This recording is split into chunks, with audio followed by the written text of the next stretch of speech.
Good morning to you.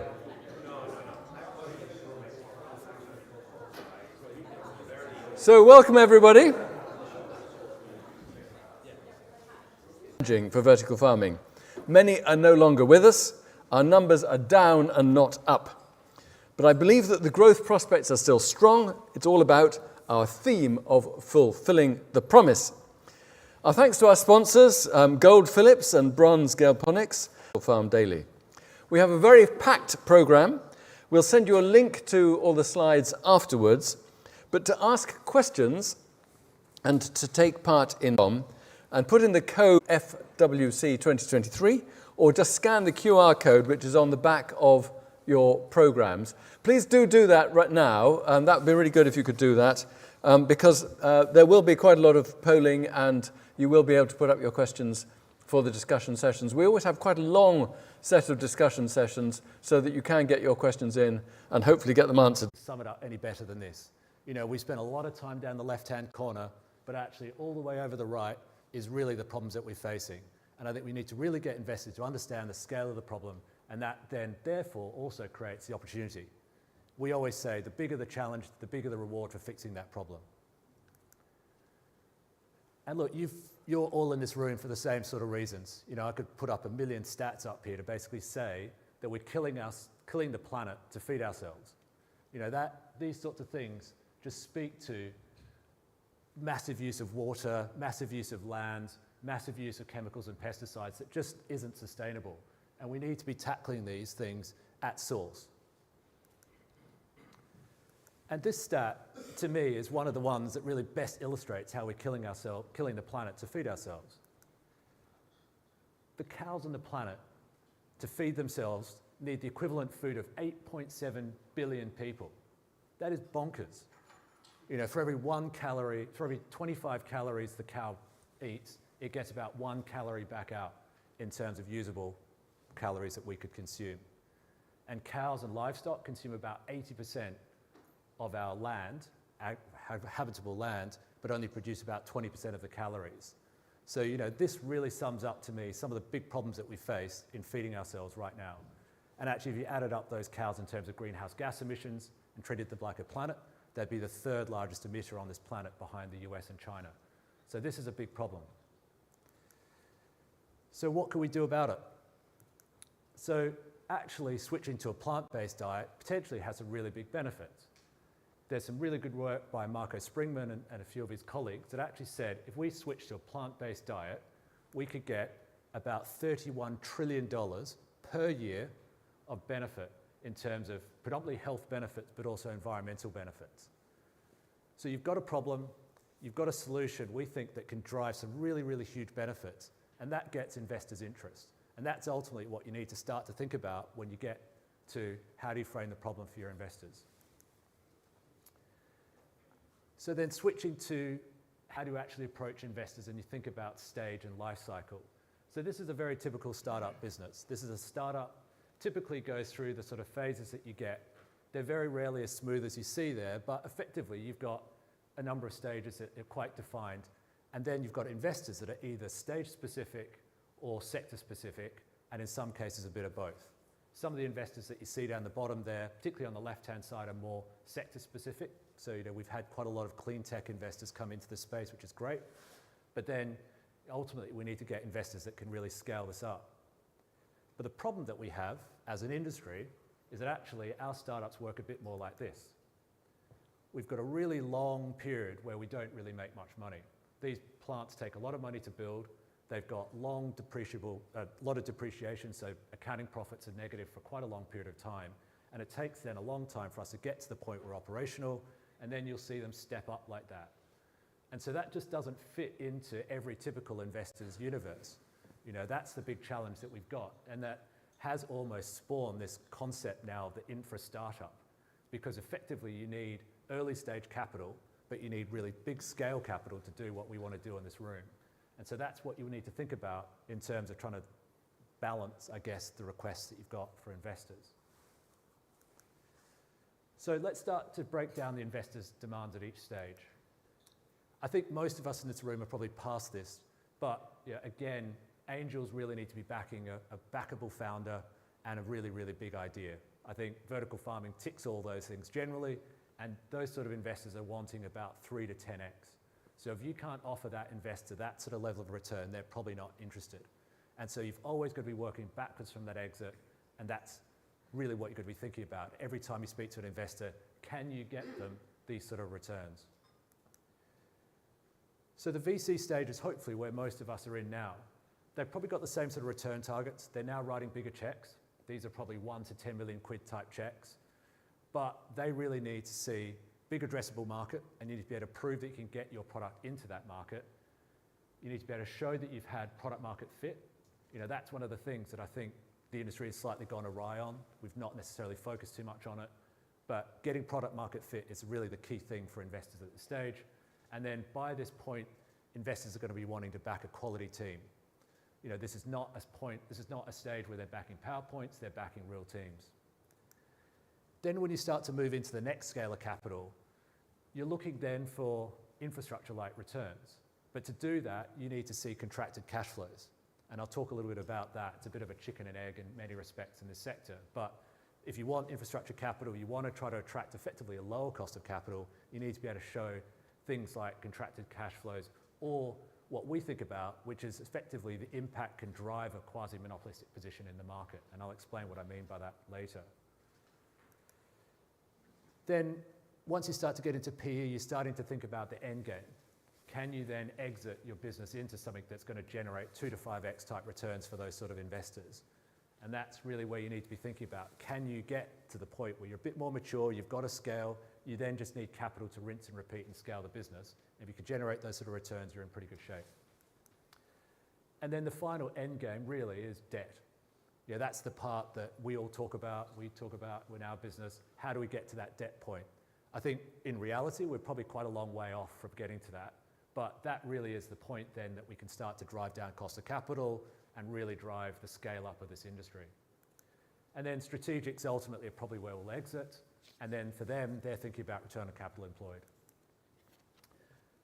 I probably can't do any sort of talk about this sector without touching on some of these headlines.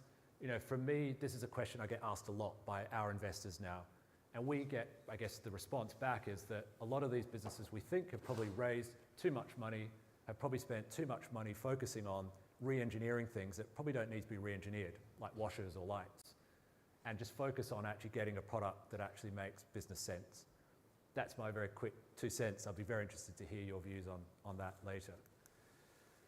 So this is our vertical farm up in Staffordshire, where actually Tristan, very backable, entrepreneurial, visionary, clean tech investor, came to us and said, look, I've been growing leafy greens in a shipping container, and I want to turn that into a large-scale vertical farm.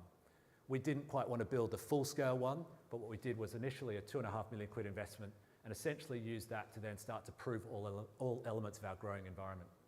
Subsequently, that's been morphed and grown and done all sorts of things, but it gives you a sense of how we started this journey. And in that journey, we then started to prove up some really, really interesting dynamics.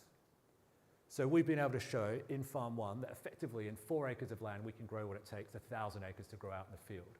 Now that's really starting to address some of those big problems that we talked about earlier. And this is what Farm 2 looks like. So all the hard work that we put into Farm 1, proving all elements of the growing environment, we've now got up here in Norfolk.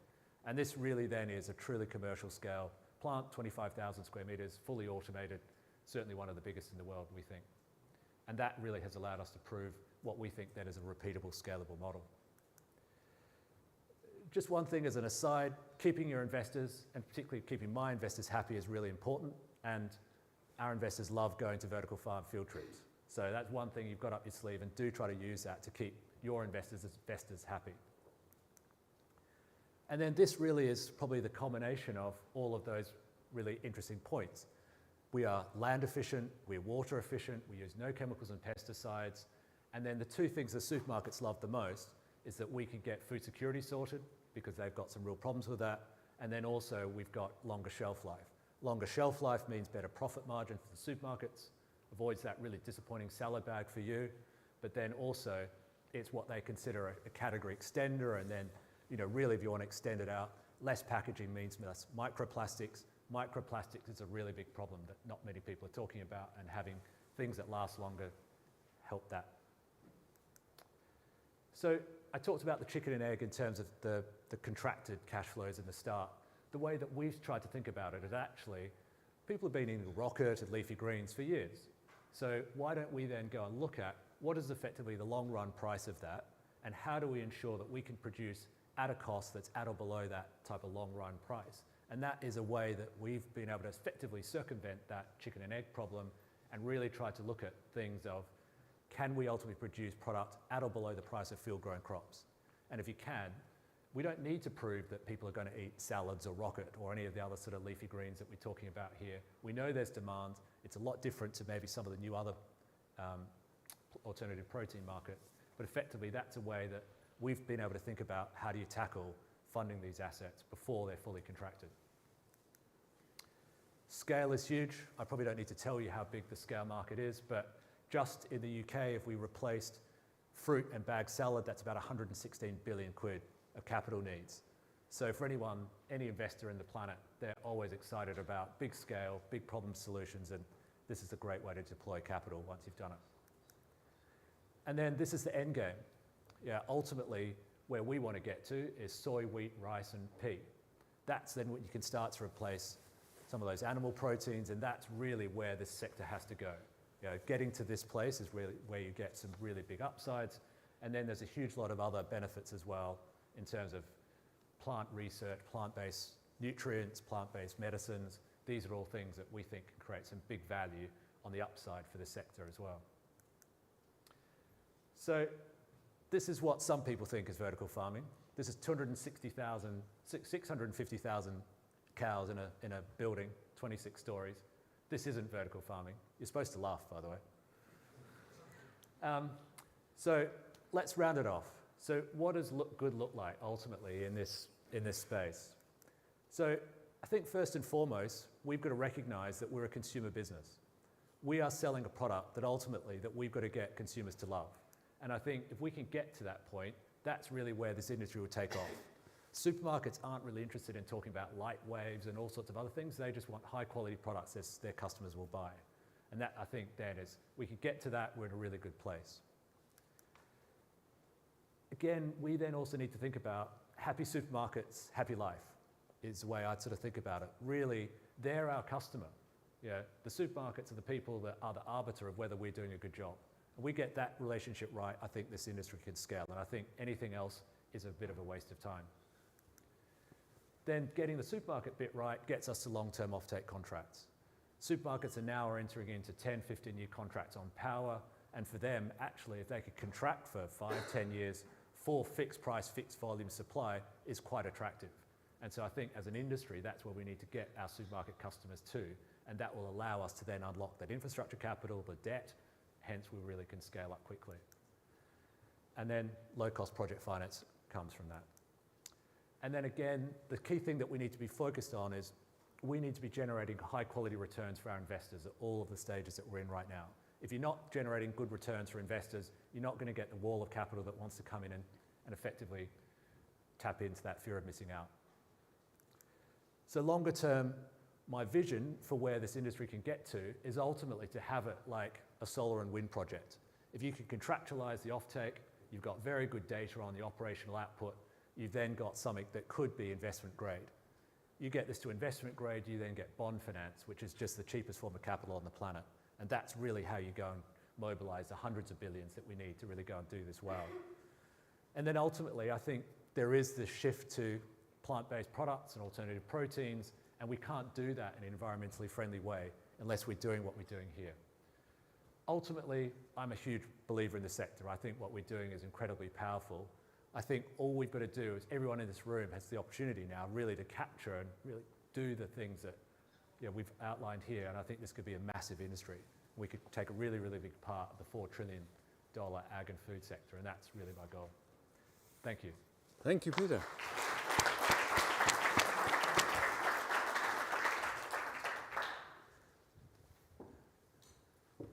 $31 trillion, that is a big, big number. Thank you, Peter. Our second speaker is also a serial board member in Agritech and has been responsible for £300 million of research projects.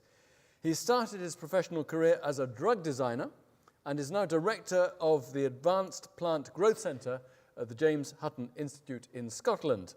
He'll speak about developing the most efficient food production system. Professor Derek Stewart.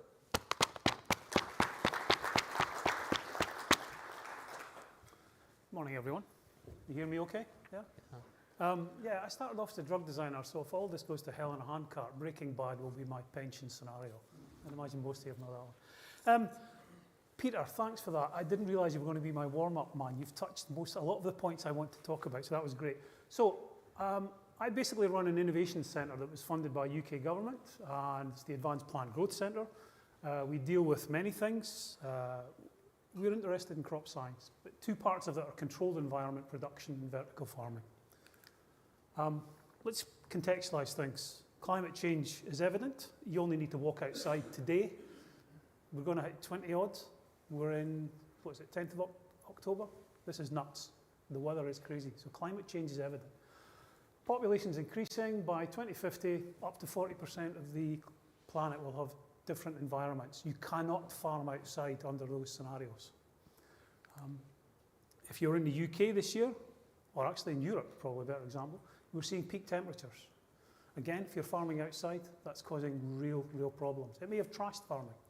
We're seeing huge evidence now of things like hailstorms across Central Europe that are wiping out crops in seconds. This is an interesting one, and this is purely parochial for the UK. We import around about £6 billion worth of fruit and veg every year from countries that are going to become water deficient. They're having real problems with temperature. And I've calculated probably about £2 billion worth of that produce can be onshore to the UK. And actually from a food security perspective, you just need to look at the geopolitical situation going on in the world at the moment. You want to know where your food's coming from, and you want to know you can get it. So there's a huge impetus to start to onshore and start to produce these things. So Peter's talked about where do you get the money for it. I'm going to talk today about what do you do once you've got that money and you've got the system. How do you produce? I'm not going to teach my grandmother to suck eggs. You're in the system. You kind of know what the vertical farm does. So to cut to the chase on that one, I was chatting to Thomas earlier on. We're talking about, I chat to farmers a lot. And once we get them into the vertical farming system, they're often a bit unconvinced from the outside. They see vertical farming as this big shed. Every vertical farm is an unattractive big shed from the outside. Once you get them inside, you talk about them. Their two questions are, how much does it cost and when can I get one? Because they realise it will produce 24/7, 365. That is a banker's ideal. So they love that. And they want to produce food. And for these systems, so we can reduce water, nutrient use, time to harvest, the ability to pivot crop is never ever mentioned. If you're farming outside, you plant in the ground, that's it, that crop's there. You've got the vertical farm. You can pivot from that crop as soon as you've harvested to something else. So this ability to move and chase demand or satisfy other demands is really, that flexibility is unrivaled. And so going back then to, if you've got a locked-in contract, what's the biggest problem for a retailer? Quality, probably. It's variation's the killer. So if you're vertical farming, we can drop that variation down to a minute number. We can lift up the acceptable quality, and we can create premium crops in different areas, and I'll touch on some of this in a moment. Right, so there's 101 different vertical farming systems. I've seen them all, I think, and they all work to varying degrees. There is no one unified vertical farm, which I'd imagine, given the companies here today, you're all very glad about. It has to be geographically based for the audience you're looking at. That has to be key. And so efficiency varies from system to system. So, I had to put some science in here. If you're playing around with the vertical farm, you really don't have much to play with. You've got your lights, temperature, humidity, nutrients. That's kind of it. And then you've got the people running it. Now, invariably, it's the people running it that will cause the problems. Humans involved in any system are always the source of problems. So let's talk about the tech. If you play around with light, you can vary the yield. That's fine. So going back then, you can up productivity. Why don't we just ramp the lights up? We'll just drive the lights. Now, unfortunately, these are light trials on a set of crops. And these are a range of compounds we've analysed within that. You play around with the lights, you'll change the quality wildly. Now, for a human to then think about that and calculate that and change it on a dynamic basis doesn't work. So we're working with people, sensor companies, that will look to see these changes in light, that are potentially looking to see quality drift, and they will recorrect. So what we're seeing here now is bringing in machine learning and AI into the vertical farming system. Now, it's not a big, scary step forward. It's actually quite rudimentary. If any of you have ever worked in a smart manufacturing environment, you've got sensors on the lines. They will self-correct and bring things back. It's just as simple as that. This is a different one, so we can actually dose and create unique produce. I'm of an age now where my knees are starting to go, do a lot of weightlifting, my joints have gone, my muscles are sore, I get inflammation. I need zinc, I need selenium supplements. We can dose the crops and lift that level. We've raised zinc by 16-fold. We've put selenium up 40-fold. We've put vitamin D into plants. Doesn't occur in plants. We can put it in through the nutrient systems. So your ability to tailor the crop quality is limitless, really. So the elephant in the room is always sustainability. Going back again to Peter's bit, I think I don't think you touched on this, Peter, but investors now have got the ESG agenda. Where's your sustainability piece? And if you don't have it, you won't get that money, because the people want to see that your business isn't going to attract some bad publicity, realistically. So you've probably seen all this one where I think it was one farm compared conventional versus green vertical farming, so a green energy one, and we saw the huge reduction in water use, increase in comparative water yield, and reduction in food miles. Food miles seems to have disappeared. We don't seem to talk about this anymore. But actually, going back to what I said earlier, it's not so much the food miles aspect, it's the food security piece. You're growing where you need it. So we've looked into this in significant detail. So we have the advantage in Scotland that we have a lot of wind and rain. If you were up there last weekend, you would have felt all of it. I think we basically got about 3 or 4 inches in one day. And we were seeing, well, actually interesting, that piece, that goes back to the food security piece. There was areas where they've wiped out complete crops because of the rain. So they've got water on the land, which means the potato crop's probably gone anoxic. There's no oxygen in the soil. It's rotting. The broccoli crop's probably been wiped out. There's other stuff in fields being wiped out, some of which you could be growing in controlled environment systems. But key to this, and it goes back to maybe the discussion earlier on about failures of some of the systems, was energy costs and energy sustainability. You can see the evolution of the energy system in Scotland. We've gone very much to almost an exclusive renewables system. This is increasing. So if you look at the map of Scotland and you've got that kind of quiff bit at the top, that's just all going to be wind farms. So our ability to produce renewable energy is going to be off the scale. So we then did a lot of studies looking at the comparative footprint. This is for an example crop like a head of lettuce, and comparing different systems. So you've got the glasshouse in winter and summer, you've got the UK open field, you've got the Spanish open field, and then you've got vertical farming under an average energy mix across Europe, which kind of is gas or coal fired. But if you plug in then the energy values from the renewables we have in Scotland, you can see it starts to go down. So not only is the vertical farming system highly productive, it's highly sustainable. So you're at a point where you're pretty close to the glasshouse in the summer. Okay? So what does that mean going forward? This is my last slide, and I'm going to spend a bit of time on this. We have to think about where we're positioning these, and this goes back to your investor piece. Where are you going to put them? So you may have the vertical farm, which is the big white box there. Invariably what we're seeing is people in glasshouse systems are interested in the vertical farm, so they'll either produce crop or produce plantlets to feed into their existing infrastructure. There's a lot of glasshouses that they're not going to level them, they want to sweat them. So they'll produce plantlets in that and exercise cheap energy, the sun, in the glasshouse system for a lot of the time. And how do you fuel that box? Well, it depends where you are. Up beside us, we've got wind, we've got hydro, we've got anaerobic digestion. We're playing around with deep geothermal. And so one of the areas we're playing around with at the moment is actually you drill a hole about 1 kilometre down into the earth. And if you put specialist fluids down, it goes down at about, 10 degrees, comes up at 350 degrees. You then heat exchange that and you've got free electricity essentially. Now to run one of the vertical farms, so if you talk about that one, Peter, you had up there, the footprint for the deep geothermal system to run something like that would probably be half this stage. But it's just drilling down. So So your footprint to generate the energy for that is nothing. It's absolutely nothing. Or alternatively, you can do different things where it's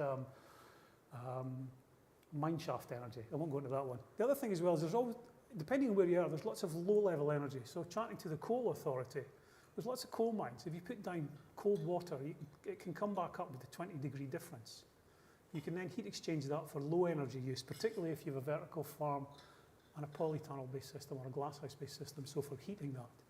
I think we just need to think differently in how we fuel these things. And once you get to square that, it works. I was chatting earlier on about what other forms of energy. So in my laboratories up in Dundee, we're extracting energy from the sewer because we're near an urban system. Urban water is really warm because people have got washing machines, they're having showers, they've got their dishwashers on. If you put, there's a system called a Shark ground heat pump. It's a sewer heat pump. You can extract the energy from the sewers. We've reduced our energy bill for the Institute by 25%. So where there is muck, there is brass. There is real value in shit, for want of another word, in this expense. There's energy in there. So I'll leave you with that picture. This is probably what vertical farming is going to look like globally going forward. We need the alternative energy systems, and that's how we'll manage sustainability. Thank you. Thank you very much. Thank you. So we are learning a lot of things. Thank you. Third, we have a distinguished academic from Italy. He's a UN consultant on urban agriculture projects and will be the convener for VertiFarm 2024, which is not the same as the one that took place in Germany a week or two ago. His main role is a professor at the Department of Agriculture and Food Sciences in Bologna University, and today his contribution will be about improving productivity. Professor Francesco Orsini. Francesco.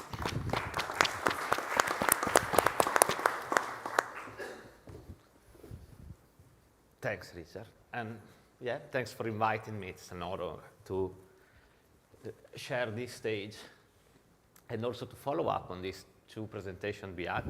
My topic will also be highly linked to things we have seen so far. So, and what I will present also are some results that we are currently elaborating the framework of a national project in Italy on the sustainability of vertical farming systems.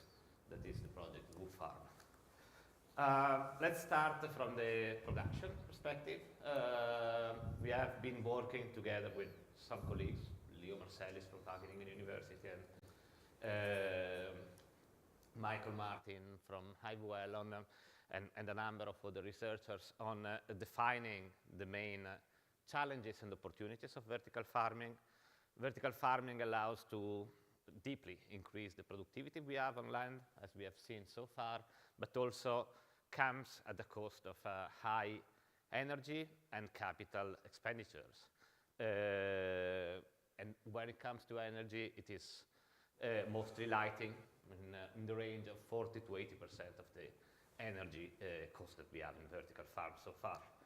At the same time, it is a sector that is attracting investments. These are estimates for a shorter time frame as compared to the ones we have seen before. About $30 billion are expected to enter in the market by 2030, according to a number of market studies that have been released in recent years. But at the same time, what we also see, and that was named before, is that the sector is facing a risk, and many companies are struggling to stay on the market. Looking at the technology, vertical farming is a game changer. We see that the European farmer today, it's becoming older. Only 11% is below 40 years old, investing little in agriculture and normally working on limited land surfaces, while as we move to the vertical farming sector, we see younger operators, normally with educated with a degree, and often coming from other sectors, which also recalls the issue of sometimes trying to re-engineer something that is already available in the market and has been developed for the greenhouse technology in the last decades. So, are vertical farmings profitable today? Many cases are not profitable, but if we look at the evolution. These are some data from the Japanese Ministry of Agriculture and also from the Controlled Environment Agriculture census in different years. We see that there is a trend in increasing the number of cases that are profitable. When we look at the price cost at retailer, this is part of the study we developed for FAO last year.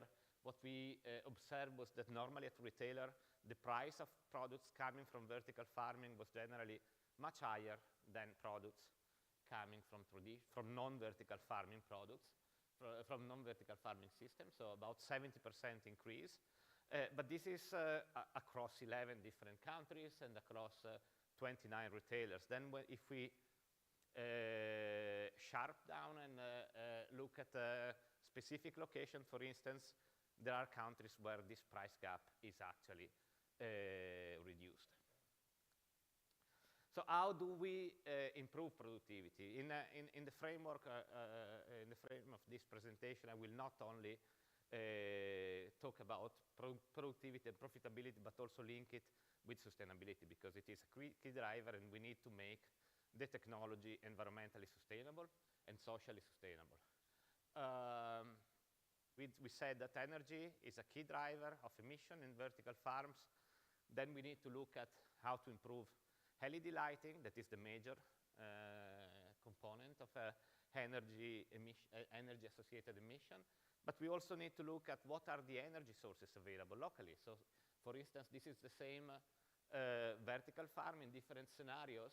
But in the blue, we have a traditional Swedish mix, and then in dark gray, a Nordic mix that is mostly composed by fossil fuels. So when we change the energy sources, in the best scenario, we can also get to half the emission associated with the production. Substrates are also a key driver of emissions in vertical farms. This since in most cases we have mixes of perlite and peat being used in traditional ebb and flow system, but then if we replace them with more sustainable solution, we can have large impact. Also using technologies that use a lower amount of substrates, like the aeroponics, is a strategy. And then looking at the infrastructure, even though they account for 10–15% of the total emission, whenever we have a company that fails, the lifetime of the technology gets down and the impact associated with the infrastructure is very big. Sometimes we hear that we can power vertical farms with PV panels. This is potentially feasible, but if we look at how we lose the efficiency, so coming from the solar radiation to the space use efficiency of the PV panels, and then to the efficiency in transforming light into energy of the panel, and then energy into light of the LED, what it comes out, this is a study that was published on Nature Food a couple of years ago, is that to power 1 square meter of vertical farm, you will need 28 square meters of land of PV panels. So this is affecting the possibility to adopt this technology, but eventually, if we are in a place where we have building around already existing, then this can host the PV panels for our facility. The vertical farming products often have a high content of labor, and this is because, especially when we have extremely little systems, like in containers farm, or when the company is manufacturing technologies to integrate in the system, then the amount of labor required is very high. And it was estimated to range 50 to 300, up to 300 people employed in 1 hectare of land. That is much higher than what we have in a greenhouse system. But this, in another way, can be also an opportunity, because if we have a vertical farm in a peri-urban area, we can create job opportunities for people that inhabit the area. It is a technology that allows for saving a lot of water, and beside the water that we normally save, when we have a hydroponic closed-loop system, we can also dehumidify the water that is transpired from the plants into the chamber atmosphere and send it back to the irrigation system. Obviously, to do so, we need to design a proper water recollection system. We need to have a climate control unit that does not emit volatiles that can be then dissolved in the water, but this is feasible and is applied in many cases. This is one of the research we have performed on our system at the University of Bologna. Basically, we start from the water used for plants irrigation, then we integrate also the water that we use for the other operation in the farm, like cleaning the trays and so on. But then when we recover the water from transpiration, we reach a water use efficiency of 160 grams of fresh lettuce per liter of water consumed. Vertical farming can also be used in cities to improve the metabolism of the whole city. So in this study that was performed by Michele, a postdoc researcher in my lab, in the district of Sluisburg in Amsterdam, it was estimated that if we integrate vertical farms and rooftop greenhouses on residential buildings, we could use the water and nutrient outflows generated by the inhabitants,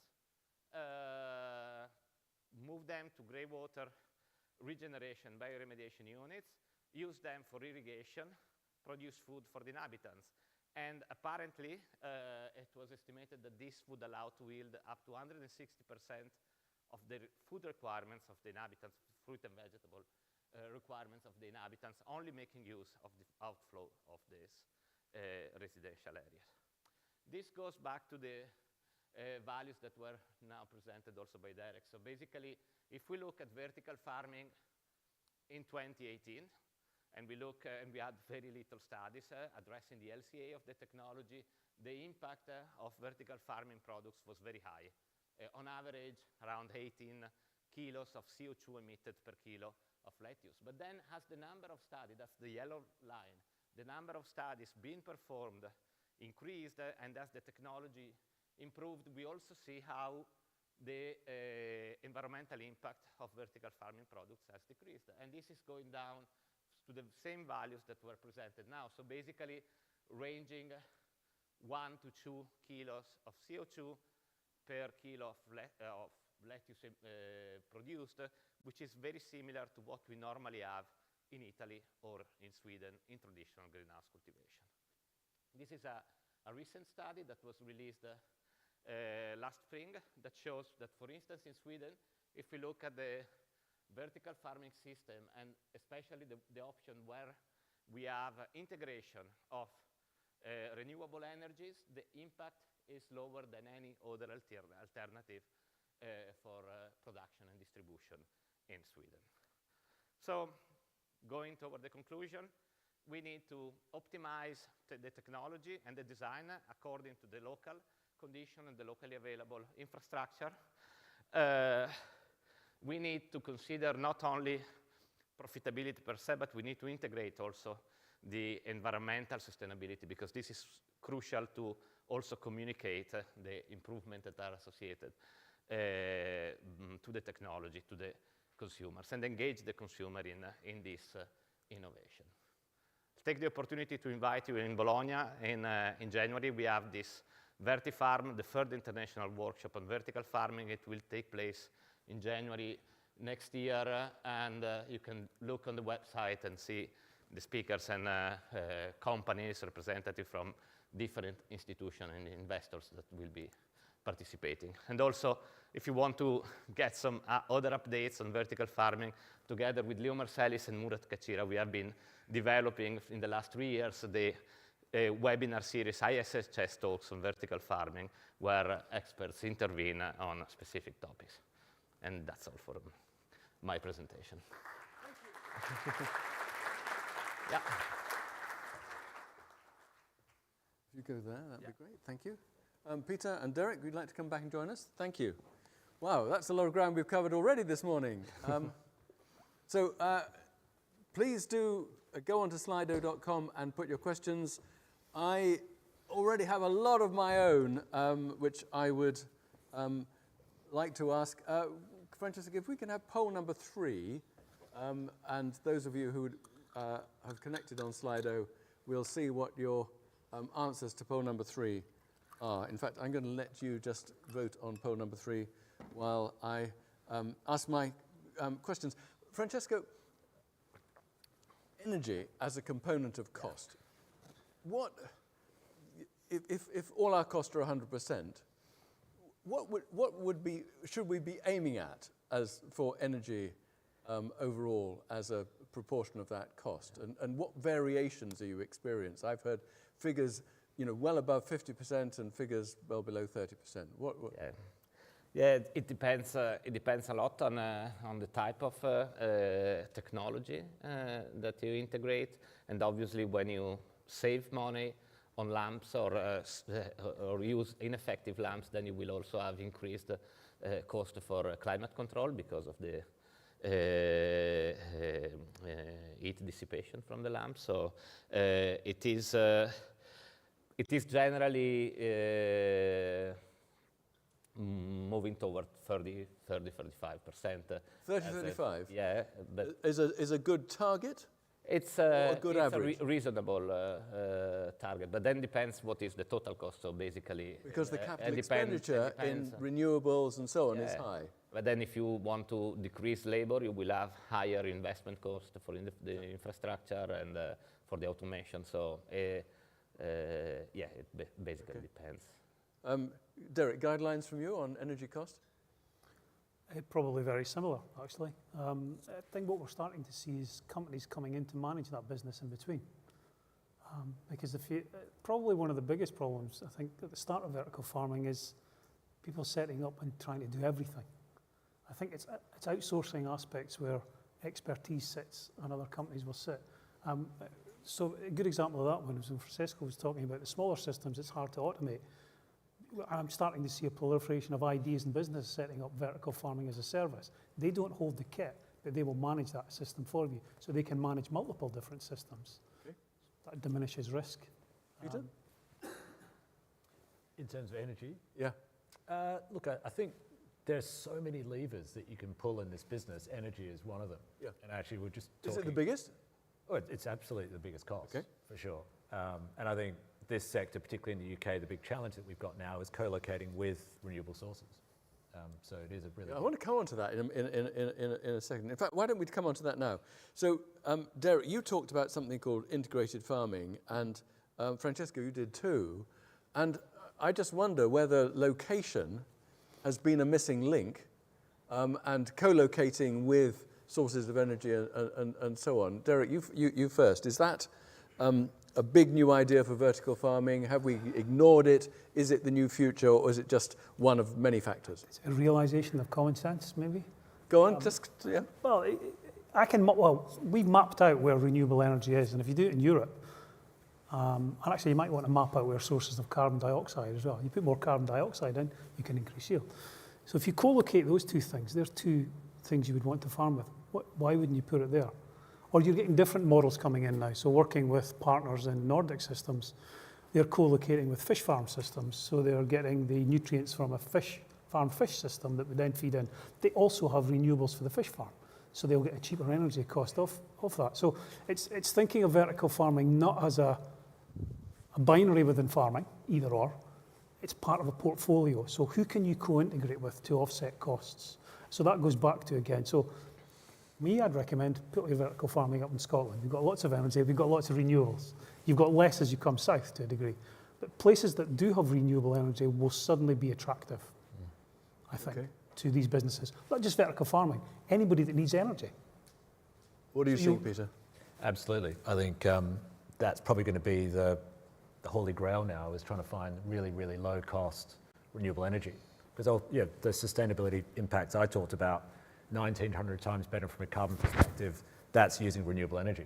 So, for us to be able to live and die, to get the sustainability benefits we need that. And that's going to be, I think, the next race is co-locating with these types of cheap energy sources that are renewable. And I think you then need to start to integrate packages of solar, wind batteries and other things to generate that baseline power. But, on the flip side, I think this industry is incredibly manageable, and that you can actually turn the lights on and off quite a lot more than perhaps what you might think as well. So, you know, we've done a lot of work around that daylight light integer stuff, and Tristan was really great in sort of finding solutions when power got really expensive to be able to turn it on and off at the right times and manage that. Were you saying the same thing, Francesco? Yeah, and I would also say that even beyond energy, we have a lot of opportunities for common metabolism, and we have industries in the Netherlands that pipe CO2 that is then used into greenhouses. If we look at the research that has been performed, for instance, at the Universitat Autònoma de Barcelona, they have a rooftop greenhouse, and they exchange the flows with the building, and they don't need a heating system thanks to the heat that is accumulated in the rooftop greenhouse.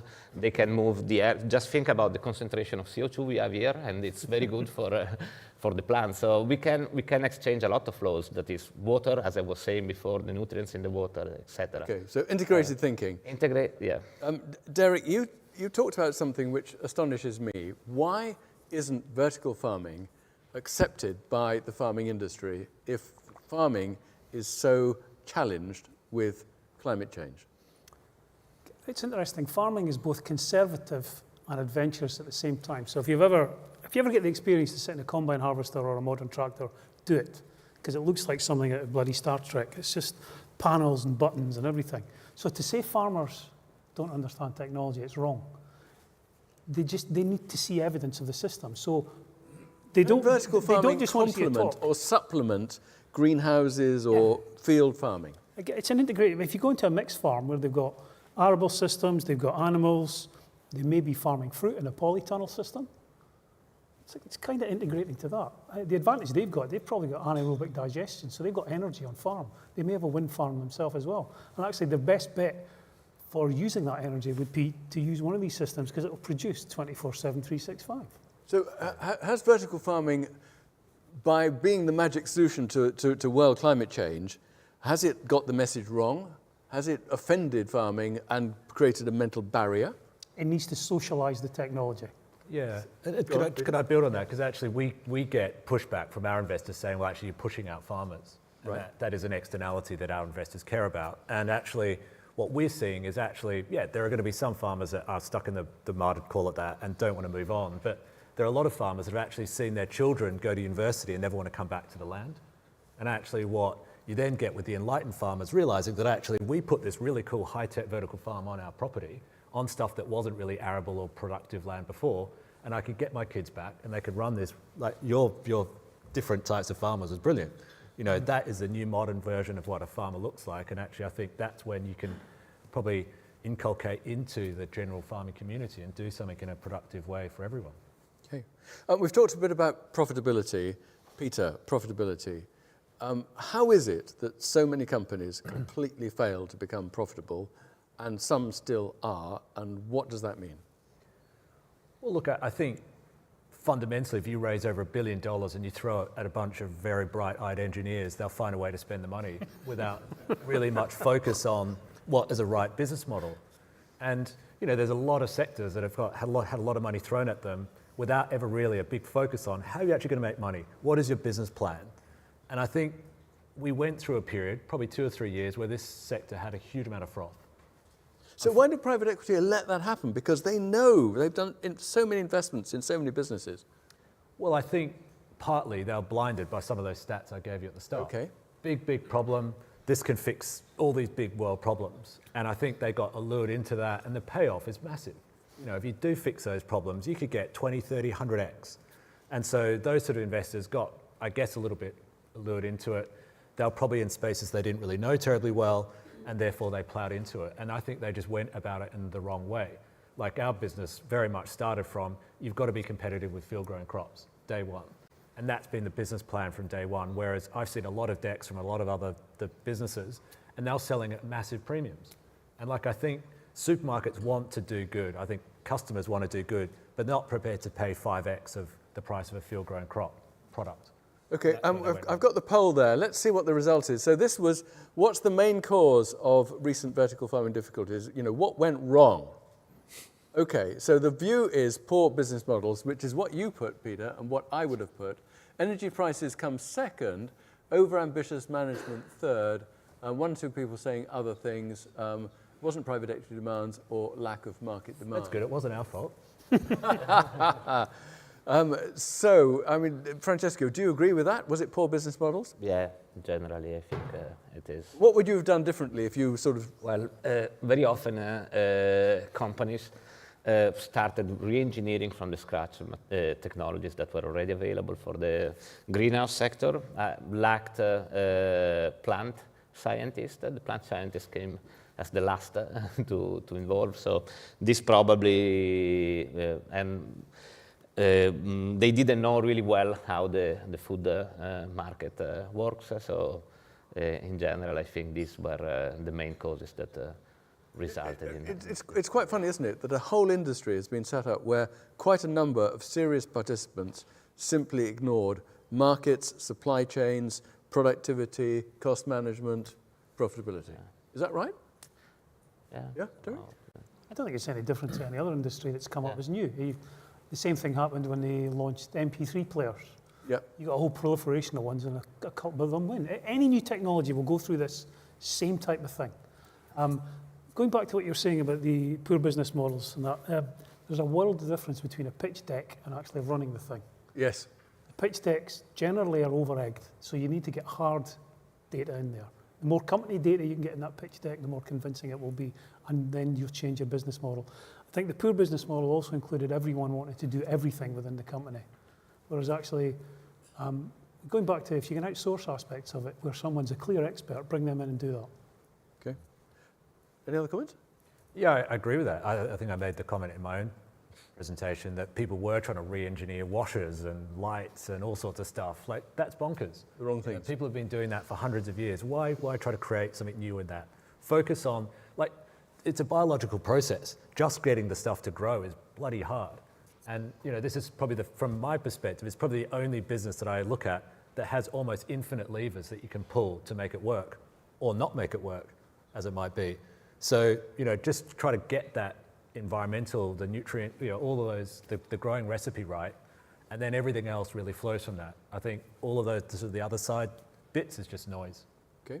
I'm going to ask some audience questions now, but I'm going to ask for poll number 1 to come up and see what you say about that.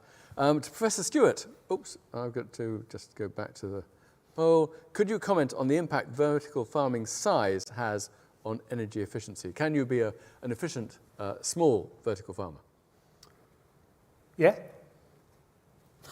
Of course, But you have to scale it down. Is scale multiples of flexible units? Is it one very big unit, or can you be efficient as a small operator, perhaps farm by farm? I think you can. You have to figure, the thing is get your data for your system. I think when you scale up, you're not going to get a straight line in efficiency increase. It'll peter off after a while. Okay. But there are some really good container-based systems running. Yeah, but the problem is harvesting is one of those things, and some of those ancillary aspects. I think the growing part you could probably get down to quite a small piece, but the harvesting and some of those ancillary services are... I think the container ones were selling into not the same potentially markets as the big scale ones.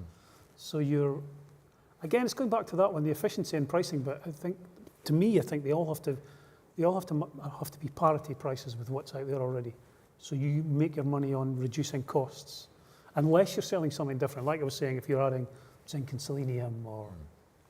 You can also have some good profitable mixed farms where you have some stages of the production at the beginning where you have a vertical farming system in a container, and then you move it to the greenhouse for the growth. So this is also something that is finding applications. I'm going to come on to that later in the course of the event, because I think the idea of staged vertical farming as a prelude to other things is becoming more interesting. Next question, how the vertical farm can produce low-value crops and be price competitive considering the CapEx and OpEx? Well, let's ask that in a second. Let's just see whether, quite a lot of you have answered this poll, can vertical farming be cost competitive? Let's see. So, real confidence in the room for being cost competitive, though some people actually saying no and some not knowing, so that's interesting. So let's ask this question, how can we produce low-value crops and be price competitive given the CapEx and the OpEx Francesco, do you want to go first? Yeah, well, if we are talking about cereals, for instance, or I see there is still some time to go before we can have profitable cultivation of cereals, even though there are cases that have proved it was possible. We know it is possible to grow wheat or rice in a controlled environment since 50 years ago. The first experiences were performed at NASA in the 60s also. But I still think that the fresh produce is like leafy vegetables or herbs, or moving toward a more diversification.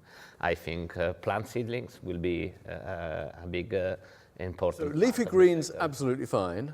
Yeah, well, Plant seedlets, not okay. absolutely, depending on how you integrate Staple technologies. crops. Staple in time. crops with time, yeah. In time?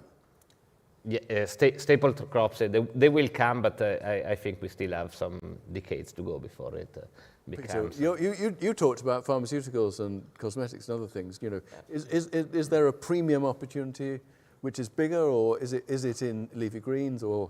Look, I think ultimately what we set out really try to grandly feed the world. So to do that, you've got to do soy, wheat, and rice. Okay. And I think that's the end state. If we can achieve that as an industry, I think then we become the ubiquitous food production technology on the planet. I think to get us there, we've got to get efficiency up. So at the moment, power prices where they are and other things, there's still a bit of a way to go to get them economically. Like we've grown soy, so we've grown wheat in our systems, but it's just not quite economic. I think it'll get there. We look at other countries, they have lower cost of power. That allows us to get quite close to it. We're doing some pretty interesting things around efficiency that drives up the output. So I think it'll come. Like I think we're 2 to 10 years, I think is sort of the time frame that is conceivable that you can get that type of product economic. And I think once you're doing that, everything else is upside. Some of those pharmaceutical products, that's definitely a huge upside potential, but we don't want to try to bank that today. It's nice to have, and I think it's good to have it in your pocket. Next question. You're doing cannabis and vertical farming. Sorry, say again? You're doing cannabis and vertical farming. We can get the plants small enough to produce. I mean, ultimately, it's going back to the security bit. We don't really deal in cannabis in vertical farming in the world that we investigate. What about cannabis in vertical farming? The market, but you can get it. I mean, normally cannabis plants, I'd imagine the audience has got a lot of experience with cannabis. Most of them have been at university. If we're talking medicinal. Probably not necessarily growing it in their student dorms. No. So mostly the plants are up 2.5 meters, 3 meters. You can dwarf them down to 70 centimeters and get them productive to produce flour. Perfect for the vertical farming system. Yeah. The problem then comes back into your HVAC systems. These things will produce sweat like a wet dog type, is the description's often used.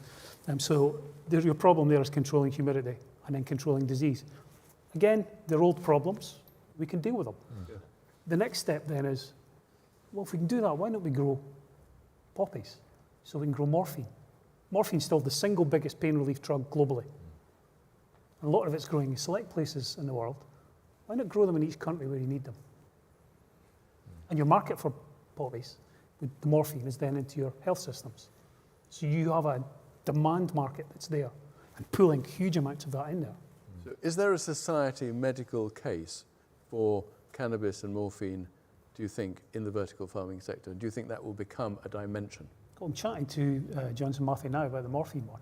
The cannabis one, I've got lots of different companies wanting to grow and their investors at the back of it, knowing that the game is rolling. So in Germany, they've changed the regulations. You can grow your own medicinal cannabis for personal use. That then trickles down the pharma market. Farmers waiting on cannabis to properly be regulated. Yes. Then they will jump. And their investment level is just astronomical. And so they will want controlled systems to do that, and these systems. And the US is completely failing to regulate cannabis across the country. So well, it's every state-based rather than federal. Yes. Once it jumps to federal, all bets are off. That's where it will become. But the US government's just resisting doing it by the sound of it. And well, you've got the banks don't want to invest in cannabis because it's still got that Pink Floyd, and that's the problem for manufacturers because they can't get bank finance. Yeah. They can't get finance. Like from my perspective, my LPs would never want us to be backing that. So you've then got to be fishing from a different pool of investor set that is different. So it has to be a medicinal reason rather than a commercial. Even medicinal, there are some of our LPs reservations. Have some reservations. The game will change as generations change, I think, as well. Yeah. Diversion, Francesco, or opportunity? Going back to this, I see that it is really changing also in Europe, the approach. We are doing research on cannabis in my university. We see many universities. I have many colleagues working on it, so it is changing the approach. And if you think about where it is legal to produce it, it is normally done in an indoor farming system, also for safety rules. So you have a closed room and you don't get people getting in, and you have high production. It is certainly more valuable than selling lettuce. So it's Okay, one of the right. sectors where it will. Other questions coming up. Are big farms outside cities the best business model? This compared to small units close to consumers, i.e. inside supermarkets. So what's the best model? Well, I think the small in-supermarket models just don't work. Like, I don't think they're big enough to get the growth and the factors that you need to have to get them to. Is that a learning of the early investors where showcasing in store was deemed to be a great idea? I think a few things there. One, consumers just weren't ready, Yep. I think, to go and buy and pick their own stuff. So there's the consumer challenge. I think also it just wasn't economic because you grow in supermarket, but it wasn't grown in supermarket. It was grown off-site. It was trucked in, Yes. trucked back out when it It was wasn't sold. presented in It supermarkets. was presented in supermarkets, which, wasn't really, so they spent a lot of money getting concessions in Selfridges, but that's not really making money. So I don't think that really small works. Like I've seen in some office buildings, they've got these kind of really trite vertical farms in their foyer, and that's just like such a joke. I find it offensive. But, I don't necessarily think they have to be massive set systems either. You've got to get to a place where you're relatively close to energy, relatively close to your customers, minimize truck rolls, minimize food miles, and there is going to be a sort of a sweet spot in that. Can we get poll number 4 up, please? That would be kind. I've got another question here. Since Brexit and COVID, labour in the UK is in short supply in agriculture and the horti industry generally. Can automation make up for labour throughout the vertical farming system? I was going to ask you, Francesco, about jobs versus automation. Yeah. Well, it depends. I see that some companies are reducing at the minimum the automation, and they are quite proud of it because they generate job opportunities. And if you are in a peri-urban setting, as I was saying before, it might be a good strategy. On the other hand, automation will come more and more accessible in the coming years as the systems get standardized. Today, we still have so many different systems that it's very difficult for a single farm operator to integrate automation. But we see that as compared to 1 year or 2 years ago, I see that many more companies are integrating automation.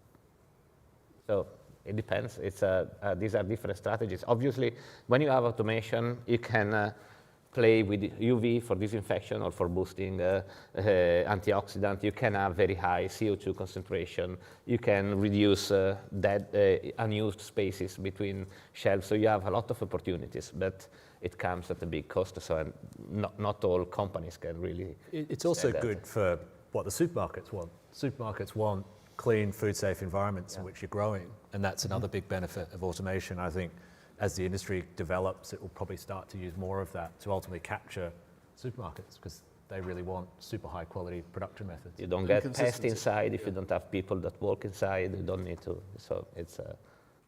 So, jobs versus automation, Derek? Depends what the local geography will bear. So you're going to struggle to get skills in the UK at the moment, whereas if you maybe go to Portugal and Spain where unemployment levels are high, that might be a route you want to go down. You may actually get sponsored to do that. It's also, I don't think there's a uniform answer for that one. I mean, to my mind, going back to what Peter was saying, I think if you've got the cheap energy, that will pivot against your investment. You'll probably go to an automated system. The automated system will allow you to reduce variation and increase food safety. Well, while I've got you, Derek, can I just ask you, what is the best vertical farming system? I'm not going to answer that in front of this audience. Come on, come on. I think the ones that have got automation enabled are, to my mind, the ones that are working. I have to be honest. Because they're and the ones that are starting to increase the level of data integration as well. So they're self-correcting and getting things back online. And I've got to ask you one, Peter, and how many of your investments bomb? You know, private equity wants 3 to 10 times value enhancement, but a lot of people have invested in vertical farming, and some have done well, but some haven't. Do you have a ratio of failure that you expect, or that the industry expects? So I come at it probably from more of an infrastructure lens. So I expect 0 failures. I'm probably expecting slightly lower returns generally than maybe your VC investors, who probably would assume a fairly high loss ratio. So in the industry, most VCs would probably work on 1 in 10 being a unicorn, 2 to 5 in 10 being a failure, and then everything else is roughly middle of the road, neutral-ish returns, and that one outlier generates all your returns for the fund. Yeah. So, but some of the unicorns go up and then they don't. Sure, but I guess for most of those investors, they work backwards from their exit, provided they can create their exit. They're done at that point. Right. Let's see. We've got a lot of answers to this poll. So, how big will vertical farming be as a percentage of overall fresh produce? Between 5 and 10% is the biggest one. A little less than that, more than that. Though 1 or 2 people were saying over 20%, and 1 or 2 people were saying very low. So we have quite a range. But I guess that if the mean point in the poll today is around the 10% mark, that's a pretty big industry, isn't it? Mm-hmm. Derek? Yeah, bear in mind, I think a lot of these will be looking at, there's a lot of glasshouse infrastructure there already. People aren't going to demolish that and build a vertical farm. So it's not going to jump. If they did, the 20% answer is what. So the 20% answer would mean transformation of greenhouse. I think so. Because greenhouse would be starting to be impacted. Some people are looking to not rebuild glasshouse or diminish their need for that, and they'll use the vertical farm, back to what Francesco was saying as well, to grow produce, but also to grow the plantlets for the glasshouse. Again, it's integrating it within the system. I think that's a bit of failure. If we can't get to more than 10% average of the fresh produce market, I don't think this industry has done what it should. Go on. I mean, why can't it? Like, I talk about the impact driving returns. If you've got a supermarket and you've got all those sustainability benefits that I showed up earlier, or you've got this fresh field-grown produce at the same price, which are you going to buy? I just. You're going to buy fresher, you're tastier, more nutritious, and I don't think we're doing better, a good job. keeping longer. I don't think we're doing a good job if we're only at 10% of this market long term. What can it be? I think it could be over 20. Okay. Why can't it? We need to, as an industry, we need to get our ducks in a row. We need to get a product that sells at or below the price of field-grown crops. If we do, we should be the ubiquitous production method. Why wouldn't we? I get there are some benefits of other different technologies, and in the UK, we still import 75% of our leafy greens. So I think at the very least, we need to be eradicating that, locally grown, and then after that, we'll start to look at what's the most efficient use of land, and then that's when you start to really get into the edge case of what's produced where and what's the best ultimate producer. It depends really on where we are. So I think here, heading to up to 20% is reasonable. So in developed markets, it can be 20% plus? In developed markets, like this country, in developed markets and in locations where natural light is limiting the production. So greenhouses still have to integrate lighting. It can be here, can be Scandinavia, or can be places where the production is otherwise unfeasible. For instance, in very arid climates where you normally have to use a closed greenhouse that already consumes a lot of energy. In Italy, I see that there is a trend increasing, but we should consider also that the Italian agricultural sector, the large majority of vegetable producers use very simple and low-tech greenhouses. So before it gets to 20%, it will take some time. Last question in this session, if I may. Renewable energy, sustainability improvement. What are your thoughts on that? How important is renewable energy to this sector? Derek first. 2 bits of that. One, you've got cost, and the second part is legacy. You have to pay forward to the next generations. You can't be burning up fossil fuels. We need to get away from this nonsense. And there's also big opportunities. So one good example, I'm working with Orkney Council, one of the islands north of Scotland. end of a really crappy supply chain. They're getting fruit and veg brought in with a day life of 1 day. They produce 130% of their energy needs, renewable energy. So we're building a community vertical farm there for them to run. To not use it, I think, would be a dereliction of duty. If you've got the renewable energy, use it. Predicate your plans based on that. It's renewable, Your so it will be charts, there. and Francesco's too, showed considerable improvement Yeah. over time and considerable sustainability competitiveness. Yeah. And is renewable energy the key? For sustainability, yes. Yeah. And of course, if you own that renewable energy, Yeah. so for example, a lot of farmers are now putting on-farm energy, and also they have a problem connecting to the grid if they make energy. So how do they use it on farm? So essentially that energy is, once they've recouped the capital, that free. Yeah. It's free energy. And is that the answer for farmers as well? Yeah. To use some of their space Absolutely. to And generate energy? They've got old cow sheds, barns that they can refabricate out to Interesting. the vertical farm Interesting. system. Yeah, and also, as we were saying, connecting to the metabolism of the inhabited or working space nearby, this is something that can help you to save a lot of energy. So not only generating, but also use what is available locally. It's certainly a solution. And Peter, would you invest in renewable energy as well? Yeah, absolutely. And I'd say that if you're not doing renewable at the same time as you're doing vertical farming, you're not getting access to fixed or lower cost price long term. Because at the moment, if you are connected to the grid, you've got huge variations in price, day and night time, seasonality, all sorts of other things. If you buy your own renewable energy set, you've got fixed price. You know what that price is going to be long term. And solar prices have collapsed in terms of the last decade. You know, solar is like 1/10 of the price it was a bit ago, and solar panels are getting more efficient, they're getting constantly cheaper.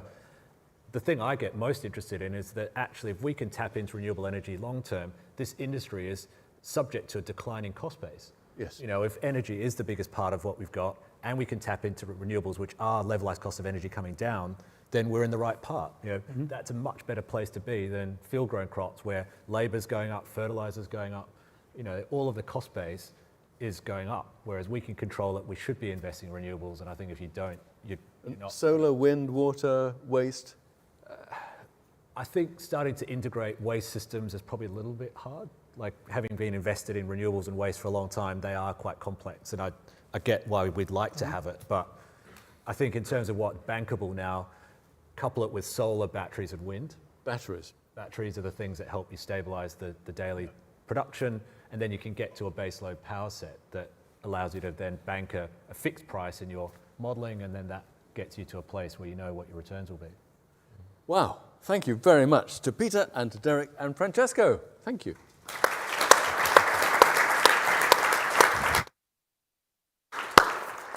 We now break till 11. If you just go through there in the corridor, toilets are on the way, and please come back for our 2 panels at 11 o'clock. Thank you.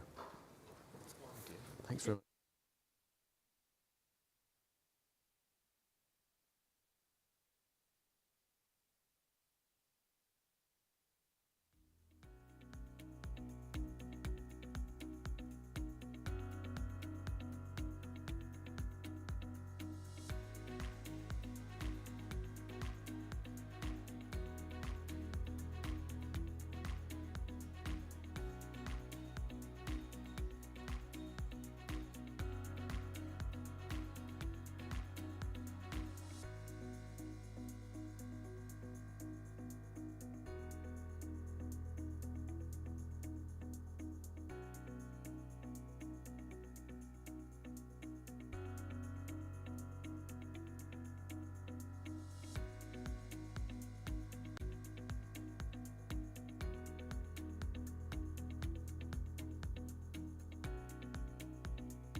Energy-saving Bill Busters at Curry's.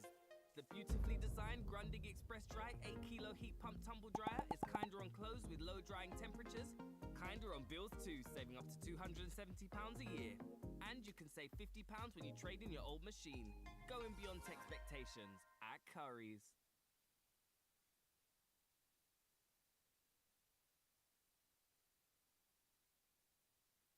So you think you know Wix, but do you really? First up, we've got shape video masks. You can use different shapes to create completely different vibes and aesthetics. Or you can create your own graphic. I use the shape composition here. Just import any SVG file and set it as a shape mask. Nice. Next up, we'll keep it moving with the hover box. You can use it to animate any element and create these really eye-catching interactions. And what I love is that the level of control you get here is crazy precise. You can set your animation ease, scale size, and position to create this really dope effect. Third, we've got the mega menu. This not only lets you organize your site menu into different subcategories, but it also looks amazing when you add in different elements like text, buttons, images, and pretty much anything you can think of. And last but not least, we've got My Designs. This feature lets you save any section.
Wars presents.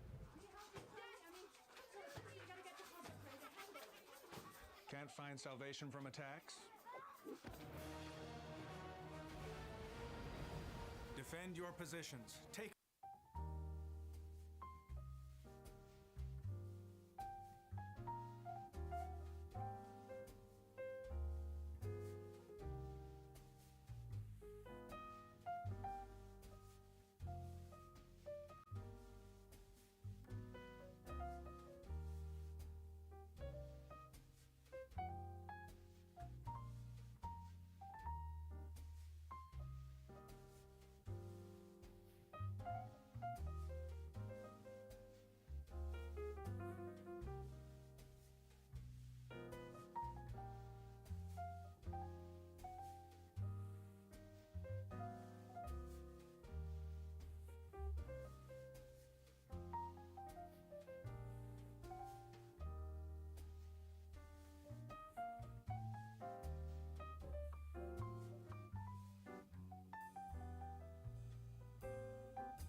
Good morning.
Okay. If I may have your attention, that would be great. So, having set the scene, we now come to our international leadership panel with established chief officers from Europe and Australia. I'm going to invite each one to update you on their business and a view of the industry prospects, as well as picking out a topic or two for discussion. Our first panelist worked at Citigroup and Shell, spending 20 years in renewable energy. He's worked on biomass, poultry, salmon and shrimp, and is now the Chief Executive Officer of Fisher Farms in the UK. Tristan Fisher.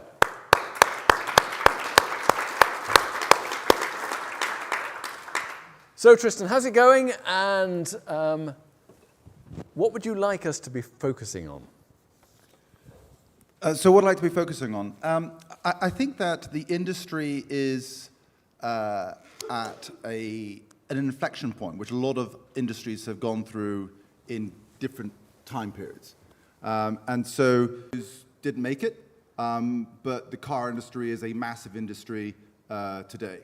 As you mentioned, the bulk of my career has been in the clean energy space. So I've been involved in wind energy and solar energy. I've been involved in wave energy. I've been involved in tidal energy, biomass, biofuels, carbon capture, grid, balancing services, smart batteries, a whole range of different technologies. And ultimately, all of those technologies were trying to compete with fossil fuels as a source of power. And some of those technologies have done really, really well. So if you look at the solar industry and if you look at the wind industry, 20 years ago, the installed operating capacity, the amount of electricity generated was close to zero on the grid. And if you look at the European Union last year, wind and solar combined produced 23% of all the electricity in the European Union, which is bigger than nuclear, is bigger than natural gas, bigger than coal. And so certain technologies have been very, very successful. Wave and tidal energy, I was an investor in that area as a director. Those sectors completely failed. And they failed for, in hindsight, very, very good reasons. And so I think probably one of the key messages I have for the vertical farming sector today is that we have been here before historically. There will be technologies that people have picked and chosen which will work really, really well. And sometimes you're just lucky. You just happen to pick the right technology. Method that's the tricky. It's not the whole environment. I think ultimately the reason why vertical farming made sense at the beginning is why vertical farming will make sense in the end. And we're going through a transition period where it's hard, but my key message to everybody is just keep soldiering on. Just keep going.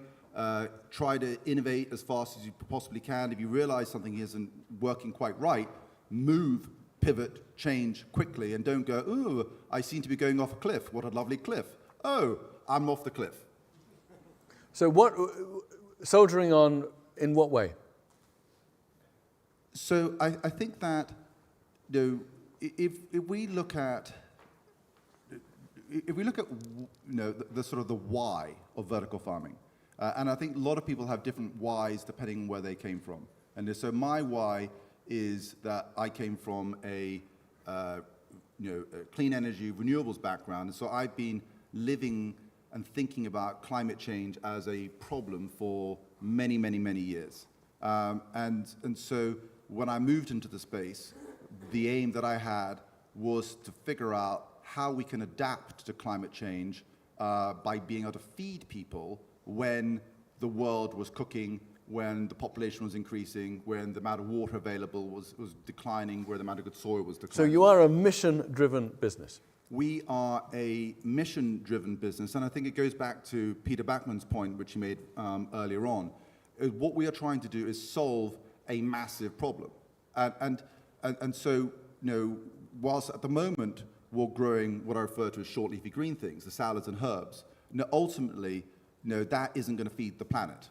What we need to be growing is rice and wheat and soy and peas. And so as a business, our whole aim is focused on how do we reduce the costs of our farming system so that we can actually get to those points. And if we can get to that, if we can do rice, wheat, peas, and soy, then short leafy green things and fruits are like an absolute bonanza. We can make huge amounts of money out of those things, because to get to our phase 3 crops, those really important ones, is very difficult. And if we can't get there, then I do think we are going to live in a world which has a huge amount of pain, an incredible amount of pain. And so, sort of why do I get up in the morning? It's like, literally, I can see serious problems emerging over the next 10, 15, 20 years linked to population growth, linked to resource scarcity. So there is a very big picture out there. Very big. And where are you in a business? I mean, you're now into your second big scale farm. Can you just talk about the container and steps? Yeah. So I actually originally started off growing rocket in our bedroom. And underneath my wife's vanity table. So that's where we started the business. Wow. And it started there, and I really don't have green fingers. I just like, if I can grow this, then I should have rocket's basically a weed. Let's call it what it is. And so I went from my wife's vanity table to a shipping container, and we had a number of iterations in a shipping container. And what that taught us was that getting to a scale was very, very important. And so we went from a shipping container to our Farm 1. Farm 1, which is what Peter showed in one of his earlier slides, that has 3,200 square meters of internal growing space. And what's interesting is how hard scaling is. So going from the shipping container, although fundamentally most of the things appeared to be the same superficially, going from the shipping container to Farm 1 was really hard. So when we went to Farm 2, we tested and tested and tested every single component we could possibly think of at scale, and then we built Farm 2. And it's still a very difficult process, because there are certain things which happen when you go from 3,200 square meters of growing space to 25,000 square meters of growing space. And we weren't just building what was at the time, I think, we started the largest vertical farm in the world. I mean, this is one of these metrics which keeps changing, I think, and there must be somebody else who's more than 25,000 square meters now, but we're still pretty big out there. But we're also a highly, highly automated system as well, and that created a whole series of challenges, even though Farm 1 had been a highly automated systems as well. Once you get to something that big, you encounter other kinds of problems which you didn't have at the earlier stage. And what distinguishes you? Is it your automation, your products, your customers, your innovation? One of the sort of the strange things about being in this industry is that I don't actually spend a huge amount of time really understanding what everybody else is doing. So you probably have a better idea what everybody else in the market is doing, and there'll be other people here who are really, really good at sort of keeping up to date with the whole industry. I think that we are just focused on driving down our unit costs. Right. So, we don't really care what everybody else is doing. It's really focused on how do we become the cheapest producer, cheaper than field-grown crops in all the categories that we start. So the phase 1, the short leafy greens, salads and herbs, how do we get cheaper than that? How do we get that cheaper in the fruiters, from strawberries and blueberries, right? How do we get cheaper? And then ultimately, on the phase 3 crops, rice, wheat, soy and peas. Yeah, but you are growing out in your product portfolio. Let's move on. Thanks, Tristan, very much. Our second panelist was going to be from Israel, where our hearts go out to everyone there. But he's had to pull out for personal reasons, so apologies from Erez. We heard from him yesterday. Our next panelist has been building his vertical farm operations in the UK since 2016 as the founder and chief executive of Jones Food Company, James Lloyd Jones.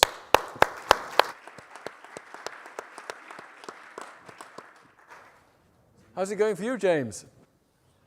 Yeah, fine, thank you. It's everything's difficult. I think it's been difficult since 2016. We work in the UK, which is one of the toughest food markets. Very high standards of food, very low cost. But it's okay. I think I share a view now that I've held every time I've been on a panel like this, you know, we ensure that we grow. You're the arch realist, down to earth. I think I've been very boring throughout and consistent. You know, we've got to make sure that we use technology to grow, but we're not using technology to raise huge amounts of funds and stuff like that. So we've always gone for huge volume into a pack at a price everyone can pay. And since then, we've gone through an energy crisis and in the UK, a cost of living crisis. And we're still here sticking products in packs into the retail. And so what did the energy and cost of living crises do to you? Did it just make you become more disciplined? Did it upset you totally? So with regards to the cost of living crisis, in reality, it didn't really hit us. You know, we're in a fresh produce, it's fast moving. And if you're not shifting product from Kenya and you're still matching that price, it's going to be bought. So your supply chain is not disruptable in the same way as others? Not so disruptable. Cost of energy made us smarter in the way that it moved plans forward. So we've been looking at buying more energy assets, so owning our own energy assets to plug into the farms. Co-location projects have come to... Can you just say a bit more about owning your own energy assets? Is that because you've got solar or wind or other supplies that you've pre-bought? Yeah, so we've got energy on the roofs, but Right. that gives about 8 to 10%. So Okay. this is So where... all your roof space is solar? Yeah, exactly. And that gives you 8 to 10%? Yeah. I mean, these are indicators that, you know, and that's not bad in the UK. No, well, it's very sunny in the UK, as proven in October, so Today. it's fine.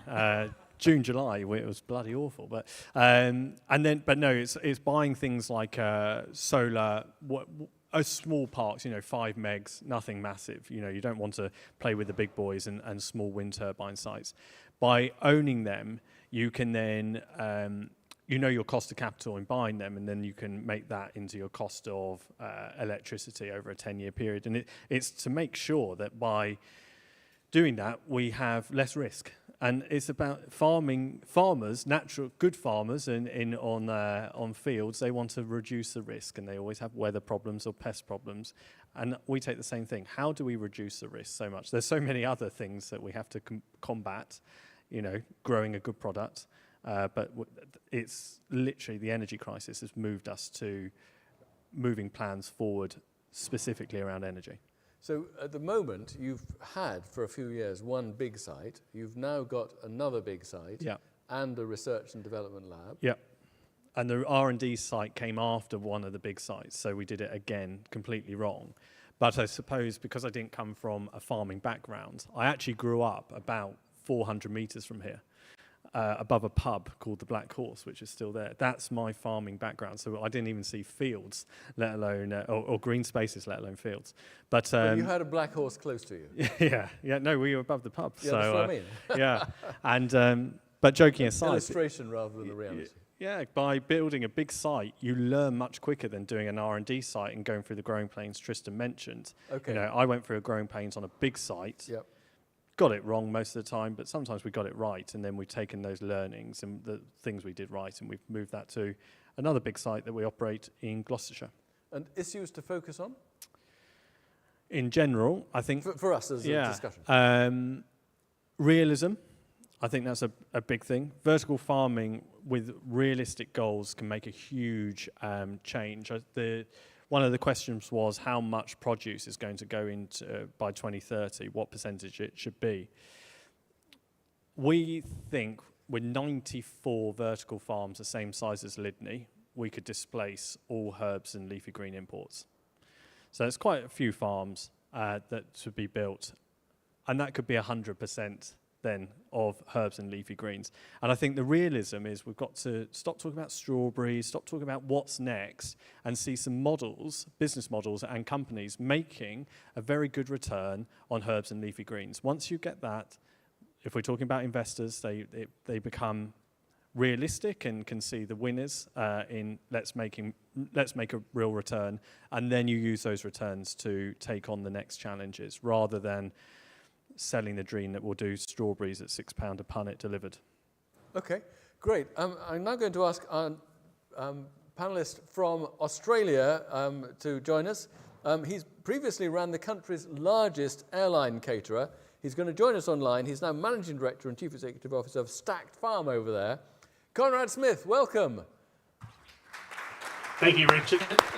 Lovely to... Now, Conrad was with us in person in Brussels last year, and he's finishing off a new plant. So, Conrad, I hope that there's not too big a time delay on our conversation, and we look forward to hearing from you. How's business going, and what are the issues we should be focusing on? Thank you, Richard, and good to see Tristan and James. Sorry, we're not present this year, but we go live with our first facility basically next week. On Monday or Tuesday, we seed. So we're very excited about getting our fully automated vertical farm into action, which has been 7 years in the making.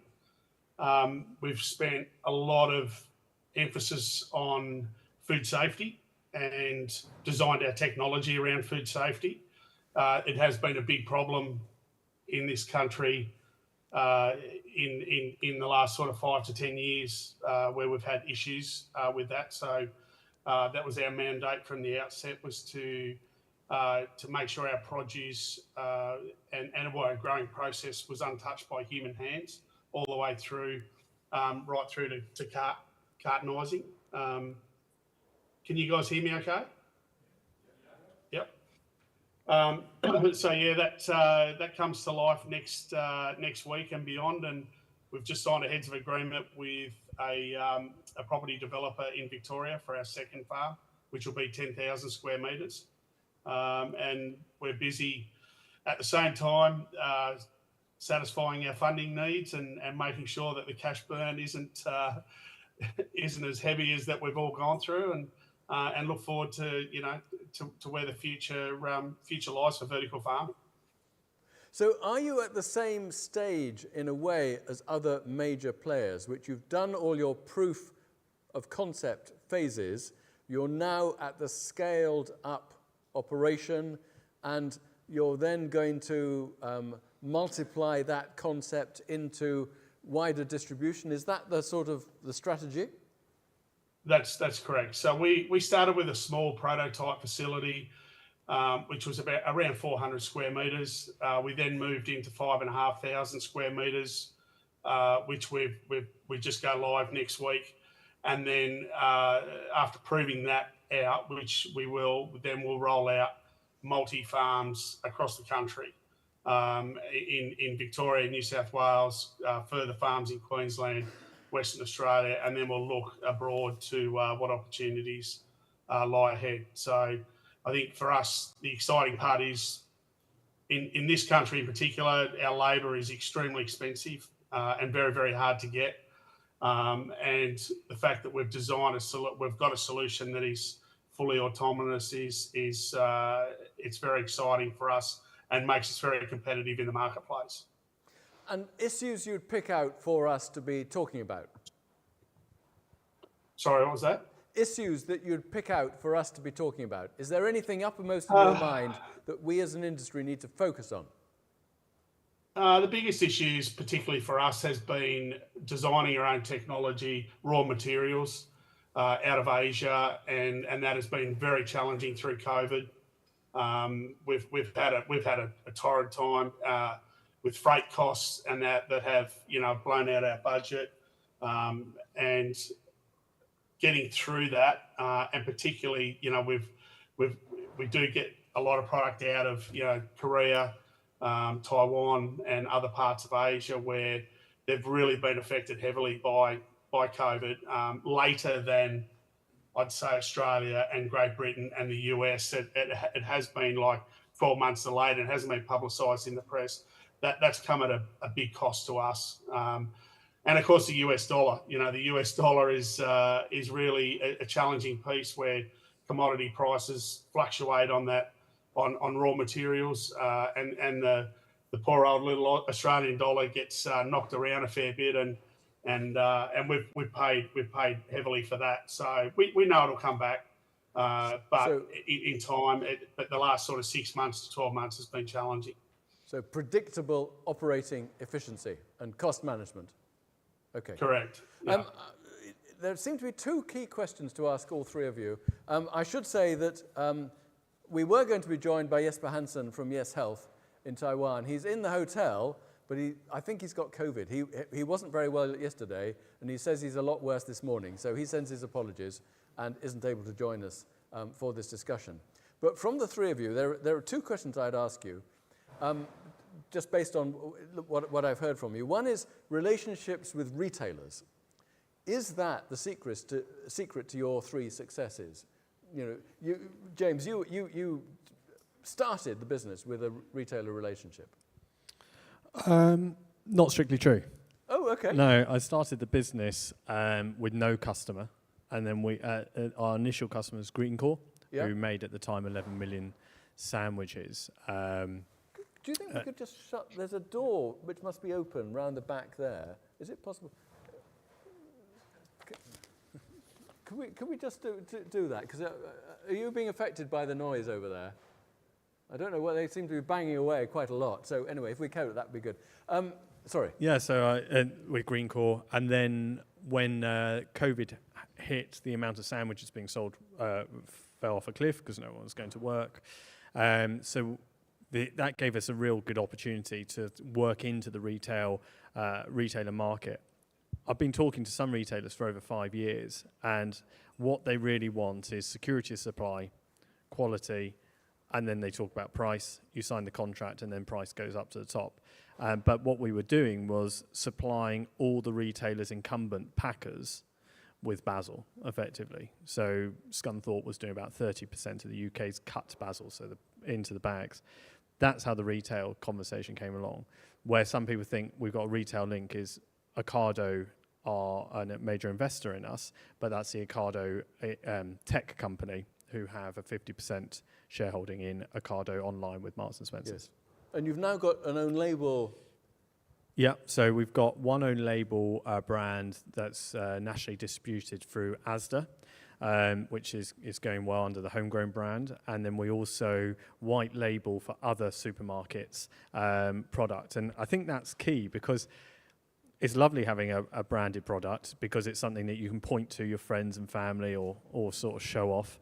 However, the white labeled product is far better for the industry, I believe, because it shows that we're competing on quality and price against import. And that's through other retailers. So you wouldn't know if it's vertically farmed or if it's from Kenya or Israel or wherever it's been bought in. And I think that's been a real driver for the business. Okay. Conrad, retailer relations, are they vital to you or an afterthought? I think supply chain relations is probably a more broader relationship that we have, regardless whether it's retail, whether it's food service or wholesale. When we set out on this journey 7 years ago, and the reason why the founder, got myself and my wife into the business because we came from a supply chain background, and then furthermore, I engaged my previous history of supply chain partners and all that to come and check it out and make sure they were comfortable with what we're investing in. So we've had supply chain in our minds from the outset, and we're fortunate that we have a lot of our supply chain partners that have invested into the business, and they've done that for a reason because it de-risks their current supply chain. So, for example, rocket or basil, there's certain times of the year in Australia where you just can't grow it. So we can plug those holes, for 2 or 3 months of the year and pivot to another variety when needed. Okay, and Tristan? I would agree with both of the speakers here. I think that we have a perhaps greater emphasis on the food services sector at this stage. We will be having products going into the retailers as well, both on a branded, our own brand, and also on a white label system. I think that a lot of the food services area are keen because they have an obligation to sell a specific type of product, and because the supply chain from the fields is so erratic at the moment, having a supplier who can supply on a 365-day-a-year basis, whether it's raining or hailing, or it's too hot, or it's too cold, or it's too whatever is going on in the environment outside, I think is a major advantage that vertical farming has compared to the conventional farming sector. So I think that, at the moment, the amount of volume which we have and the overall industry has is still too small for supermarkets, I think, to go completely all in on the hydroponics concept, because it will effectively make people question the non-hydroponics source of supply. So if we are saying that we are pesticide-free, insecticide-free, herbicide-free, and all of those sort of wonderful things, and then we have no nitrates and phosphates going off into the water system, if we have all of those sort of benefits, it then begs the question, well, where does all the other salad come from? And if the comment is, well, all our other salad has all those things associated with it, well, then that's not very appealing for the salad industry. So I think that it will take some time, and James, has his sort of, maybe it's 94 or 180 or whatever the number is in terms of the UK being able to be supplied by UK-based farming systems. And I think there will come a tipping point where certain supermarkets will be able to say, we have enough of our product which is all vertically farmed, for them to start to say, we are 100% vertically farmed, and oh, by the way, we are so much better for the environment than all the other previous outlets. And I think you can see this in how some of the supermarkets in particular, and also the food services sector generically, talk about, we are 100% British or Irish beef, or we are 100% British milk, or we're 100% British eggs, or whatever, how 100% they are, with the implication that it's better to have British Irish beef or British milk than it is to have imported from somewhere else. But they can only do that once the industry is actually able to supply everything that they want. So it's not just, can you supply basil, or rocket, or watercress, or whatever it is, but it's the whole range of products which the supermarkets want and the retailer and food service industry wants. And I think when that happens, I think you'll have a lot of people going, oh, I didn't realize that conventional farming was so disgusting compared to a hydroponic system. Can I add to that, though? Go on, go on. Retailers are also, they're under pressure to move to new ways, and it might not just be vertical farmed, it's new supply chains, because countries, especially in Europe, their yields are going down, so they rather sell to the local market and not have the fuckability of dealing with UK retailers. And so they're having to find new ways of supply chain, and vertical farms could become a really big part of that, because then it's UK grown at prices that they're happy with. Okay. Can I jump on that one? Yeah, go on. I love that word, by the way. It's fantastic.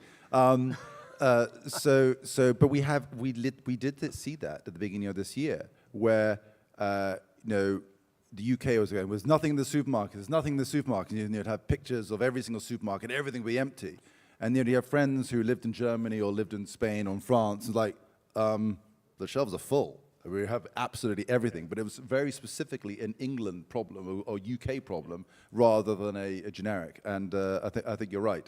They are looking for alternative sources, and also, it's much harder to manage the shoulders of the season now than it used to be. So, supermarkets, typically would have, the UK is 6 months plus 1 month on either side, so 8 months. And then you'd have 6 months from Spain plus 1 month on either side.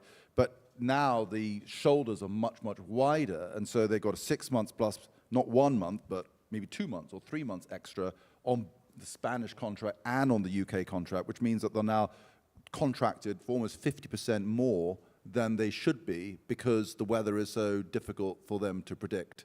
And that is a direct cost and hassle factor for the supermarkets. Okay, right. Thank you. So that's something you pretty much all agree on the development for your businesses. What about crops? So James has said, get leafy greens right. Tristan has said the future is in wheat and soy. Conrad, what's your view about focus today and opportunity tomorrow in types of crops? Are you going into soft fruits?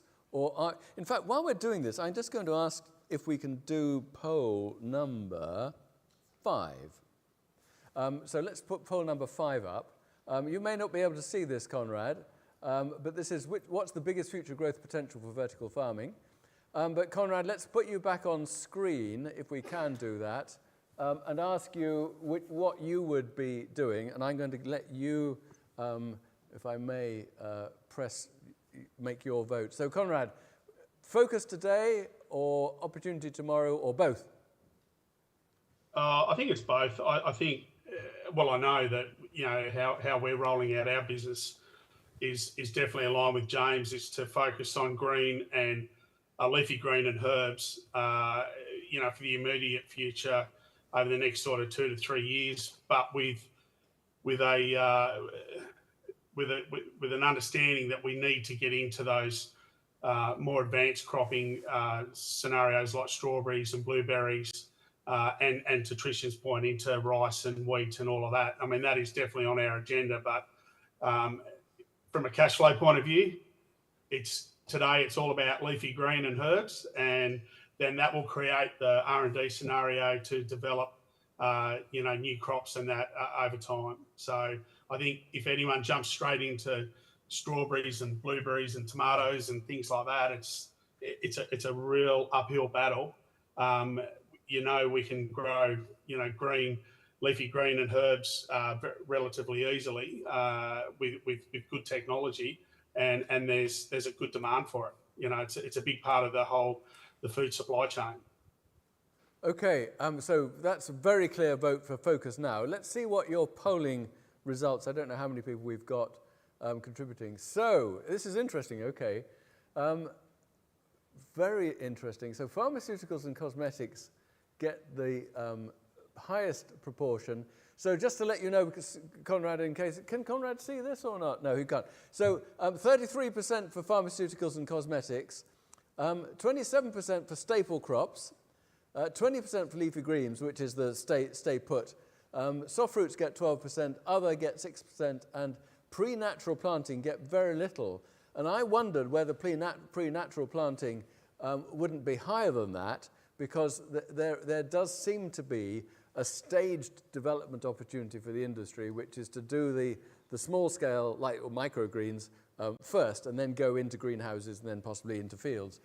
James, go on. Tristan, you want to comment on that? Can I jump in on here? This is all wrong. So I think the way we at Fisher Farms have sort of split the world up is in 3 phases. We have our phase 1 crops, which are what we refer to as short leafy green things, so the salads and the herbs. Yep. And that is the here and today, and that's where here and today we are price competitive with field-grown crops, and that's how we make money. Okay. And it is by doing that. So get the basics right. So it's by doing that we get the money to do the research, to do the hardware, and do the learning by doing, and get the cost curve down, which then allows us to get to our phase 2 crops. And our phase 2 crops we refer to as our fruiters. And so the fruiters for us are more nutritious, and they have more calories, and therefore they're more functionally useful. And then we have our phase 3 crops, which are the rice, the wheat, the peas, and the soy. Now, we've done trials. We know we can grow wheat, and we know we can grow soy. We know we can grow them, and we know we can actually grow them at decent returns in terms of yields per acre. So that's the good news. The bad news is that we are years away before we are able to sell those crops at a price point which is commercially competitive with field-grown crops. Okay. And there are essentially 2 key things which I think need to happen, maybe add 3. So the first one is we need to have a significantly lower price of electricity than we currently have. Now, there are many places in the world where electricity prices are already very low, and over a period of time, with things like solar and with like wind, they are going to continue to going down. The second one is the efficiency of the lights. So your lights have to improve in efficiency, and it's not just a combination of the efficiency, but it's the amount of hours on, and there's also the potential yield you get from different wavelengths of light compared to other light. So there's a lighting part.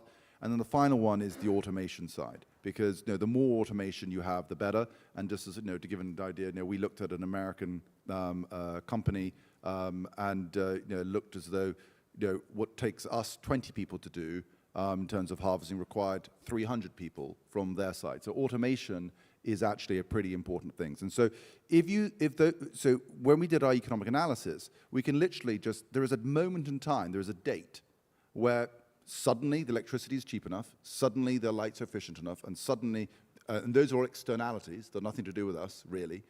And then the automation, which is much more under our control, all of those three things will be true, and therefore strawberries and the fruiters will make sense, or rice, wheat, soy, peas will suddenly make sense. So somebody just, no, it's not just, well, I mean, clearly energy from the efficiency and the actual price of electricity, but the automation side as well. So I think if those things become true, there's literally just a magic day at some point in the future where, all those things have happened, and we need to be ready so that we can actually sell at that point. So there's no point saying, well, it has now happened, and now let's start doing research on rice.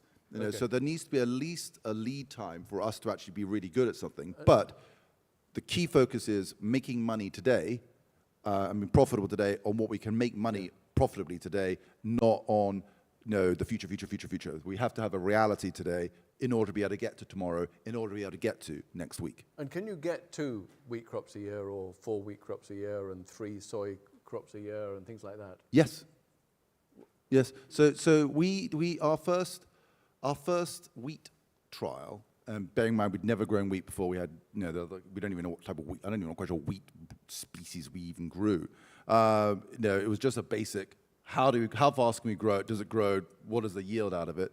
We got 47 times more than you would expect per acre in a British field. Quicker? So we're basically quicker in the verticality. Okay, right. So combine the speed, so we get more harvest per year, and we have the verticality. That was 47 times, which makes it probably the biggest improvement in yield in 12,000 years. Wow. Nonsense? Real?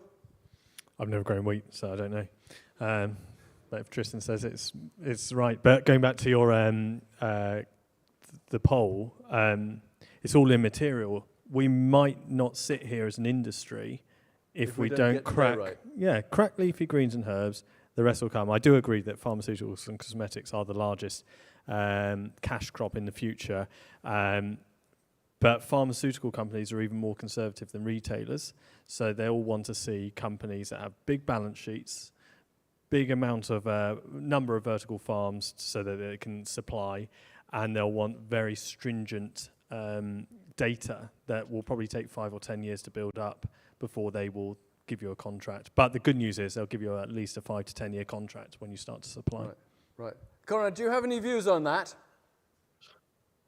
Yeah, I agree with all. I think the quick way to solve the problem with electricity and the fast rising costs of electricity, and what we've done really successfully, is reduce consumption, develop the technology that's going to draw less, and then also, make sure that your output of kilo of product per square metre is maximised, and that's where again we've had a lot of success through our design. Is our output per square metre is amazingly advanced, purely because of our design, and that solves those problems. I don't see electricity coming down ever.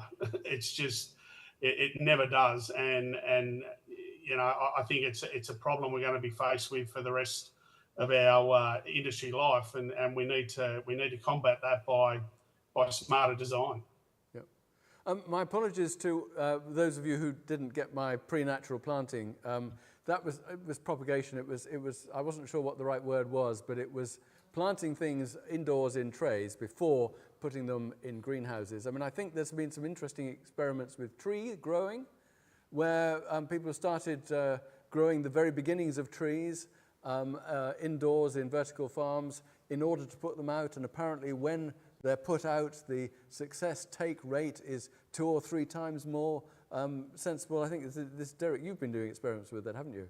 And I think there there are lots of examples where people in greenhouses may be using vertical farm components to start the process which improves the productivity of greenhouses. I don't know much about it, but I just wondered about that. Let's do one or two quick questions. In fact, Derek's made a comment, with every claim of being 100% British or vertical farming comes the risk of production interruption or brand spoilage.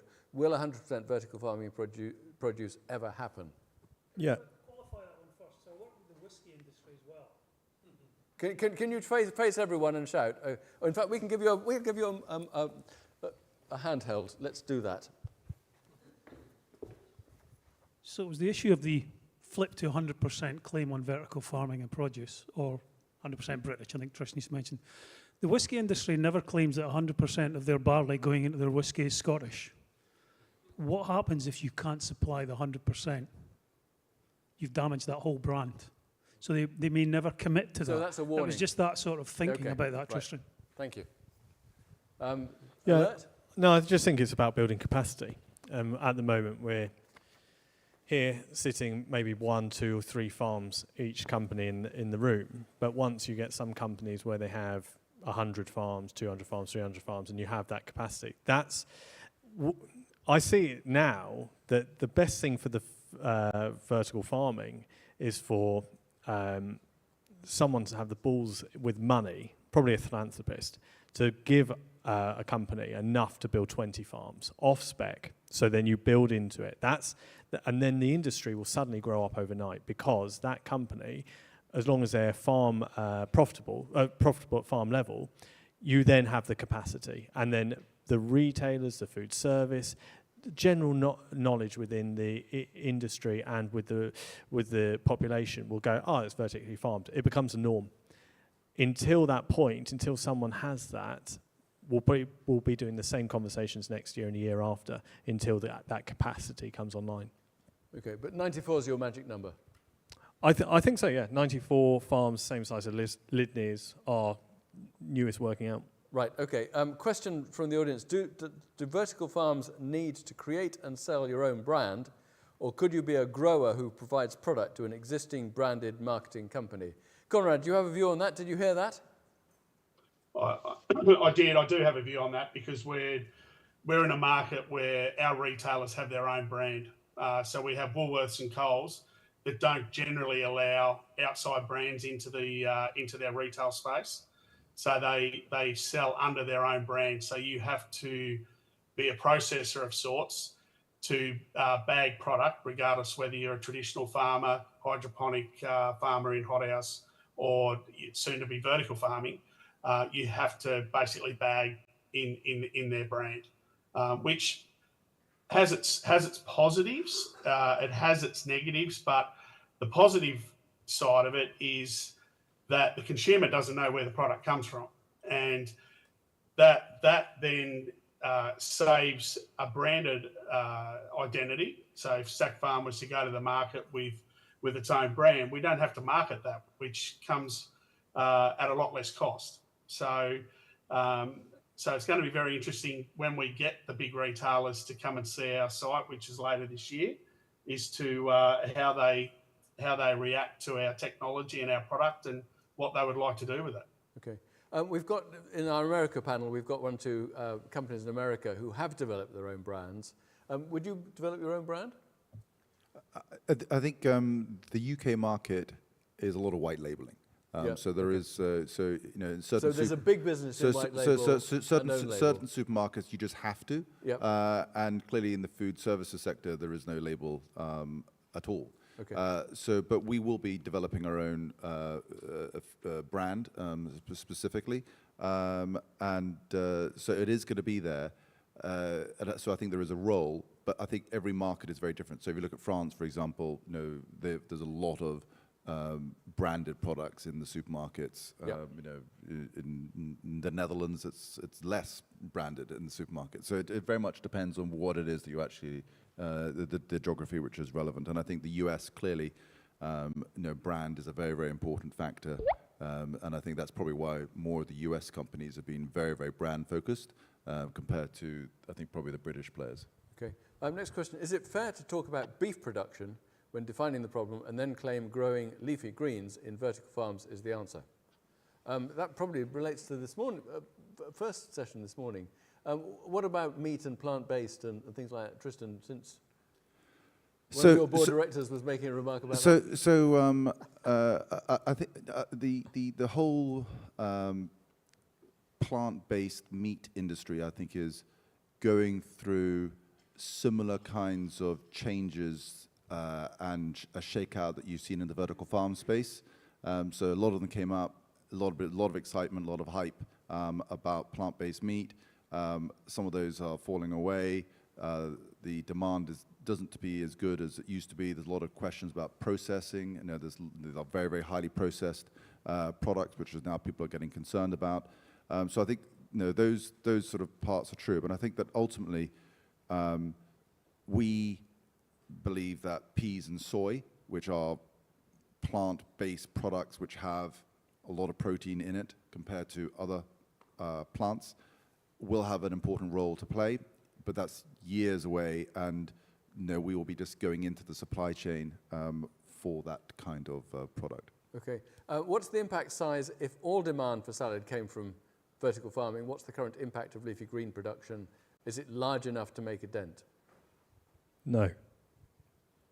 To the wheat statistic, is the 47 times considering the same area and time interval, or how is that figure to be interpreted? Is it? It's multiple. Was it 47% improvement? No. 47 times. 47 times. It's multiple layers with multiple harvests per year. Wow. Do Tristan, James, and Conrad use a modular approach when designing and building their large-scale farms? If so, what's the module size and why? Conrad.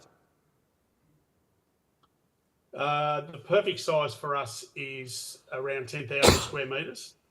That's how we've identified the best return on capital is at a minimum. But we think that post 10,000 square metres, you possibly might be better having a separate farm here in Australia anyway, due to land costs and building costs. So that's where we sit. Is a 10,000 square metre facility, and that's commercially great for us. James? No, I don't really like modular farms. I love when everyone says, "Oh, they scale as your capacity goes up," but it doesn't really work like that. We only have big farms with automation, so the automation's the key, because you need automation either with 2 modules or 10 modules, so it's easier for us to get the efficiency through.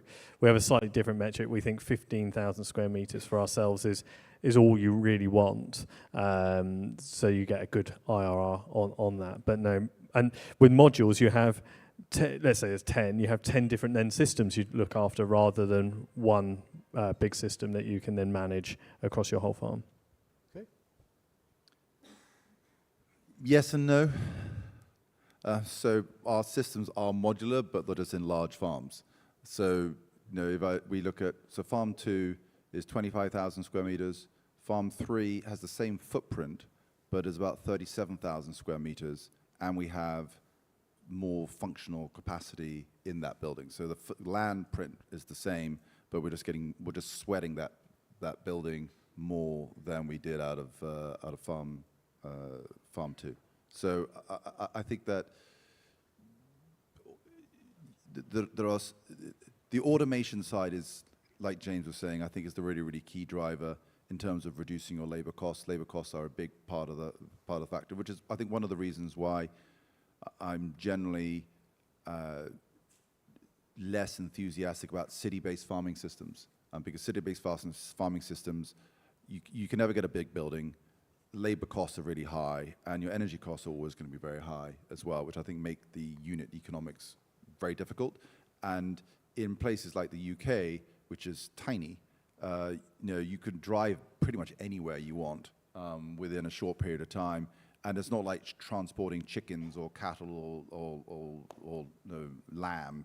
The salad doesn't really worry whether it's done a 6-hour drive. No, it's totally fine. Okay, I'm going to ask for poll number 6 to come up, please. And I'm going to ask all 3 of you one big question, really about the companies that have failed. What went wrong? Why did they fail? What were the problems? What have you learned? Because you've all taken a look at what's left over. This poll, by the way, the question here, Conrad, and I'm going to ask James if you'd like to vote for that. What's the most pressing current issue for vertical farming? Is it credibility and awareness? Is it cost management? Is it quality? Is it marketing? Sustainability, funding, or public policy support? So, in other words, what should we be paying most attention to? James, what went wrong in your view with the companies that have failed? You can invent a new word if you want. No, no, it's more about being careful, because I do have a history of upsetting people, not intentionally, just by comments. What if you wanted to? I don't want to upset anyone in the industry now. I've got to the point where I'd like to just get on with and build farms and push them to profitability. Okay. That's key. Okay, so what did you see? No profitability. No profitability. Stupid business models. The amount of marketing is ridiculous. So when you say stupid business models, was it because they just were all trying to invent something that wasn't necessary, or because they missed one element? It'll be a multiple of elements, but I think it was trying to redefine a whole category. Let's be fair, and I've said this before, we're selling herbs and salads. There's not a premium product at times. If I'm selling caviar, I'll try and add the premium. But and I'm talking about the UK, because I don't know the market anywhere else. But you've looked at some American... I've looked at quite a few people who have gone bust because they'll ask us to look at them. But I think cost management is key. Having 300 people in your facilities or lots of software engineers and missing the point, sometimes you need a bloke in his 50s who's been growing for 30 years to come in and have a look. And that's what a lot of people forgot. Just having a practical grower and sort of wrapping up mistakes in marketing, learnings. I love this word. It's always learnings. No one's ever failed. It's just learnings.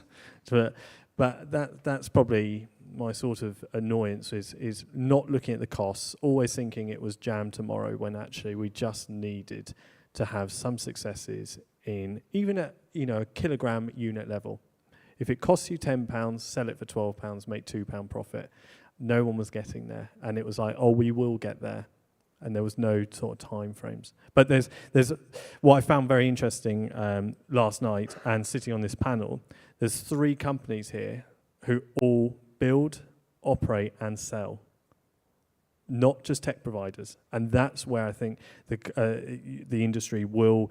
You're going to have effectively 5 or 10 big companies in the next 10 years, and that will be it, because they will find the footprint that is the cookie cutter product, which will be the vertical farm. And there was too many people either buying in tech, trying to reinvent the wheel and stuff like that. It sounds as if your keyword is consequences. Yeah, there was not enough consequences, and there was a lot of money just chasing the learnings again, whereas actually we should have just put a bullet in some of the stuff and gone, let's move on. Conrad, what do you think went wrong?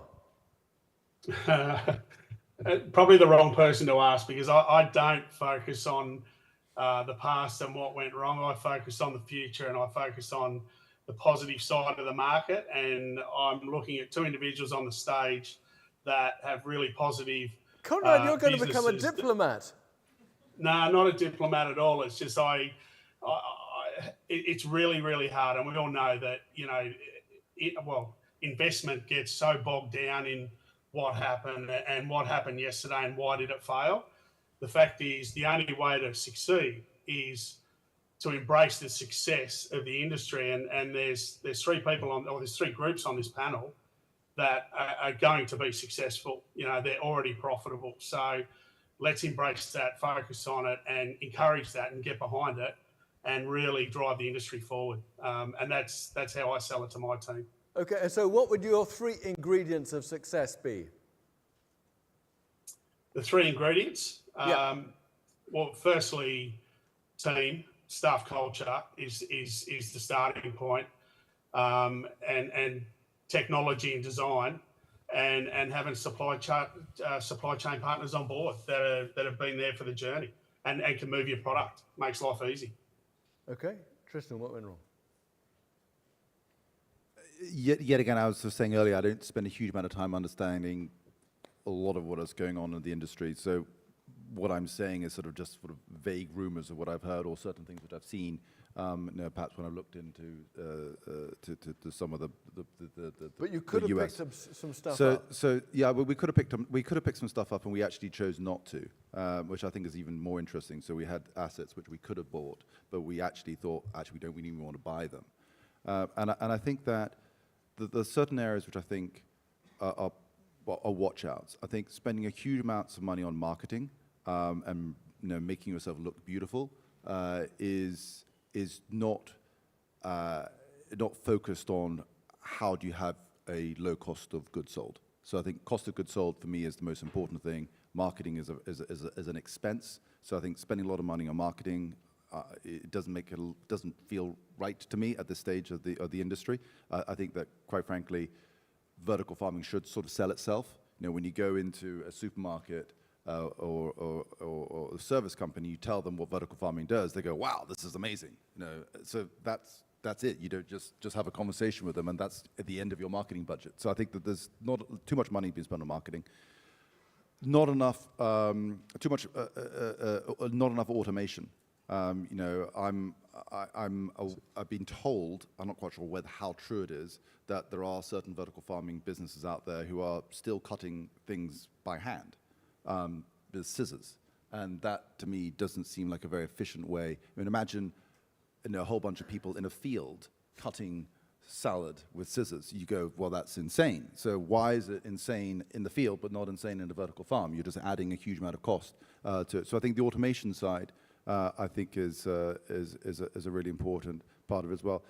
I also think that sometimes too much money is a bad thing. If you get too much money too quickly, you become sort of sloppy, and I think having a level of cost control and a feeling of pain. Pain is a really important sensation because it is a clue about your environment. If you put your hand on a hot stove, you take your hand off because you feel the pain. But if you've got so much money that you're basically got a money glove, you can put your hand on the hot stove and it's like, oh wow, this is really great. And you don't realize that your hand is actually burning because you just got so much money insulation between you. So I think there's a level of, I would also say, hats off to Gresham House, our investor. Gresham House has been an absolutely fantastic investor for Fisher Farms. Very supportive, great board, good investment committee. So I think that's a very important part of the journey as well.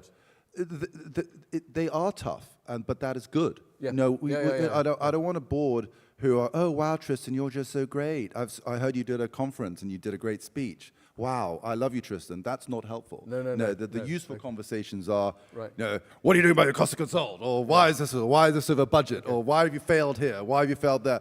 But in a way which is helpful. It's like acknowledging that there is something wrong, and then, okay, what are we going to do about it? Well, more specifically, what Tristan or what you are going to do about it. But I'm part of that process. So I do think that having a good shareholder does actually make a huge difference. So hats off to Gresham House. Right, I'm running out of time now. Let's have the result on poll 6. Let's see what the result is. And so cost management came up with 80% there, and all the others came up with little bits and pieces. So that was absolutely the most important. But all the other things got a little bit of support. So there is a variety of opinion, but 80% for cost management. I'm going to just finish off with one last question, which is industry outlook. And Conrad, I'll start with you, if I may. What do you think is the outlook for the industry now? Have we hit the bottom, and are we on the upward path? Is there more pain to come? Is it growth all the way? What do you reckon? I think we've hit the bottom. There's no doubt about that. If you look at a global industry, I think the outlook looks extremely bright. It certainly does for us here in Australia. Last weekend we had a case in Victoria where we had bushfires for 48 hours, and then we had mass floods for the next 72 hours, and one farmer lost about $6 million worth of crops. So it's only a matter of time before our technology and vertical farming is needed in the supply chain process. It will happen, and when consumers get used to that, and they react very, very quickly, they'll embrace it. They certainly will. So that's pretty strong optimism, James. I was just disappointed from Conrad's last answer that he didn't give us the true opinion of what he thought that I've heard before of other vertical farms. But no, I'm really optimistic, actually, bloody optimistic. There is a lot of realism coming into the market now. Funders are changing and looking at this in a more realistic way. The retailers are seeing it as a real supply chain. I don't believe we're at the bottom of the curve quite yet. I think we've got another 6 months of washing out businesses that might be either looking to raise at the moment or at that point where just to extend their run rate. But it really does come down to, if you're profitable, you can go and build again. And so as the climate does change, and it's very obvious now, and the supply chains become weaker and need a reassess, vertical farming is going to play a part. And I'd like to be sitting here in 3-5 years' time in a much bigger room with, hundreds of people going, yep, we're all part of it now. But I think we've probably got a smaller room next year, and then it will start going back up with the amount of companies that are then profitable and showing that and being less secretive is probably we'll come on to that this afternoon. The secretive is going to leave the industry soon. Tristan. I think that there are some pretty decent-sized vertical farms which are being built at the moment. And in order to get to that size vertical farm, you have to go through a lot of pain in order to get there. But there is a big reward as a result of that pain. And I think that there's a certain size, whatever the magic size is, but they're all of these farms we've been talking about now are pretty decent sized farms. I think that they have a better understanding of the unit economics than you have on a smaller scale. So I think that these types of businesses will be well placed for future growth. And if you look at other industries, for example, the chip manufacturing sector or the solar manufacturing sector, plasma TVs, things that they generally go in a build, clone, scale up, clone, scale up, clone. And the whole idea of the cloning is that you get as much of your lessons learned from your first farm without going completely ridiculous. But then you have to have a scale up, because if you just clone, you'd never actually really improve your technology. And so I think that is what's really going to be happening, or should be happening, in the vertical farm sector. And so I think you'll probably actually are going to see probably much larger vertical farms over time as they just get scaled, but they will be scaling having gone through a cloning process before in the previous iteration. And I think it's necessary to do that, because if we are going to go down the cost curve, which I think is really important, from the phase 1 crops to the phase 2 crops to the phase 3 crops, the phase 3 crop farms are going to be insanely large, connected to insanely large renewable energy systems. So, a 10,000 square meter wheat farm is just not going to hack it. You need to be 100,000 square meters, 200,000 square meters of a wheat farm. So it's a very different Amazon scale. distribution warehouse. Bigger. Right, okay. Well, what interesting lessons. Thank you, Conrad. Thank you, James. And thank you, Tristan, very much indeed. Thank you, bye. We move straight on to our America leadership panel. That was really interesting. It's interesting that the learnings seem to being learned, but we haven't got prevalent models yet for future. People are still inventing their own structures and systems and models. So our America leadership panel will take a similar approach, and we've got 3 panel members from the most established and successful businesses in North America. The first one joins us online. I don't know, are we actually able to get him online? Is that be fantastic? The other two are here in the room. He's a graduate of Harvard Business School. He spent 28 years in US Navy intelligence, becoming a commander. After his next career phase in soybeans, he joined Crop One Holdings as Chief Executive Officer in 2020, which also has a major partnership with Emirates Airlines. He is Craig Ratchik. Craig, welcome. How you doing, Richard? How you doing, everyone? Good afternoon. So if you can just update us on your business and tell us, one or two issues that you think we should be concentrating on in our conversation. Yeah, well, regrettably, things have slowed down tremendously in our industry, as others have probably conveyed to you as well. So any kind of growth plans have taken a step back. There's just so much pressure out there to just stop on the IVF side, IVF industry development. It is difficult to grow. So for our industry, for us, we're kind of in a hunker down kind of a mode here. Make sure our businesses can be profitable and can weather through all this until we can come out the other side of this perception of the IVF industry. Because what's really facing us right now, a couple of the issues are around profitability. That's the big challenge for many of us in our industry, at least us, is demonstrating the profitability path and achieving that. And I think that's been the theme that we have seen from the hundreds of potential investors we have reached out to and so forth. It's just the sentiment towards us is not positive. So my encouragement for everybody in this conference is you got a profitability business model, a profitable model, and I can confirm it. That is one thing that will change the optics on our particular industry. Because along with that profitability is really risk management. We always assumed, regrettably, that the industry and the world would just embrace our IVF products or CEA products. And that's just not the case. So how do we manage that risk when you're talking to potential buyers? How do you ensure that if they don't buy it, that your product doesn't go to waste?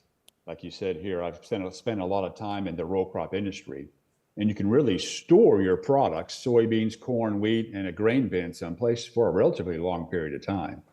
Both lettuces, fruits, and vegetables, that stuff is perishable. It's hard to really manage that. So how do you manage the risk of your product going bad? Now, we saw recently here where the USDA in the United States has approved a crop insurance program for CEA.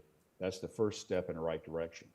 So I'll stop there because I know that I'm kind of, my tone is not positive. I still see positive outlook for our industry.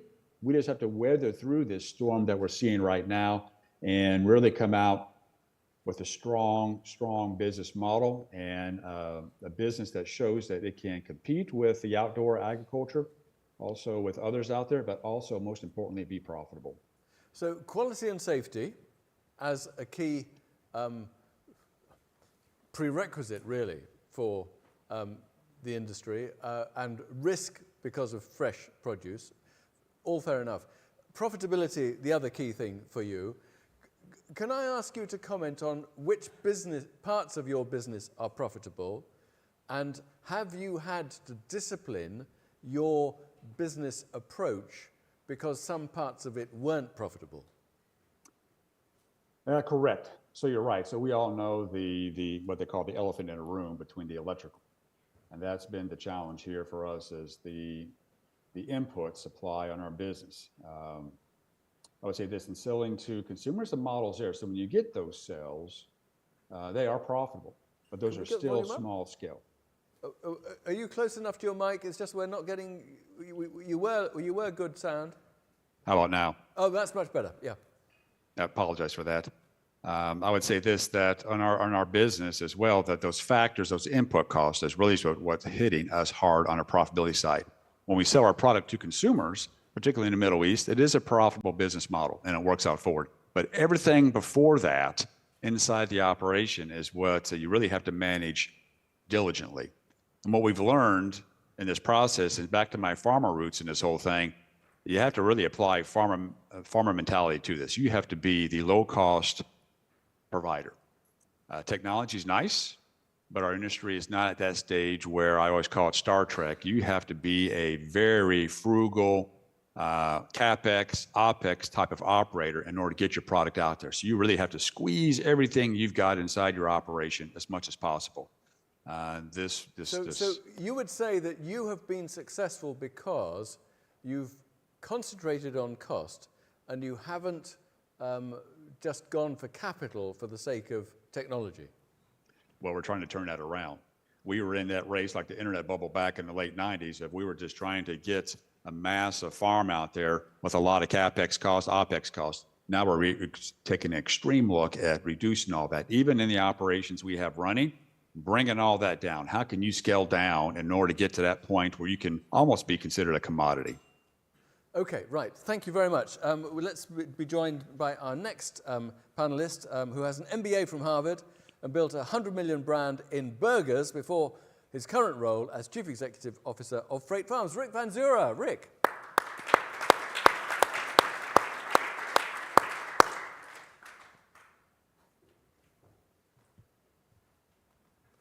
Come and join me. Hello. Hello. How's it going? Good, good. Interesting conference. But how's your business? It's good. I mean, this year, I'd say we went through 3 years of really kind of hyper growth. We're 13x what we were. And then we came into this year where certainly the inputs impacted our customer. We're different. We are purely a technology provider, and it's our customers who are the growers serving their end markets. So energy costs impacted us. I'd say for our customers, actually financing was a bigger impact, the increase in interest rates. So this year we really focused on driving as much as we could the unit economics in the box to help our customers with their economics, doing a lot of work around lighting, water, nutrients, everything, and also positioning for a transitioning we're going through now where historically we've sold largely to not-for-profits, both academic institutions and community-based organizations and small business farmers, the kind of folks who would start with one farm and grow to 3. And this year we're transitioning to be more institutional. So it's really been about making that transition to be more of a grown-up. But again, our value proposition is, I'd say, radically different than most in this room, where I would describe it as sort of a race to figure out how to sell better than commodity product at close to commodity economics. We're a last mile provider. Again, our not-for-profit business is about as big as our for-profit business, so we think about it much more through the lens of how to deal with sort of last mile solutions where there's extreme climate, extreme resource scarcity, or around specialty crops. So we've got farmers in Alaska who take advantage of the fact they're the only game in town for what they can grow, and that's a premium market. And then we have growers who are in California where obviously there's plenty of available produce, and so they focus much more on specialty markets, which the large lettuce providers coming out of Salinas or Yuma don't focus on. So it's just a much different value proposition. And numerically, I've wondered whether there are more freight farms than any other type of vertical farm. Yeah, we believe so. We think we have the world's largest network of commercial farms and the world's largest network of IoT connected farms. We're in every U.S. state. We're about to go into our 41st country. We have about 600 farms around the world. 600. So that's another part of our value proposition is we obviously have invested a lot in our own R&D. We've invested $43 million over the last decade, but a lot of our research is really coming from our network of 1,000 farmers around the world who are all trying different things. So we collect data from cameras in the farms, from software, but a lot of the information we collect is all of those farmers sharing the different markets they serve, the different techniques they're trying. And have you lost some of your customers, or have you constantly grown? Well, we've grown every year. Certainly, like any small business, you can fail. Yeah. I would say the farmers that have bought our farms, you need two things to be a successful farmer. One, you need to have attention to detail and directions. You don't need to be an expert farmer. Only about 20% of our farmers have any agricultural background because one of the values of a container is you can really standardize operating procedures, and you can put a lot of that into software so folks can grow according to recipe, but you still need to maintain your farm. You still need to be careful about transplanting, harvesting, how you manage the crops. And then the second, which is a requirement, is that you're willing to market your product. And we find we have some people who fall in love with the farming part and don't really pay attention to the marketing part. And then there are others who are the opposite. Having said all of that, about 80% of our farms that are sold are still operated by the original operator. So over the last decade, it's had pretty good carry through. And we should congratulate you. You had a big announcement last week. Or was it this week? Last week? It was sometime in the last 2 weeks, yes. Yeah. So, you going to tell us what? Sure. We announced that we're merging with a company called Agronom. It's a public SPAC with an intention to go public around the end of the year, maybe in January or February. And I'm sure for those of you who followed SPACs, the obvious question would be, well, geez, why are you doing that? That didn't work 2 years ago for the people who went down that road. But I would say, first of all, let me talk about what's different about why it didn't work and then why we did it. Because frankly, we had no intention of going down this path when we started our fundraising route. But first of all, SPACs now are different than they were 2 years ago. That's a special purpose acquisition company for those who don't have English as a first language. Right, and it's a shell company. It's a vehicle to become publicly quoted. Yeah, so it's a shell company that's purely otherwise known as a blank check company, where it's a small group of folks who basically raise cash saying we're going to spend 2 years looking for an acquisition candidate and then merge with that company so that they can go public. So 2 years ago, that market was overly hot, and we had people approaching us at literally 10 times the value that we're going through now. So you've heard a couple of the panelists talk about the problem with easy money, and it is a huge problem. Because if you merge at a valuation of, call it $1 billion, you have to have a business plan that says you're going to justify $1 billion. So it literally forces you to burn through cash, because that's the only way you can demonstrate you've got any hope of growing at the rate that would justify that valuation. That's an interesting insight. So one thing that's different is we're going through this process at what is essentially a fair valuation. It's approximately the same valuation we raised money at privately about 6 months ago. So we're not forced to chase an unrealistic business plan. In fact, this time around, the bankers really worked very hard, because now they assume liability if they take you public through this merger and you had no shot of ever making your business plan. So they go through a lot of effort to really make sure now that your guidance is achievable guidance, a lot for their own liability reasons, so they don't face that issue. And then the second reason we did it is because of the sponsor who we're merging with, a company called Agronom. Their CEO is also CEO of a company, Lexington Capital, which is based in Mexico.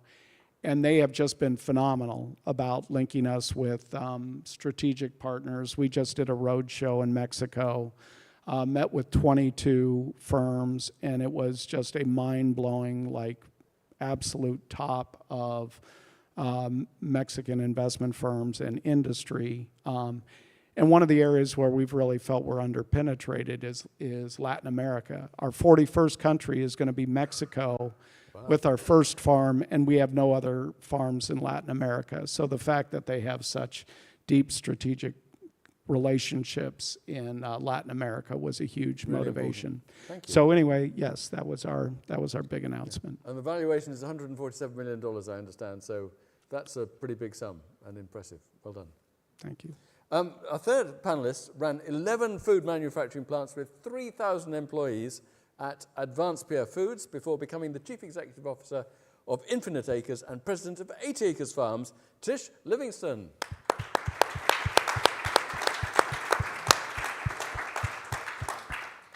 And you're doing some interesting good things in the States, so, and beyond actually.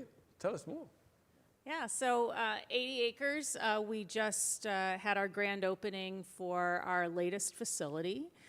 It is sold out by, with a customer that we have a great relationship with across the U.S. So we had an announcement, I don't know, a couple months ago about that partnership. And yeah, so we are heads down, working hard, have a profitable farm, starting up that second profitable farm, and ready to build our third farm. So we have sold out all of that capacity, which we think is huge. And yeah, you know, we're just plugging along. The capital markets and everything going on in the industry is a little unnerving sometimes. But for us, it's all about the core fundamentals. The foundation of our business from the beginning was hitting the right unit economics, knowing that we have to get to profitability, knowing that we have to get to positive cash flow as a company, and having an innate relationship with a customer where they're making money, their consumer is happy, and we're making money as well. So how do you satisfy that customer? So it's Kroger's, isn't it, is the main one? Yes. How do you satisfy them? Is that a partnership? Is that are you developing things absolutely with them? Because they're putting a lot of faith in you.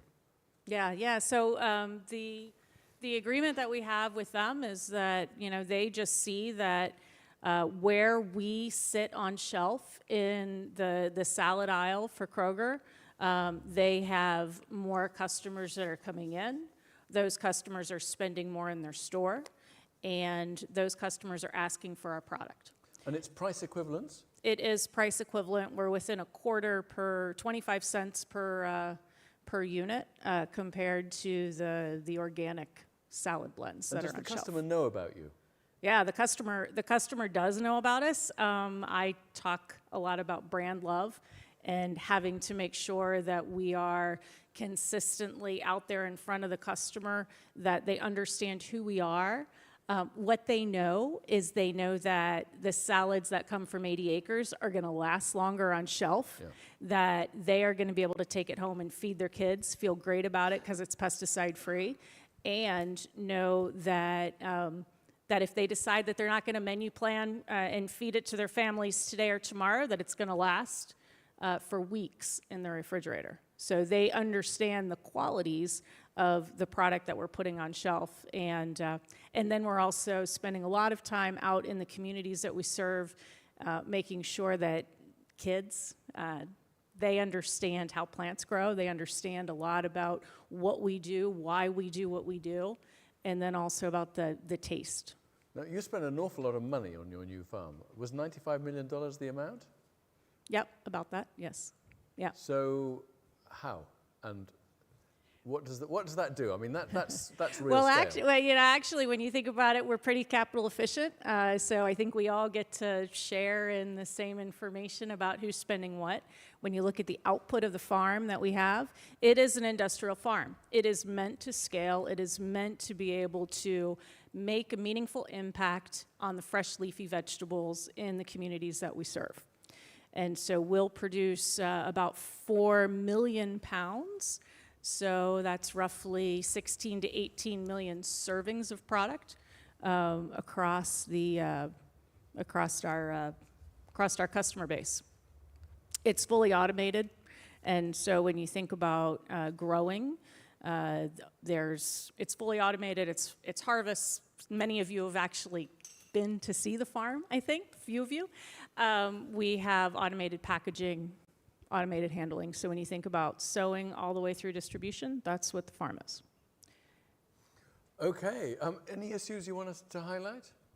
No, I think the big thing is just everybody needs to hunker down and get back to the fundamentals of business, which is profitability, making sure that you have the right unit economics and that you have the KPIs in place to be able to know if you're on track or you're not on track.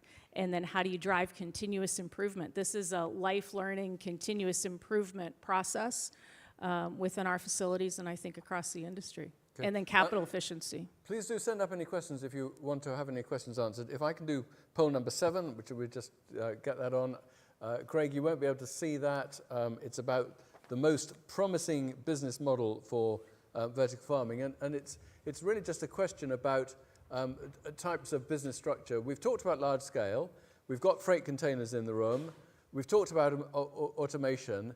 Then there's the hybrid with greenhouse, which is something that's been talked about. What we haven't talked about much is in-store, in-home, in-restaurant, and whether there's anything else in terms of a business model. I guess, there are still quite a lot of freight container businesses around. Is that something which is an alternative, a complement? Is it an industry in its own right? How do you see it?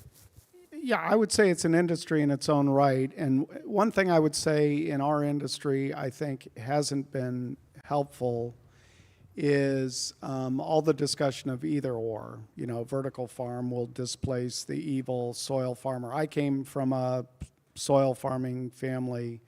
A former classmate, friend of mine, runs Farm Foundation in the U.S., which is a soil ag industry cooperative. We worked with soil farmers, even though I said only about 20% of our base has an agricultural background. We do have farmers who use us for season extension, traditional soil farmers. So anyway, there are a lot of people to feed. There are a lot of issues. I root for traditional ag to continue to get better. I certainly root for the large-scale vertical farms, and I believe what I've heard here, that at scale, it's moving in the direction that it will work, but it's sort of like, plant-based meat 5 years ago saying it was going to supplant, traditional meat, and where is it now? It'll be an industry, but traditional isn't going away anytime soon. So just yes, as we need alternatives to meat and alternatives to dairy, we need alternatives to fields. Yeah, and we have a farmer in Egypt that I think is a great example of it, where they have a traditional soil farm, they have a greenhouse, they don't have a large-scale vertical warehouse, but they have us, and it's sort of their continuum with each of them playing a different role. And so that's why, again, I root for all forms of farming because we need them all to get better, and certainly over the intermediate future, we're going to need all of them to feed the planet. What's the biggest number of freight containers you've got in one location? Yeah, in one location, 11. 11, okay. Because I think Square Roots gets up to about 20, doesn't it, or something like that? Yeah, with Gordon Food Service, right. Yeah. Craig, let's get the answer to this poll. I'll tell you what it is, and then you can talk about, so which is the most promising business model for vertical farming? Large scale gets 34%, automation gets 33%, and hybrid with greenhouse gets 21%. I think that's quite a big number for hybrid with greenhouse. So that's not just vertical farming in totally controlled, but with adaptation and sunlight and so on. Freight containers get a bit, in-store home does get a bit, and other get a bit. So Craig, most promising business model for you. What have we got to do to complement the field? Yeah, like you just heard here as well, it's going to be a little bit of everything. But through the analysis that we've done, we had 100 million plus farms producing 8 tons a day. We weren't getting any traction whatsoever. But it's going to have to be the hybrid. That the third point you mentioned here was the hybrid between the greenhouse and the vertical farm. There's a couple of farms out there that are that way. That brings the capex down. You're taking more advantage of natural sunlight, but you also have the CEA perspective in those farms. I would say it's going to, of course, be geographic dependent on which one would be most. Yeah, you can't put that kind of thing in Antarctica or someplace like that. But you see greenhouses operating very efficiently in the Middle East. You see them in the hottest places in Texas as well. But you also see those that or a greenhouse with a vertical structure on the inside that seem to be competing very well with the warehouses, with the greenhouses. But again, to the point that was just mentioned here, I think all these models, all these farm factors have a strong place in the marketplace. Our particular facility in Dubai, yeah, it's an engineering phenomenon, frankly, on the way it's doing things, because it is a desert. So you do have to control a lot of things, but we're looking at that farm and how can we make it better? Not from an automation, because 100% automation is nice. We've seen farms that were 100% automated, but the CapEx, OpEx cost, the electrical bill, that just doesn't work. So you really have to take that farmer perspective of using binder twine and duct tape and whatever else to make things work until you get to the point of profitability. And once you have that model, then you scale and grow. Take it back to the old business model. You have to just really be basic, because I think many of us in our industry, we like the technology, get attracted to the new shiny objects out there, but you really have to be very pragmatic and very cost frugal. So produce a 5-ton-a-day farm for $30 million that you can compete with a greenhouse. Because the people, again, on the finance side of the equation, you have to make that model work very aggressively. So again, to the point here is, though, that could work in some places. The world is a big place and there's different models. I'm sorry, I got to keep that. I'm sorry, I got to keep that closer. The world is a big place and there is space enough for everybody, even outdoor. The thing with that is, though, is consumers. What do consumers care about? Frankly, I look at my own wife here and our family and what we're doing for buying things. And we don't buy the best. We buy what's affordable. So you really, the consumer marketing, to Tish's point here about the branding, the marketing, the consumer awareness, I don't think consumers are really aware at this point the differences between the food products that are out there. And that's what our industry really needs to kind of focus on, is that kind of education program. And that's going to be a collaboration with the state governments, the USDA, the European Departments of Agriculture and so forth, to really get that information out there so people are really aware. Again, but we don't want to disparage outdoor agriculture, because that's where 99% of our food comes from. But it's got to be just a partnership moving things forward. Is there a metric in your business for the number of people or the cost of people as a percentage of your revenue or overall cost, or the number of people for a certain quantity of output? Do you have a people versus automation key performance indicator? Not directly like that, but that's a great one that we should look into, to be honest with you. Really, it's about the SKUs, the volume that's being moved. And just there's an assumption there that there's a tie into the consumers, of course, because that's where it's eventually going to, but not a direct correlation. But that's something we should look into. I just wonder whether there was a pride in the smaller number of people or the larger number of people. Volume and profitability. Okay. So yeah, pride won't get you revenue. Pride will get you no money from investors. Yeah, I think that there's core manufacturing analysis that you would do, and that's why I really struggled between large-scale farm and automation in that survey. No, that's fair enough. Because I feel like there's a step function and there's a relationship. You get to a certain point, then you can justify the automation, and but when you're small scale, you can't. I've seen a lot of money thrown away in this industry for automation for the sake of automation, sexy tech for the sake of it, which makes absolutely no sense. So when you think about capital efficiency, that's what you have to look at, is what your cost basis is, and you have to understand how you get a payback. And I've worked with private equity my whole career for 30 years, and they're going to want to understand what the payback is on the investment. And so the number of jobs that you can take out, or the quality of the jobs that you can improve, where you're going from backbreaking manual labor into higher paying jobs through automation, that's the key. And that's what we can bring in vertical farming. Okay. I'm going to ask for poll number 9, if I may. And I've got a couple of questions here from the audience. One is, you spoke of a tougher time in the funding market. What types of return are your investors looking for from you now, please? So in other words, are investors being more tolerant or more demanding, and in what way? Well, I would say our current investors are sympathetic to the market and sympathetic to the headwinds that we have as a company for inflation. but they still are holding us accountable to the thesis that they underwrote, and it's unit economics, and it's volume and expansion into new markets. So they're still holding us accountable. They're saying, figure it out. But when you go into, when we're going out to, if we were looking for more money, the whole idea of profitable farms and a profitable company is almost a gate to play in the future. Are you still on the same path that you were on? Yeah. Or has that path changed? No, we're on the same path. I would say that our path slowed a little bit. I would have liked to have had the farm that I just finished and the farm that I am building right now completed by now. Right. But I think with COVID and then the supply chain shortages, the inflation, it's really caused us to pause and slow down to make sure that what we're doing has the right unit economics and is affordable. Craig, go on.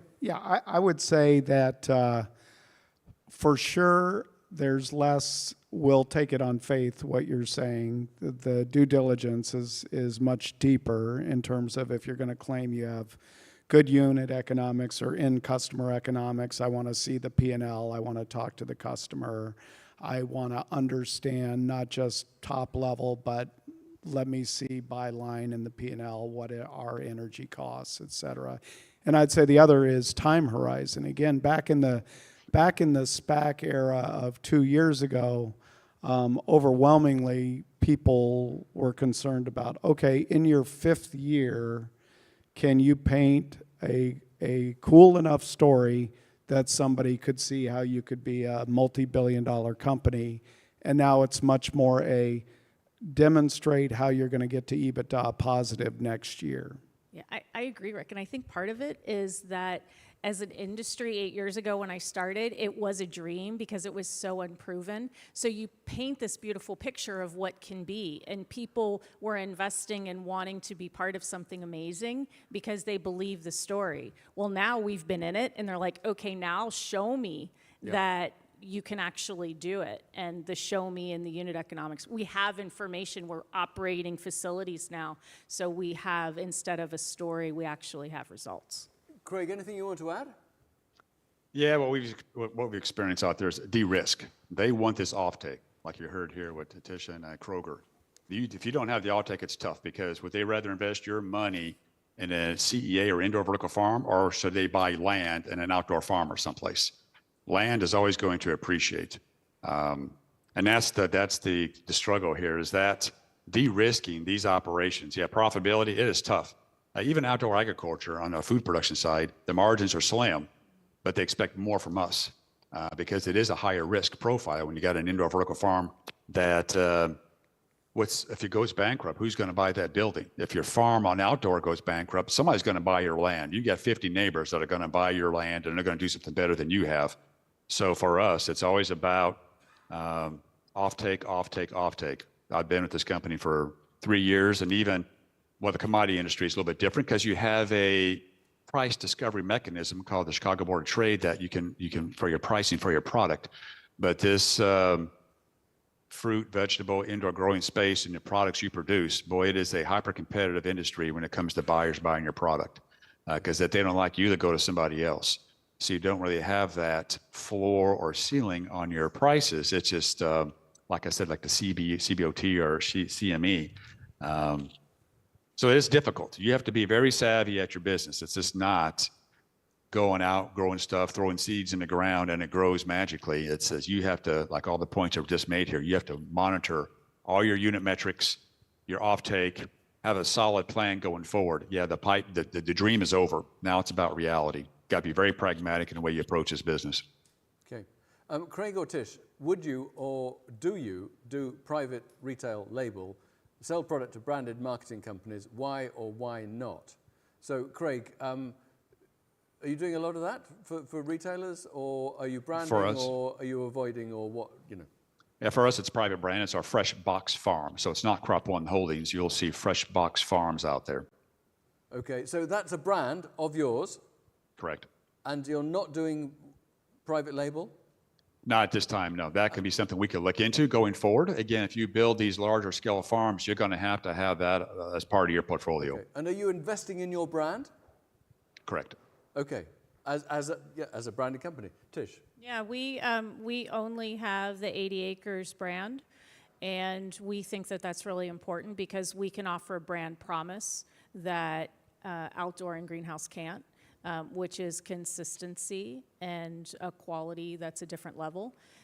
We are investing in branding, but we are not a traditional CPG company that's going to invest millions of dollars in brand. You can be smarter. You know, we're savvy technology people. We can figure out how to use social media and other methods. And what we find is that our retailers, they want to do the things that traditionally they would charge for in a store. From a branding perspective, they want to do that with us because we're bringing the consumer in.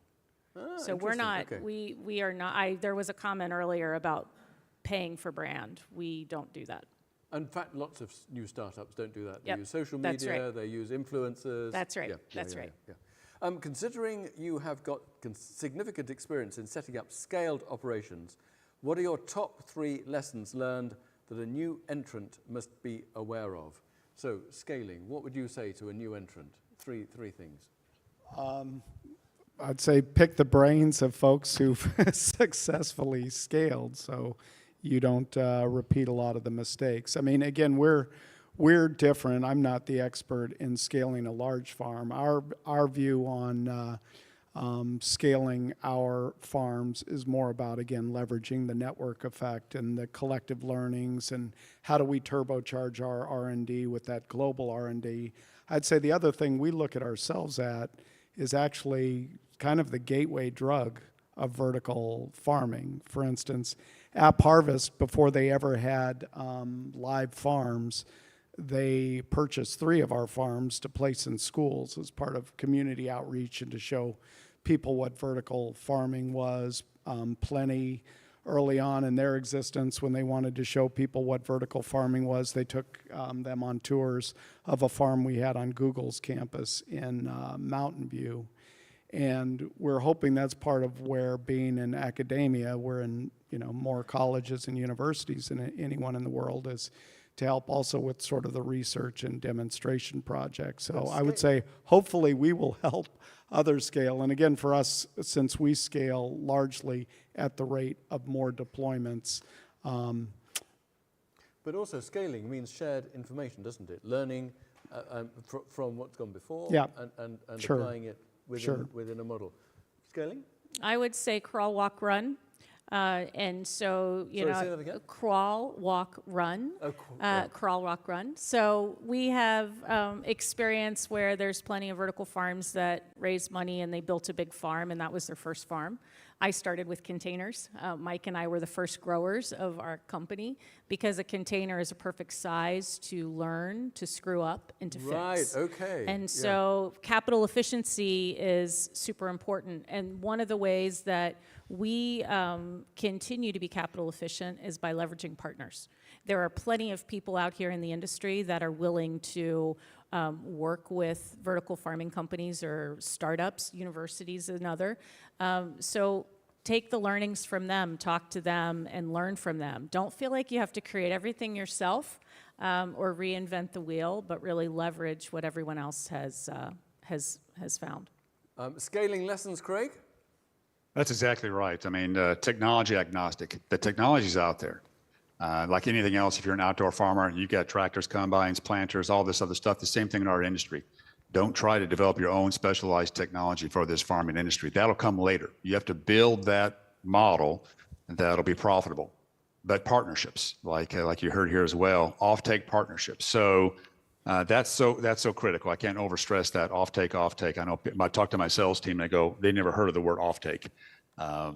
Which is interesting because all the investment community, that's all. When you say offtake, what do you actually mean by that? Is it somebody that's going to buy your product? Who is buying your product? Is it Kroger? Is it Albertsons? Customer. Correct. Okay. Correct. But that's hard because nobody in the produce space wants to give you an offtake.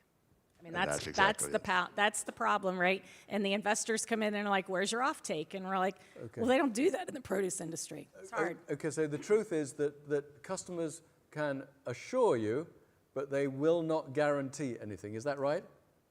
Yeah. Correct. So you've got it if you've got it, but it may not last tomorrow if something goes wrong or they change their minds.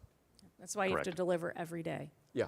Yep. Okay, right. Correct. We've got a poll that you were, I think it was number 9. Let's see what comes up there. What is vertical farming's strongest message to consumers? So 27% went for local, Craig. 20% went for fresher. 20% went for no pesticides. And then a few went for tastier, more nutritious, beyond organic. And eco-friendly was the bottom choice. So is it a combination? Is it a single message, Tish? I believe you think that it's a combination. First of all, it has to taste better, otherwise they won't buy it. So to me, that's a gate to play. That's not even something to talk about. That's your number 1. And then, and then I would say it lasts longer, and then no pesticides. Local, I would say 2-3 years ago was super important, but for us and what our customers are saying, fresher, no pesticides. And it obviously has to taste better. Craig, what's your key message? Yeah, local. What we've done a lot of analysis across this country, but it does have to look good. I mean, you can't have a local product that looks terrible, wilted, dark colors, and whatever else. But local trumps organic. It trumps everything else. That's what we've seen. Because the economy is in this kind of, particularly in the United States, because people want to see that it's supporting the local economies, it's supporting local jobs, it's supporting local people, and plus it's not moving across the planet to get where it's supposed to go to. Let's just go back to the screen with the results. Rick, anything else from you? Well, local by a mile for us. One of our mottos is move farms, not food. So again, we're very community-based, local population. And a lot of the other benefits are sort of subsidiary to being local. Okay. I'm going to finish with a question about common cause. As an industry, you 3 of you all have a lot of experience and a lot of success, and probably a lot of grey hairs from the pain and the burdens and loss of colleagues too, to some extent. So what would you say is our common cause? And as an industry, what should we be getting together around that will make us all stronger and more successful? Craig first. Well, that's a tough one, because we've gone through this with a lot of our groups that have conversations around this topic. I would say it's got to be about the consumer awareness. That consumers have to know. I know it's at the local level, but there has to be a better movement, I think, across the planet, if not the world. So everything starts with the consumer? That's exactly it, because what happens, what we're seeing is, what I've seen in a few decades is that as consumers get wealthier across the planet, they want cleaner, healthier, safer food. Okay. But they do not know about the options that are out there. Whether it's in the US, Europe, Africa, Middle East, Southeast Asia, whatever it is, they want that product, but they're not sure what's on the shelf, because if you go into the grocery store, you see this massive wall of green. What are you supposed to look for? Okay. And most navigate to the price. And does the word sustainability fit in that, or is the consumer not paying sufficient attention yet? I don't see them paying attention to it yet. Okay. But as an industry, you would say we have to get there first, or we have to take our time? You have to be there. Yeah, you don't want to pollute the environment in your business process. And I don't think any in our IVFCA industry are doing that. I think we're much better than my counterparts on the outdoor side. But consumers, are they going to pay a premium for that? No. Okay, Rick? Some will, some won't. Right. Most won't. Rick? Yeah, I think rooting for each other and encouraging everybody to be following through on their claims. Because I think right now, we definitely as an industry have a credibility issue, and that does flow through to the consumer, because at the end of the day, one of the things that I think is one of our highest selling points is trust. You know exactly what goes into the product, short supply chains, limited chance for contamination, fresher product, et cetera. So doing whatever we can to root each other on, to regain trust. And, again, I think that undercurrent of kindness, because I do think being negative about other forms of farming or being a little arrogant about we're going to take over the world did kind of bite us in the ass over the last 2 years. So being a little humbler and putting our money where our mouth and our performances will be good. And again, that's why the 2 year ago SPAC route was a really bad thing for the industry, because it almost forced you to tell fairy tales to justify what was going on. We're not there anymore. So credibility. Common cause with agriculture and with food manufacture? Yeah, I think with, my focus would be more on with agriculture, but also within the industry, credibility. Okay. So having all of us sort of coming together to supporting each other, but also being honest about claims. Tish. I think our common cause has to be about accessibility to fresh, healthy produce worldwide. And it's going to take all of us. It's going to take all different kinds of growing, outdoor growing, greenhouses, and vertical farms. But we need to increase the percentage of fruits and vegetables that people around the world eat, and that it's healthy and it's fresh. And so we have to make sure that it tastes great, and we have to make sure that we're hitting the scale so that we can get the unit economics down so that it's more accessible to all. So it's not just lettuce for the rich, but really lettuce for everybody that needs it. So actually having better quality and better freshness and better taste and better shelf life will make consumers, you believe, naturally become healthier because they'll be enjoying Absolutely. it more. Well, and I think we can bring vitamins, nutrients, and health benefits to people when they eat more fresh produce. Right, we're going to break for lunch.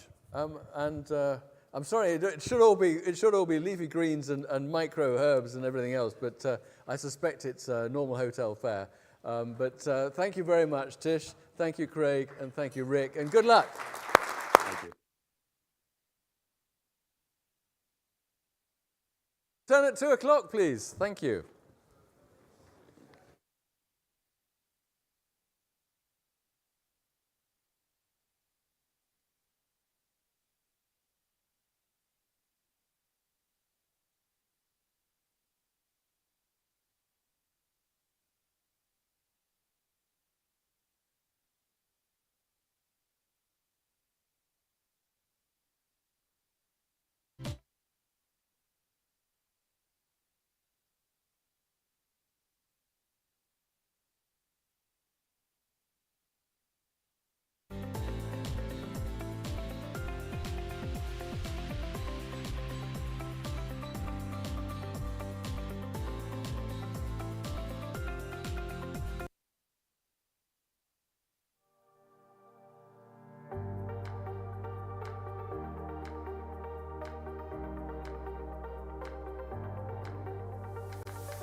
Atera is the IT painkiller. Remote monitoring and management, remote access, help desk and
Grammarly now uses AI to help you write, not just revise.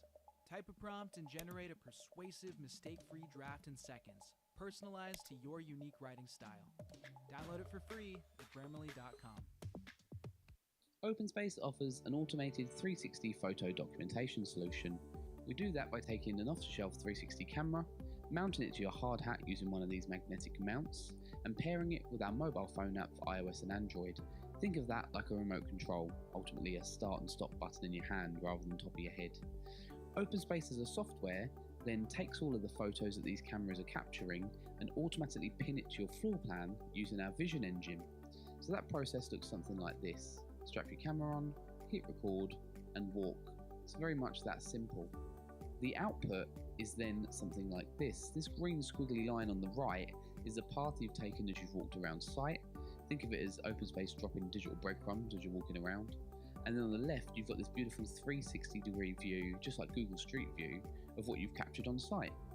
So if we jump into a project, you'll see here if I click my mouse and drag, we'll have that full 360-degree view, just like we would with Google Street View. If we look up, we've got ceilings, down we've got floors, we can see it mounted to our friend's hard hat here. If we want to start walking around, we can use these blue rings to jump room to room or point to point. We can also use our floor plan to navigate, simply open it up, click on a point, and it will drop us straight in there. Now I like to show you our timeline buttons down the bottom here. So these cameras are taking a picture every half a second. These buttons allow us to flick through every single one of those frames. So if we're looking for something in particular or a certain point in time, it makes it very, very easy to do that. Next, we've got our date picker tool, and this allows us to go back in time. So if we want to see the status of a room maybe 2, 3, 4 months ago, this allows us to go back and have a look at a snapshot of what the status was like back then. Now, blocks that are darker blue are closer to my location currently. The lighter the blue, the further they are away. Grey blocks mean there's data, but on a different floor or sheet. So if we jump into one of these, we'll see that it takes us back a couple of months, and we can see the difference in status. The next kind of step to this is our split screen tool, where you can then compare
Energy-saving Bill Busters at Curry's. The beautifully designed Grundig Express Dry 8.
What's up? Hi, Jira. We brought you here today.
Is your agency using WordPress to build websites?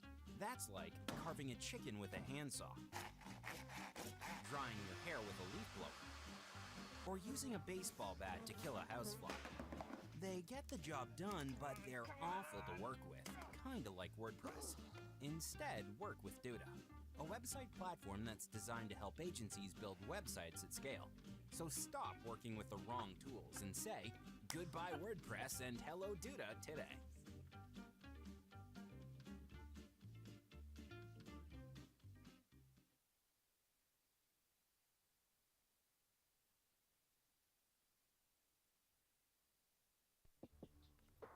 Listen, there's a good chance somebody's trying to hack your website right now. You gotta make sure you're covered. I'm talking about enterprise-grade security built into your site and fully managed for you. Check this out. First up, prevention. The Wix platform is secure by design. Security experts are in the dev process, performing threat modeling, penetration tests, and designing code reviews. And you get a strong encryption for your data in transit and data at rest. E-com sites? Wix is compliant with the highest level of PCI DSS, and it doesn't stop there. The top international privacy and security regulations, they're all in place. You see, it's all about staying ahead of the game with real-time detection. Wix security never sleeps. Never. 24/7, 365. The Security Operations Center is on a mission to monitor and hunt down threats. Plus, anti-DDoS protection, data analysis, machine learning. And let's not forget, the #1 rule in cybersecurity is nobody is 100% unhackable. That's why Wix goes all out with a bug bounty program for independent security researchers, aka ethical hackers. And that's not all. It's time for response. Even in the unlikely event of an extreme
have an hour this week. You can learn 100 songs on the piano by learning just 4 chords. These.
So what is ClickUp? ClickUp is an all-in-one productivity software where you can manage everything and anything related to your work. Your documents, your chats, your whiteboards, your projects. The value of this, you don't have to buy 5 softwares to do this. You don't have to be hopping back and forth between multiple tabs.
Okay. It's always good to have a high level of noise because it means you must be negotiating something. Our first afternoon session is about realizing profitability. And we begin with a sponsor presentation from Farm to Fork, vertical farming and its place in the value chain. And we're going to have a chat show between Tom Kernisser, who's Business Development Manager for Philips Horticulture LED Solutions, and Kate Hoffman, co-founder and Director of Brand and Strategy for Grow Up Farms. Tom and Kate.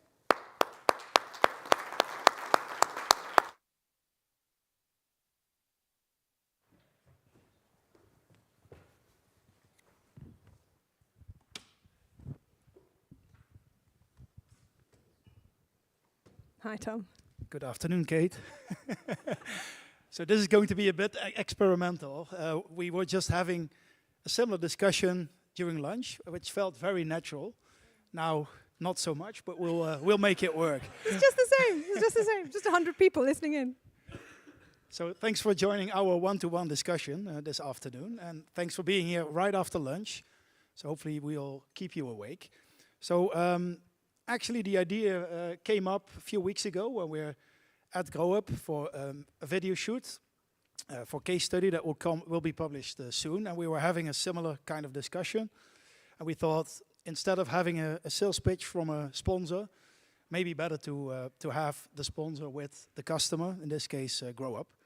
And a few topics we want to address. We'll probably not make it on time. We'll run out of time. That's almost a guarantee. But let's start, Kate, with the market. And then you can give your perspective on the market from your end customer, retail, and I can do the same for vertical farms, tech providers.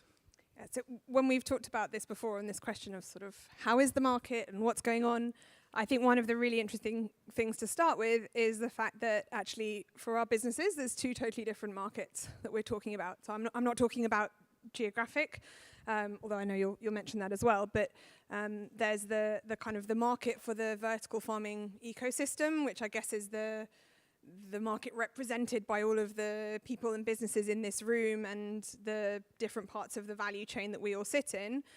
For us at Grow Up, our market is where we sell our salad. And so when we think about the market, we're interested in what products we're producing, who our customers are and who the end consumer is, and how do we get that fit between what we can deliver as a business and what problem needs to be solved by a specific consumer group in any given place. And I can only really talk about that for the UK, but I would say the really interesting thing is you've already heard today from two other UK growing businesses, and actually within the UK I think we've got a really interesting set of businesses working at different points along the vertical farming value chain and identifying actually where does their businesses sit, where do they add value, who are their customer base. And so I think it's really great to see that happening in the UK. Maybe that's taken slightly longer to develop that value chain than it has in other parts of the world, but I'd say maybe the financing just hasn't been as accessible in the UK. Somebody mentioned earlier, I think it might have been Tristan, about needing to have that pain a little bit to work out how you spend your money wisely. And I would say that's probably always been the case in the UK. But what I think we're seeing now is that ecosystem developing. And what that means is there are now products on shelves in supermarkets that people can buy and taste and see the benefit of. And what that means is the retailers are suddenly starting to think, okay, I need to have a strategy to understand how vertical farming fits into my supply chain. And that, for me, has been a really exciting shift that I've seen this year, despite all of the noise and the unsettled goings on in the vertical farming market, that actually what I see with our customers is they're starting to mature their thinking about how vertical farming can fit into their supply chain and provide value for their consumers. But that's a bit of a different market, I think, maybe than how you guys see the market. Yeah, well, in the end, Kate, we all operate in the same value chain. Of course, our customers, they're quite a wide range of customers. Some are buying our lights, distributing our lights, but in the end, we always stay close to the end customer, in this case, Grow Up Farms, because we believe by doing that we can add more value than just sell good lights. Because actually, in the discussions we were having earlier today and also now on stage, I prefer not to speak so much about micromoles or efficacies or these kind of things. You know that if you tried to speak to me about that, I wouldn't understand anyway. So that's another reason why. But I think it's much more about the added value beyond that. But it's actually better, instead of me telling people how we add value, to ask you, how do you see the role of suppliers of tech in your farm? And how, let's say, do different suppliers differentiate from each other? Yeah, so the first thing I suppose is that at Grow Up, we don't consider ourselves to be a tech company. We're a grower. We use a lot of tech. What we do is enabled by tech, but we are the producer of the product that goes on the shelf and that ends up in people's fridges and in their tummies. And so for us, technology partners are a really important part of enabling what we do, but also of optimizing and improving what we do. And so we are always looking to choose who we work with based on where we can get that added value. That might, and in the case of Philips, that's because we really sort of value that deep Dutch horticultural knowledge. And so that's, we recognize that there's something that we can learn there already from the existing industry, and some things that Philips have already done some of the hard work then with the innovation. And so we look for that in a partner. I think that there's other examples in our sort of partner ecosystem where we want to be able to collaborate on more sort of operational challenges. A really good example was working with one of our investors on a scenario where their IT system was hacked, and it meant they had to do all of their traceability at their farm manually for a month. And if any of you have done, I can see some like scared faces in the so if you're supplying a retail customer, one of the things that you'll be very carefully audited on is traceability. Most of the time these days that's done on a computer system, but if your computer system goes down, that means pieces of paper being handed. You can't not do the traceability just because the system's not there. And so for me, that's an example of we want to be able to work with our partners to understand what's best practice for dealing with those operational challenges. That is the same whether you're a vertical farm or a greenhouse grower. We want to know sort of what's the best practice for dealing with that kind of operational challenge. Okay, also looking at the time a little bit, Kate, maybe move on. I think today it's clear a lot of the discussions covered the topic of energy and the importance of co-locating with energy plants, for example. I think, most people know that you're doing exactly this, but can you explain a bit about how important that is for your business case overall? Yeah, so it's really sort of fundamental and underpins what we're able to deliver to our customers. I'll just give a brief overview of what we do. So at Grow Up, we've co-located our latest farm, Pep&S, next to an existing bioenergy power plant, and we take low-grade heat and electricity from that power plant. So again, this is quite specific to the UK in terms of the dynamics of how the energy market works, but certainly for us, we were trying to solve both a cost and a carbon problem with how we powered our farm. And we do that by, wherever possible, using heat instead of electricity to power what we're doing. And so that reduces our electricity consumption by about 40% compared to if we were just plugged into the grid for an electrical connection by using that heat instead for operations. And yeah, that's incredibly important for our unit economics and our operating model. I think it then also allows us to look at how we use our electricity, for example, with our lighting, in more interesting ways, look at how we use that to optimize different crops. So yeah, for me, we started looking at that that intersection between energy and food production back in 2015, which was when I had to start paying electricity bills for the first farm that we had. So that was quite a big driver for us to start looking at it. And so we've been trying to understand how you bring those two things together, energy and food, for a few years now. Yeah. And we talked about scaling up. So also that is proven not to be that easy. You started your first farm, Unit 84, in 2014. Yeah, we've just been an overnight success that's taken 10.5 years. And so, yeah, why did it take you so long, Kate?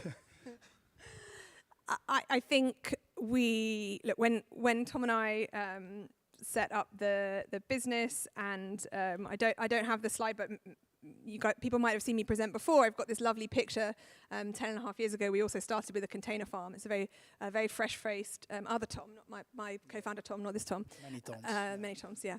A very fresh-faced photo of us, which it's a nice, like, what does 10.5 years of vertical farming do to you?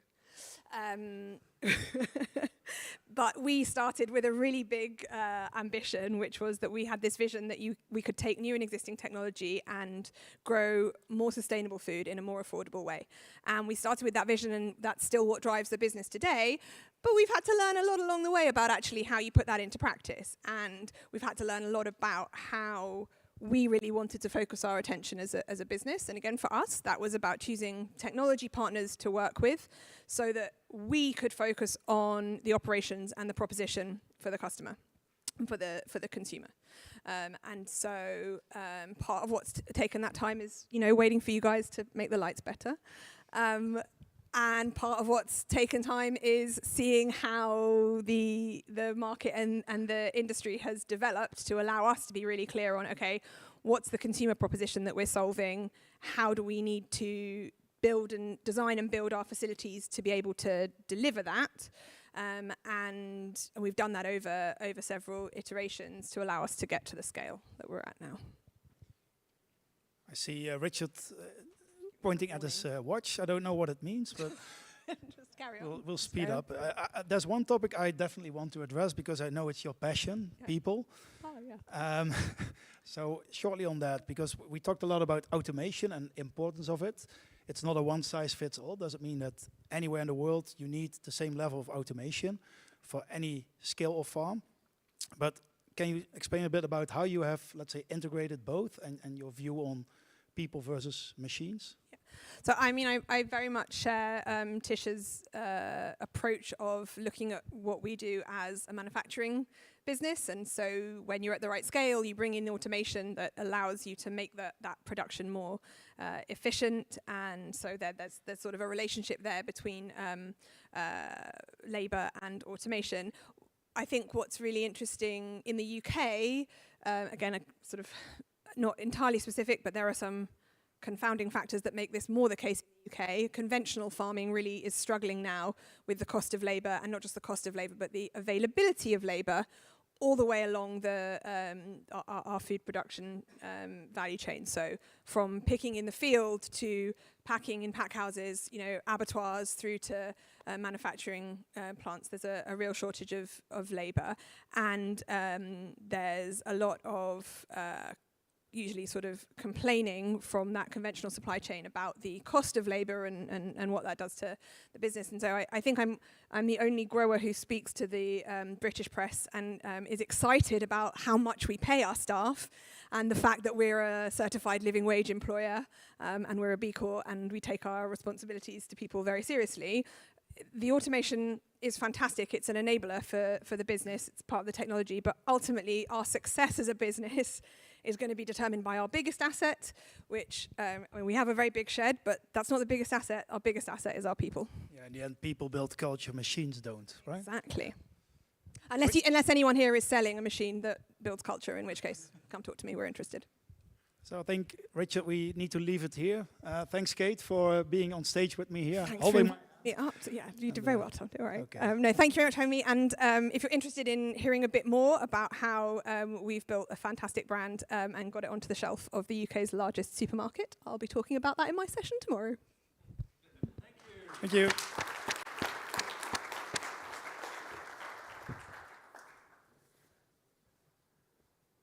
Thanks very much. A great story which is to be continued. Our next speaker has an MBA in sustainable energy and is working with the US Resources Innovation Institute on data and benchmarking. He'll address measuring and comparing productivity and sustainability, and he's the Chief Executive Officer of Synergy, Bob Gunn.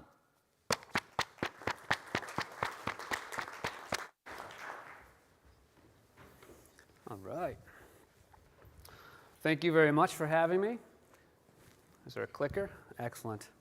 Thank you. My name is Bob Gunn. I'm here from Seattle, Washington. I've really been enjoying my stay in London. Thank you for having me. My firm is an energy advisory firm We come out of the electric utility sector. We're technology agnostic. We're not here to sell software or hardware, but rather to help cultivators, indoor gardeners of all types, navigate the options that are being thrown at them as markets change and as relationships with the energy markets develop. We've had over 400 clients and 500 projects in the CEA space. Most of those have been cannabis. And hopefully there's some corollaries that I can leverage from that market as being a new market, previously not looked at from a regulatory or energy infrastructure standpoint, now being in broad daylight and subject to some reputational risk. We've worked on over 5 million square feet of cultivation space, mostly indoor growers, some greenhouses, and we have had about 20 non-cannabis clients too, so we are crop agnostic. And these clients, along our journey with them, have saved a significant amount of energy by making some investments in how they use energy.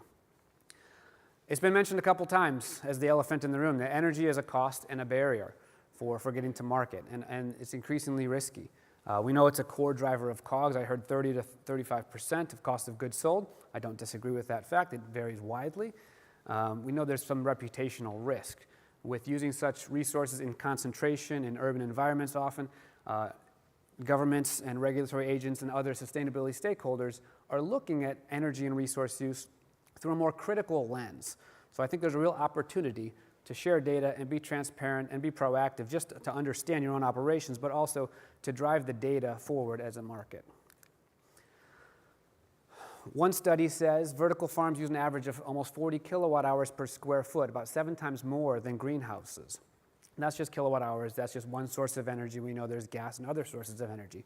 But it's important, I think, to start to unearth these facts, see if that is consistent with what you've seen, and start to give it some context, for both to learn about your own business and for the public eye.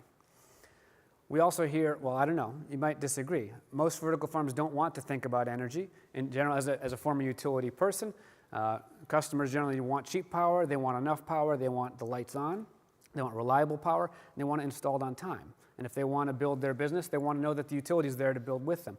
That's often taken for granted. Oftentimes, I've seen a lot of indoor farmers secure land without the right substation available, the right energy infrastructure, and they find themselves in a bind, or they have some stranded assets. There's a lot of ways to look at energy, but three buckets I like to suggest are: one, up front with the facility build-out. I'll come back to these three in a second. The facility build-out. You're purchasing equipment that will lock in the efficiencies long-term, or they will embed inefficiencies. Then there's the ongoing operations, revisiting your tariffs and your rates on a regular basis as your loads change, as utility rates and opportunities change, and things like carbon markets and dynamic pricing come at you. And then, of course, there's energy assets. We all want to think about co-located energy assets, but that's a whole ball of wax as well. So are you trying to achieve critical load backup for a 72-hour power outage? What will be backing up? Is it whole facility or partial facility? There's a lot of ways to frame that with customers. Another survey indicates that most CEA operators don't have a strategic energy efficiency plan. They might undertake an energy efficiency project. They might have a facility manager who wants to invest in a new type of controller or LED. They'll do projects, but they don't have a portfolio-level strategic plan. I regard that as a huge opportunity. So back to these three buckets. Our company, again, we just advise customers, we help them on their journey to look at, when they're setting up their facility, things they might consider are the utilities planning and the energy load profile. I can't emphasize enough that simply the kilowatt hours used, how much energy used matters, but when you use energy will matter more going forward, especially as the grids become increasingly intermittent. If you co-locate solar and you're putting solar onto the grid when the rest of the grid is also putting solar onto the grid, that's less valuable than if you could put it on the grid and discharge your batteries later, perhaps when there's other fossil fuels on the grid. So load profiling ties in with energy management, ongoing energy management. There's a lot happening in this space that's enabled by controls and data and things like that. So energy rebates and financing, rebates and incentives or equipment financing, at least in the US, the electric utilities offer a huge amount of energy rebates, about $9 billion per year. And that's available to anyone. Cannabis clients, indoor growers, any type of grower. There's also increasingly carbon markets like in British Columbia and Canada, And I know some other places in Europe where you can also get incentives for something that uses less carbon. So if you monetize that and apply ahead of time.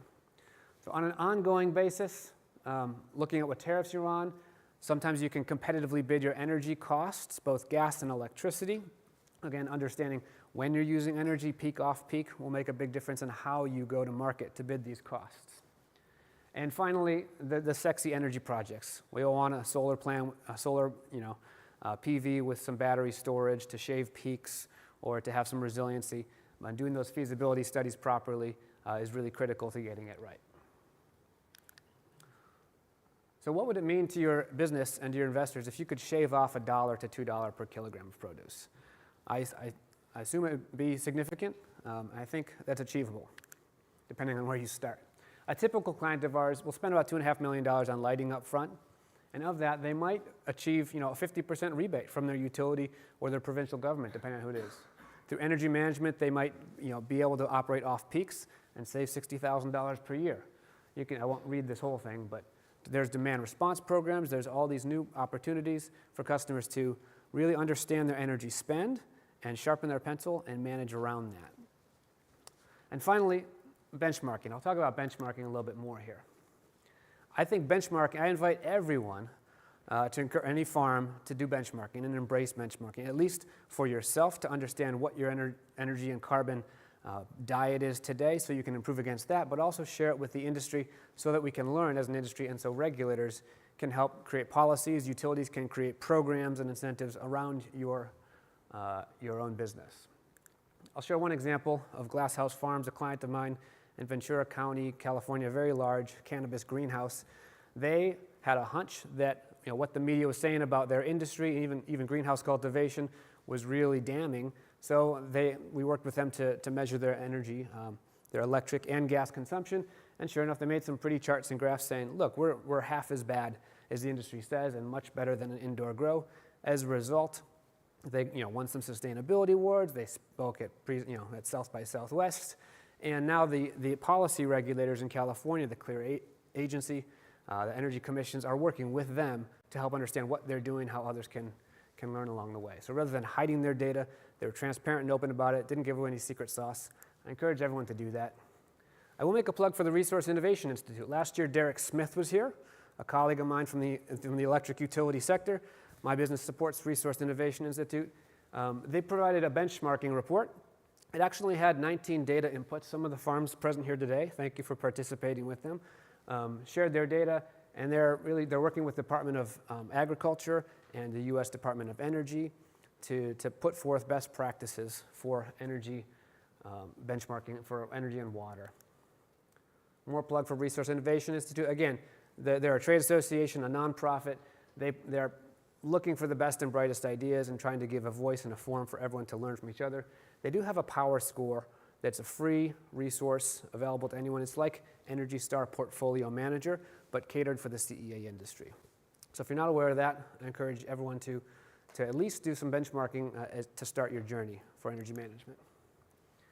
So why is now the time to invest your time and maybe some attention span into energy? Because these markets are growing. We know that we depend on energy. The energy is increasingly variable and risky. So controlling that risk, even if it's locking in a price that will allow you to predict your costs going forward, should hopefully translate to your financial team and your investors greater value. And incentives are ripe. I can't speak to European incentives so much, but in the United States, $9 billion a year is being thrown at anything that saves energy, if you can quantify it and show up and ask. And now's a good time for anything energy related to start to plan for the future. So thank you very much. Thank you both.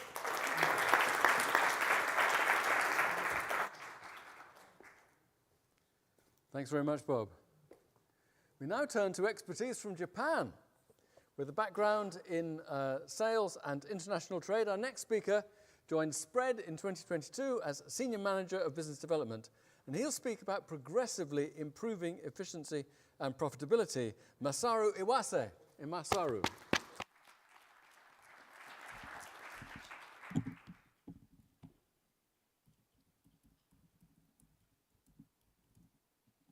So let's get started.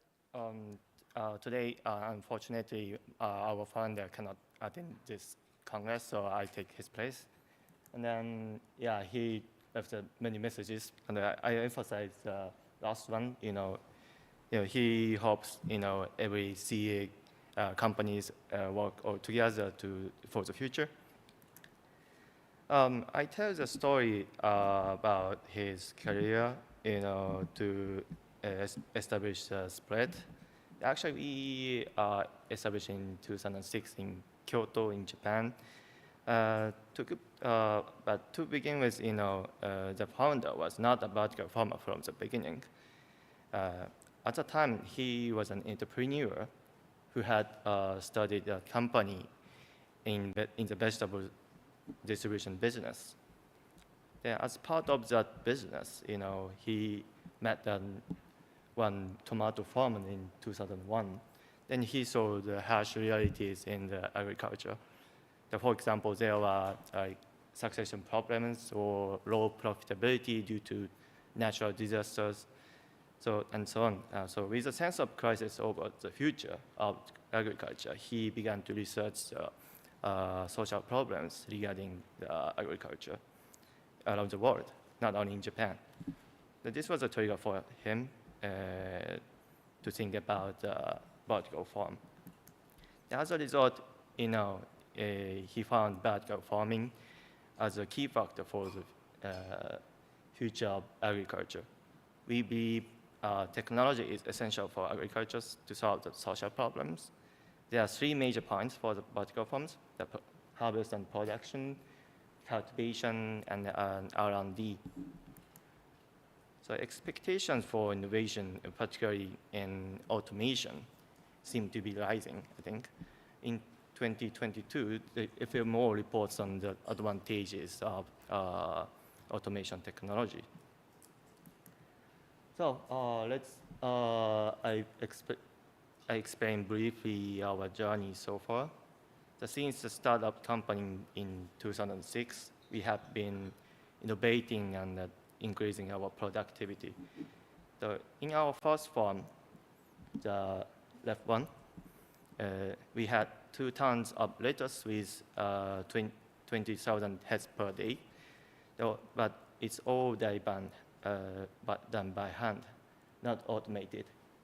But from the second farm, it's semi-automated, and new farm specification has been developed. It's called Techno Farm, and I explain later. The second farm produces 3 tons of lettuce with 30,000 heads per day. The third one produces 4 tons with 30,000 heads per day. The fourth one, under construction, we produce 50,000 heads per day. Our strength is a corporate structure, which is able to carry out the PDCA cycle. And it not only researches and harvest lettuce, but also it has the ability to implement commercialization, marketing, and distribution. This is due to the experience of our representative, Inada, who has been in the vegetable-related business for 30 years. And he recognized what was needed to distribution them in the market.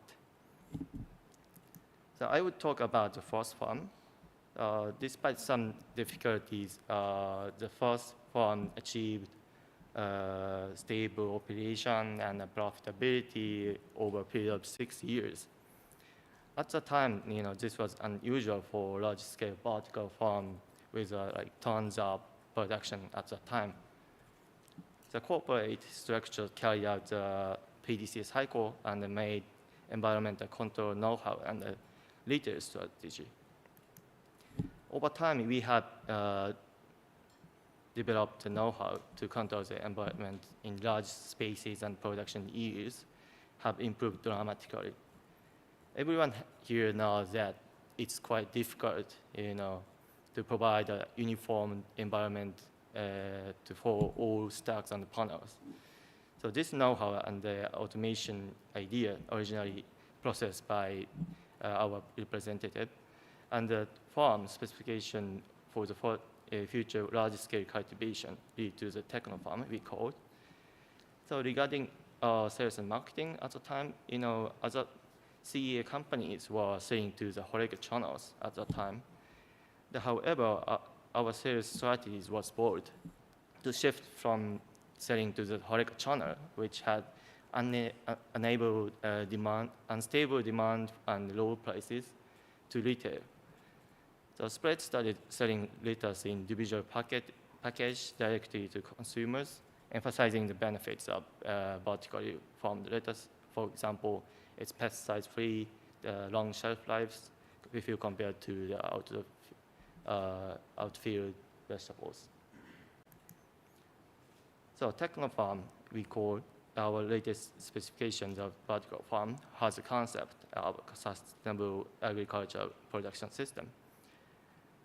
It has features such as automation, not fully, semi-automation, the water recycling, environment control, and AI using AI. The automation and the use of AI, IoT can save manpower. So we have a lot of initial investment, but instead, we invest in investment to automation and the IoT.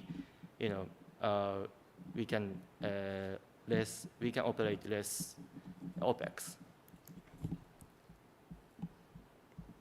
So the automation process. This is about our future automation process of the cultivation process. I divided it into 3 rows. From the top, it represents the basic flow of the cultivation process. The middle row shows how these processes would look if they were by hand. It's almost typical method around the world, I think. The bottom row is our automated pattern. The sum of the work can be simplified and almost no manpower is required. So let's talk about the second farm. After the initial farm, Spread made the second one in 2018. In less than 2 years of operations, the second farm has reached 99% operation ratio and a 97% production yield. So this is mainly because of the expertise in environmental control and the maintain constantly favorable environment in the growing room and use high quality lettuce. If the quality is high from the beginning, there is less trimming required during packaging. So it means it can save the manpower. So large-scale automation has significantly decreased manpower involvement in handling lettuce, such as trimming. So leading to fewer general viable bacteria as well. So this automation has also same manpower, as I told you. So even though the production is greater than in the first initial farm. So we focus on lettuce because it's more efficient. Japan has a huge lettuce market. As those who have traveled to Japan may know, the number of convenience stores and restaurants and supermarkets is extraordinary. And the convenience stores continue to provide their customers the fresh sandwiches all year long. Apart from the supermarkets, the number of convenience stores have more than 50,000 stores in Japan. And almost all the lettuce used in them is open field tuberous lettuce. So we propose the added value of the vertically farmed lettuce, and we take its place. As for lettuce, we have been doing business in Japan for more than 15 years, and these values have been gradually recognized in the market. And we now supply over 20% of supermarkets in Japan, about 5,000 to 6,000 stores. There are about 200 CEA companies in Japan, but both large and small scale, and we are the market leader in the retail plant factory leaders. Based upon open field information, we estimate that 7 million households, about 20% of 36 million households, have purchased vertically farmed litters ever. So we think we gained market presence because we've taken 3 key steps. The first, we created our own brand, and now you can find our packaged litters all over the country. We also introduced a new product made from the leftover leaf trimmings, and it's been quite popular for the wives who has no time to cook. So it's quite easy to just open and put it in the one. You can make a 1 minute, 1 second salad. So and also we strengthen our partnerships with top Japanese retailers, collaborating on private brand producers with three companies of the top 5 companies. Then our next step in litters will be cut processing. As I mentioned, a large amount of sandwiches are consumed in convenience stores, and as much as 60% of the litters produced in Japan is consumed in the HoReCa channels. So where it is cut and processed, we are trying to break into that market from retail. So we are launching a product achieves a shelf life of 6 days, which was not possible with conventional cut letters, and we are planning to do this 8 months later. So conventional production of processed cut letters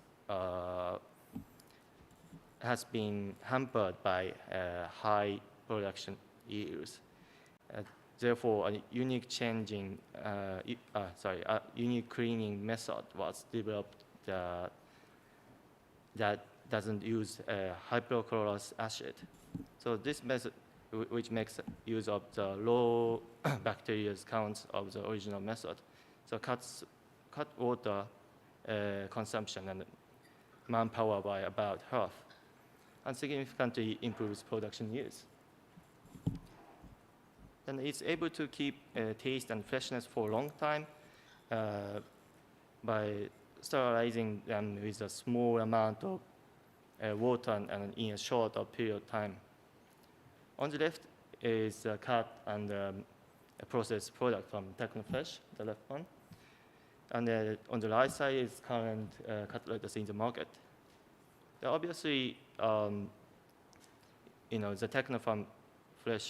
Technofresh keeps its greenness, and whereas the current product on the market has clearly started to brown from day 4. These are the images of the new products. One is a gas-filled top shield tray type. It's gonna be suitable for the restaurant channels and the convenience stores and retailers. The other is degassing type. We believe it's good for the wider range of HoReCa channels. So as we near the end, I'd like to discuss our future. The Japanese latest market is quite huge, valued at $1 billion annually. Yet, because of aging producers and natural disasters ensuring consistent supply, grows increasingly changing each year. We aim to bolster our present and fulfill our duty to ensure a steady food supply promptly. So we have devised multiple business models to expand our factory count nationwide, and we are currently in talks with potential partners. As mentioned, we currently mainly grow lettuce. In addition, we have introduced baby leaves to the market, and then they are selling well. We are also expanding the market for leafy greens, including the cut and processed products I mentioned. So meanwhile, we are investing heavily in researching other products such as strawberries and meat alternatives, which we aim to sell in the coming years. Additionally, we are thinking about the long-term research and development on rice, wheat, the staple crops. It was nothing that, wheat has been facing a global crisis, and Japan has recently experienced a shortage of rice supply. So this is our midterm plan for the future. Then one last word to everybody. We believe world needs a strong and a sustainable food production system based on technology. So that's it. Thanks for your attention.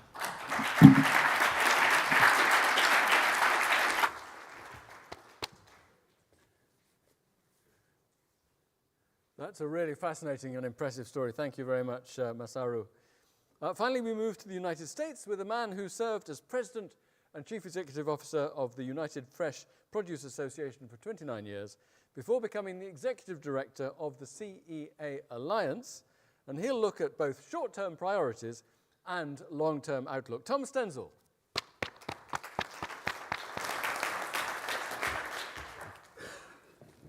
Thank you very much, Richard.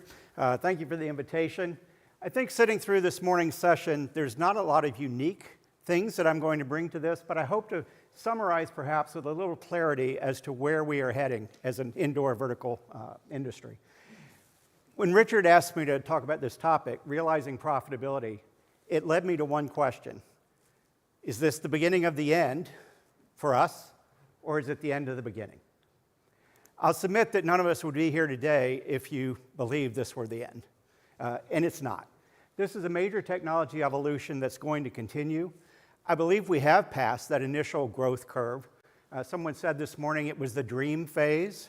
Wow, we can actually do this. And we're moving into the realism phase, where we now know we can do it, but we have to do it profitably.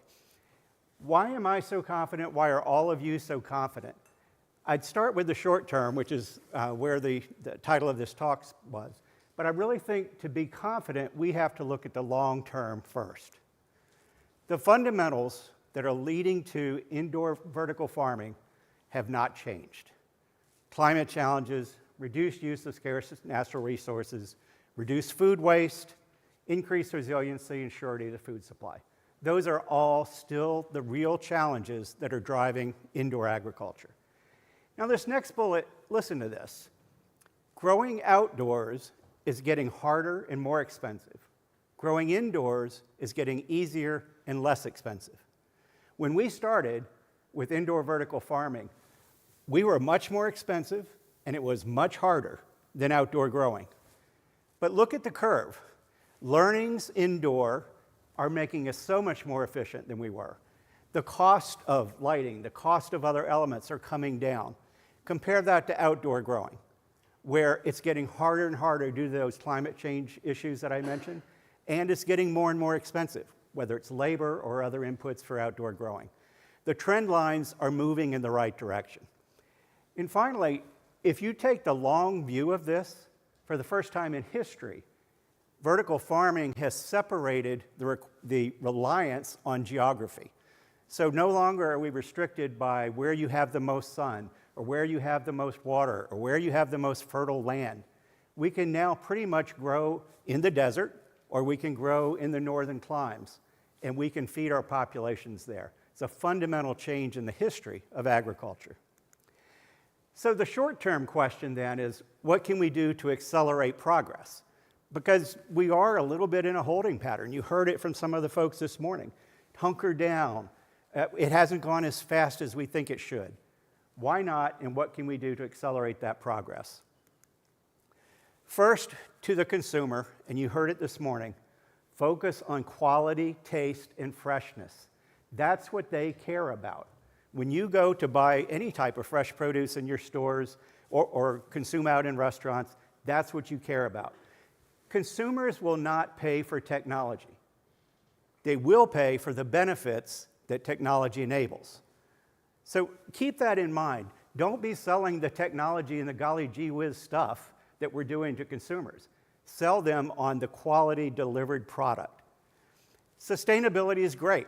And yes, we're going to change the world. And yes, we are going to meet the challenge of our generation. But that's, again, not how consumers today are making their choices in food.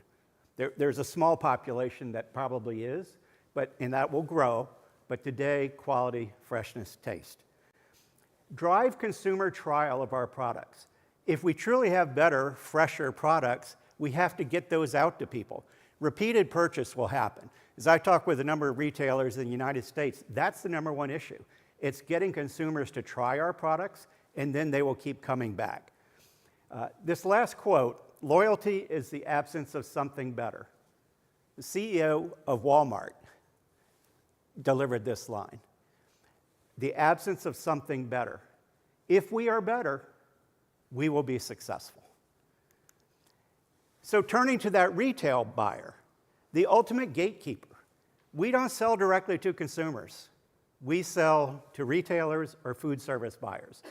They are the gatekeepers on our success. They have a different set of goals. Yes, it's got to be tasty, it's got to be nutritious, it's got to be quality and fresh. But their surety of supply is probably the most important issue. So as we as an industry are dealing with retail buyers, we've got to focus on that surety of supply. The variability in outdoor production continues to grow. We've talked a lot a few years ago about drought conditions. This past year in California growing regions, it was inundation of rain. So whether it's drought or it's too much water, the changes are certainly disrupting the traditional outdoor food supply. Consistency and quality. Again, to a retailer's point of view, if they could have that 365 a year consistent quality, they can build customer loyalty with those products. And last, I'd say something about geography. In the United States, we have a very, very large footprint. I'm jealous of you in the UK that you could have just a couple farms and serve the entire country. In the States, companies will have to locate farms vast hundreds of thousands of miles apart from each other. But to the retailer, that also demonstrates a surety of supply. If there is a hurricane, if there are tornadoes, if there are disruptions in some areas, there will be supply coming from other regions. So again, to the retail audience, you got a very different message than you do to the consumer audience. Something that is just preaching to the choir here, all of you have talked about it today in other conferences, efficiency of production, unit economics, we have to drive toward profitability. The demand side is not the problem. Yes, it's still hard to deal with retailers. It's still hard to get your product out on the market. But that's not really our problem. Our problem is cost management, operating cost.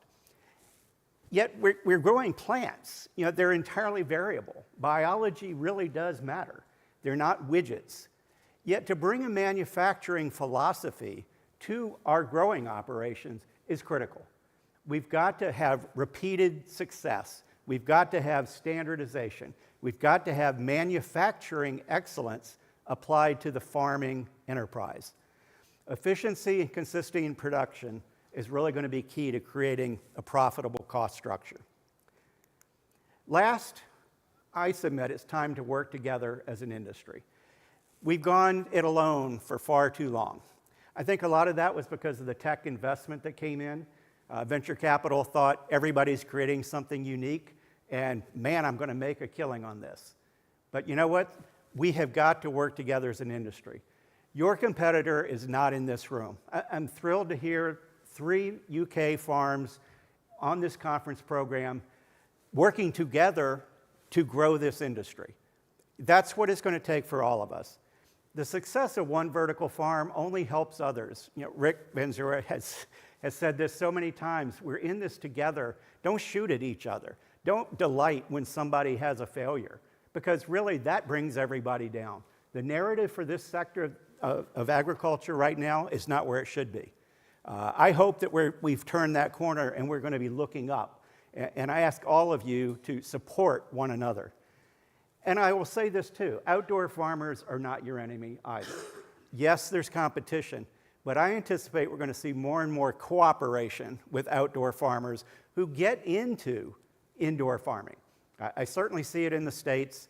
Big brand names, Driscoll Strawberries, who are now partnering with indoor vertical farms. And you're going to see more of that in the future, I believe. So before we cast too many aspersions against our outdoor grower friends, let's find out maybe they'll be our partners. Last, what do we have in common with the Belgian draft horse? You know that's the strongest animal in the world. The Belgian draft horse, you hitch up the load to the back, can pull 12,000 tons. One horse, 12,000 tons. You yoke two horses together, what's 24,000 tons? No. Two horses together can draw 35,000 tons. Working together, they magnify the ability to carry that load. You mean kilos, right? Is it kilos? Probably. Yeah, I like tons. It's like Superman. Let's wrap this up and get to discussion. The long-term outlook is only positive. It's incredibly powerful. We're going to get there. There are going to be rises and falls. There's going to be troughs, but we are definitely going to get there. But let's work together to accelerate success. Focus on quality, taste, and freshness to the consumer.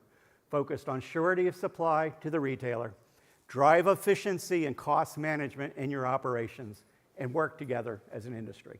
Thank you. Thank you so much.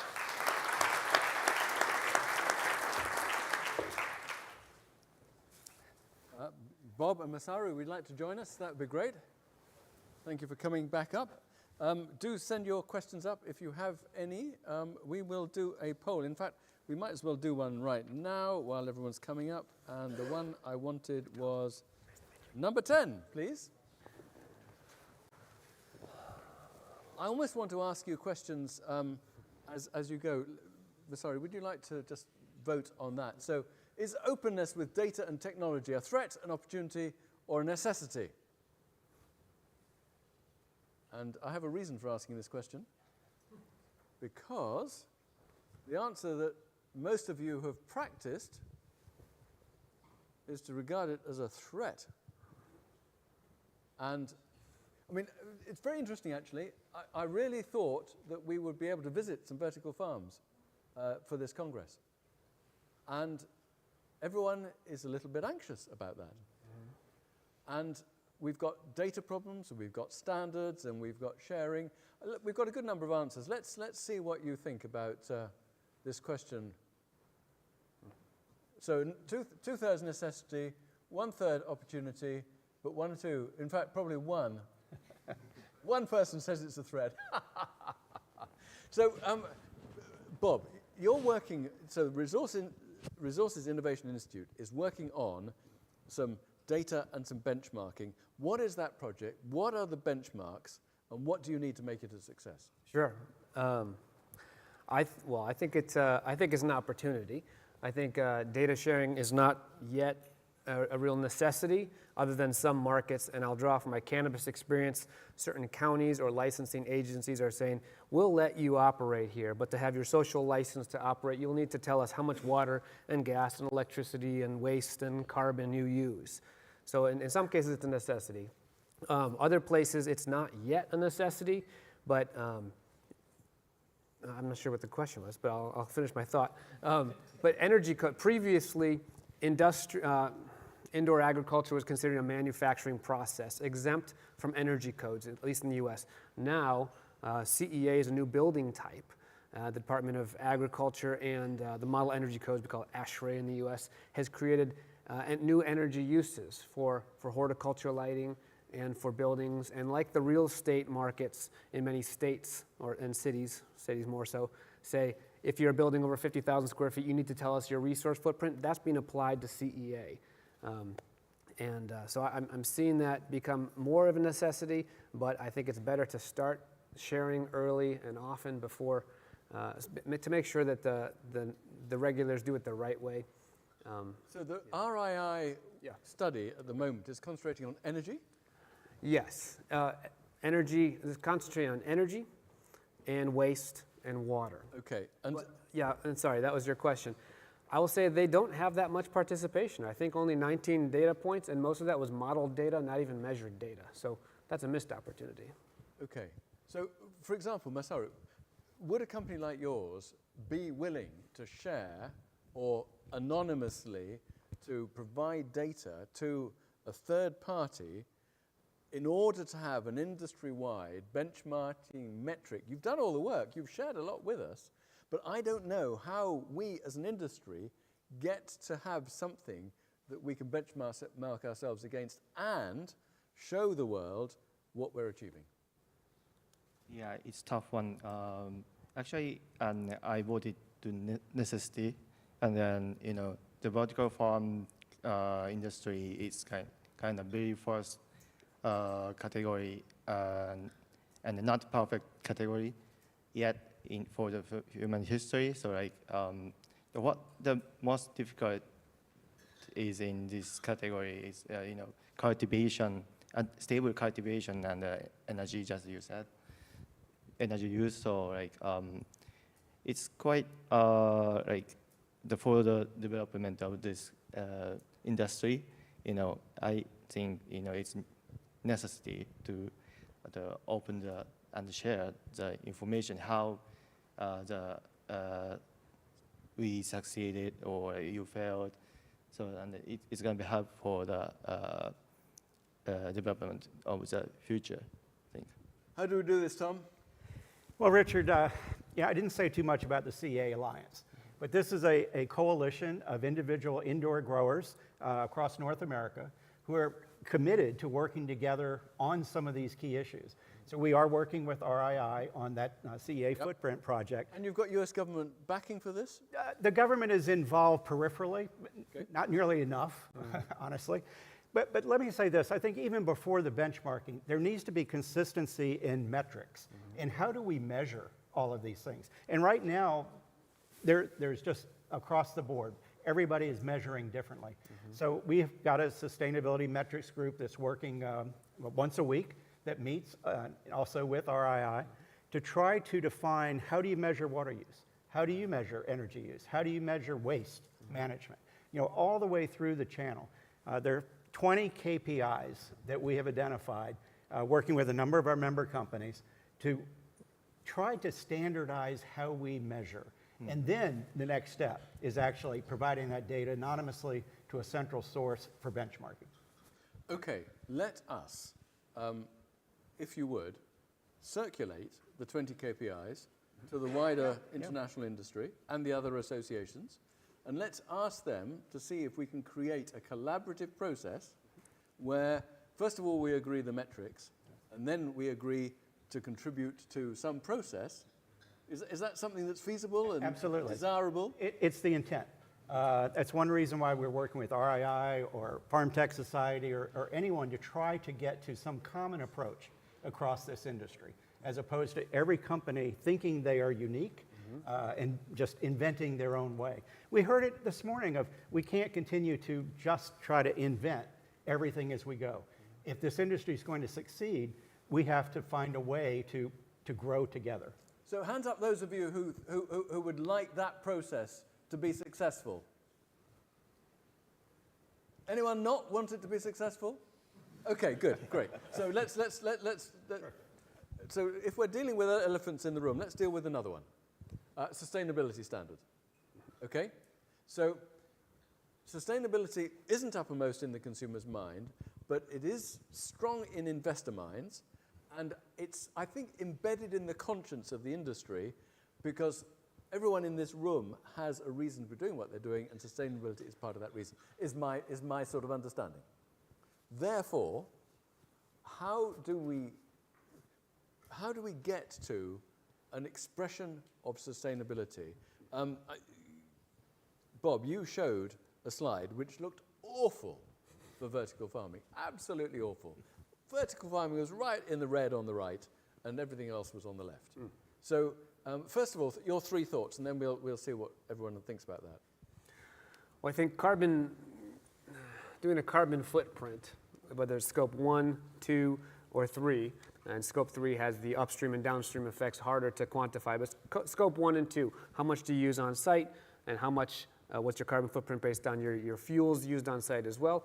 That's fairly straightforward to quantify in aggregate when you divide it by per square foot, or per dollar of economic value, or per gram of yield. That's where it gets fairly subjective, very meaningful for you, but hard to compare. But square foot's not going to be helpful, is it, though? Not really. No. So it's going to have to be per unit of output, isn't it? It's production. Yeah. It has to be production. By the way, can we have poll number 11 while we're talking on this? So, yeah, so carry on. So that's why I think it's an opportunity to show leadership and start to disclose what the company is comfortable sharing, because there is no standard. But shying away from the conversation I find unhelpful. So I find that the businesses that want to lean into it and say, I'm here to learn along with you, here's our sustainability efforts, whether it's to make sure that we're buying green energy or we're shaping our load to use energy when the grid is most green. I think those are important efforts, but it's hard to quantify all of that. I'm going to let you to vote for this one. Okay. Tom, is it sustainability? Is it the SBTI? Is it something else? Is it global gap? Is it a metric in your control? Yeah, Richard, I don't believe that we have a sustainability standard as of yet. There have been attempts to do that. It's a much broader issue than just carbon or just energy. It's the full life cycle. It's climate, isn't it? It's all the way through. And what I've seen is the failing of a number of the measurements is, and sorry for the comment also on the slide, because that's just one piece of the puzzle. It doesn't include the transportation cost from California to New York. It doesn't include the fossil fuels used in that trucking. We have to take a broader aspect of sustainability, and what substrates are used. I mean, there are any number of matters where if you're doing true life cycle analysis, you're not just looking at the energy piece. Could we overcome the problem of standards that aren't designed for us and aren't a complete picture by using the right metrics and data? I think we'll get there. We're not there yet. Yeah. I do think as this industry is maturing, that's going to happen. What would you advise, Masaru? In my understanding, the vertical farm has every features for the sustainability, such as less manpower saving, less carbon footprint, and so on. But for the industry to be more like recognized to the world, I think sustainability is quite important. But we focus on something, for example, decision is not to choose.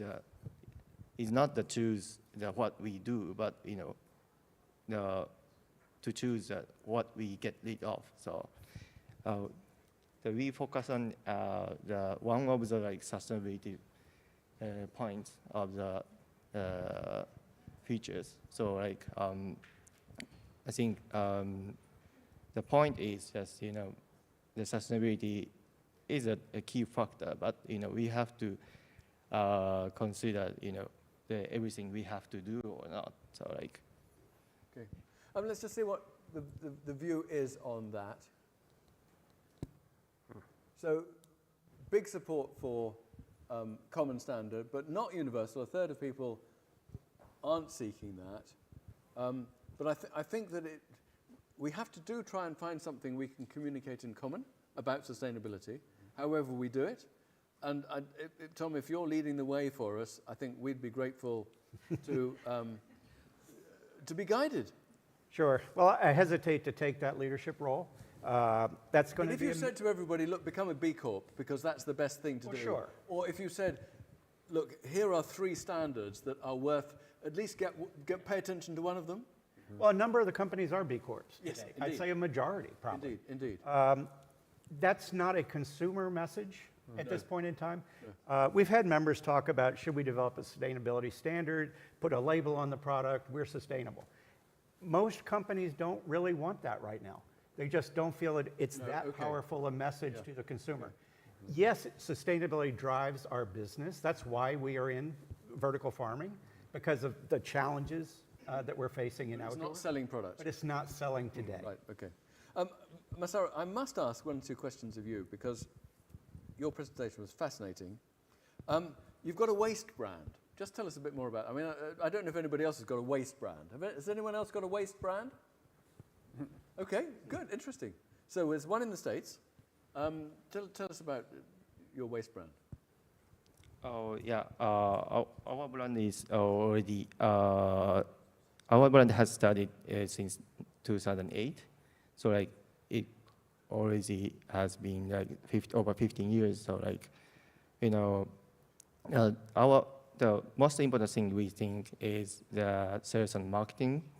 So like, you know, I agree with the presentation that you did. You know, the most important thing is quality of the product. Is it a convenience brand? It's a freshness. Freshness. Yeah, freshness. To keep the freshness for a long time, if you compare to the conventional open field vegetables. Okay, right. So like, so you know, you can, if you for the customer, you know, they can decrease the food loss, and also for the retailers or like HoReCa channels operators, you know, they can decrease they can make the more profit by decreasing the food loss. So like, right. So it's a way of, yeah.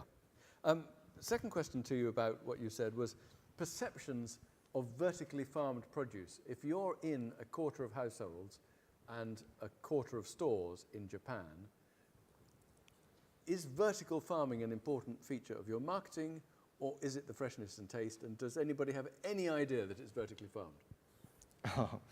Actually, you know, the people don't pay for the technology, so like, no? Yeah, no. So there is no consumer perception that it's different? It's different, yeah. They don't recognize what they actually bought is vertically farmed or like grown up in outfield, but you know, it has actually, you know, many good points of like no contamination, the good long shelf lives, the keeping freshness for long shelf life, and so like. Okay. My third and last question specifically on your presentation is about AI, and whether you're using AI, and perhaps broaden that out. How are you using AI, and is it making a big difference or just a marginal but effective difference? It's not more, yeah, it's affected to the marginal point of view, you know. You know, in our case, you know, we are building the huge, large scale of quantity of the produce. So like, we invested, we had a lot of capex. So like, we need to operate less OpEx. So like, AI can save the manpower instead. So like, it's gonna be good for the profitable. Tom, what did you take out of his Bob, sorry. What did you take out of his presentation? Was there anything you wanted to ask him, or you thought, oh, that's interesting? I'm curious if you've achieved incremental energy savings as you've gone through the different stages of facilities. Have you seen that become better per unit of yield? Is that something you track? Oh, it's getting better by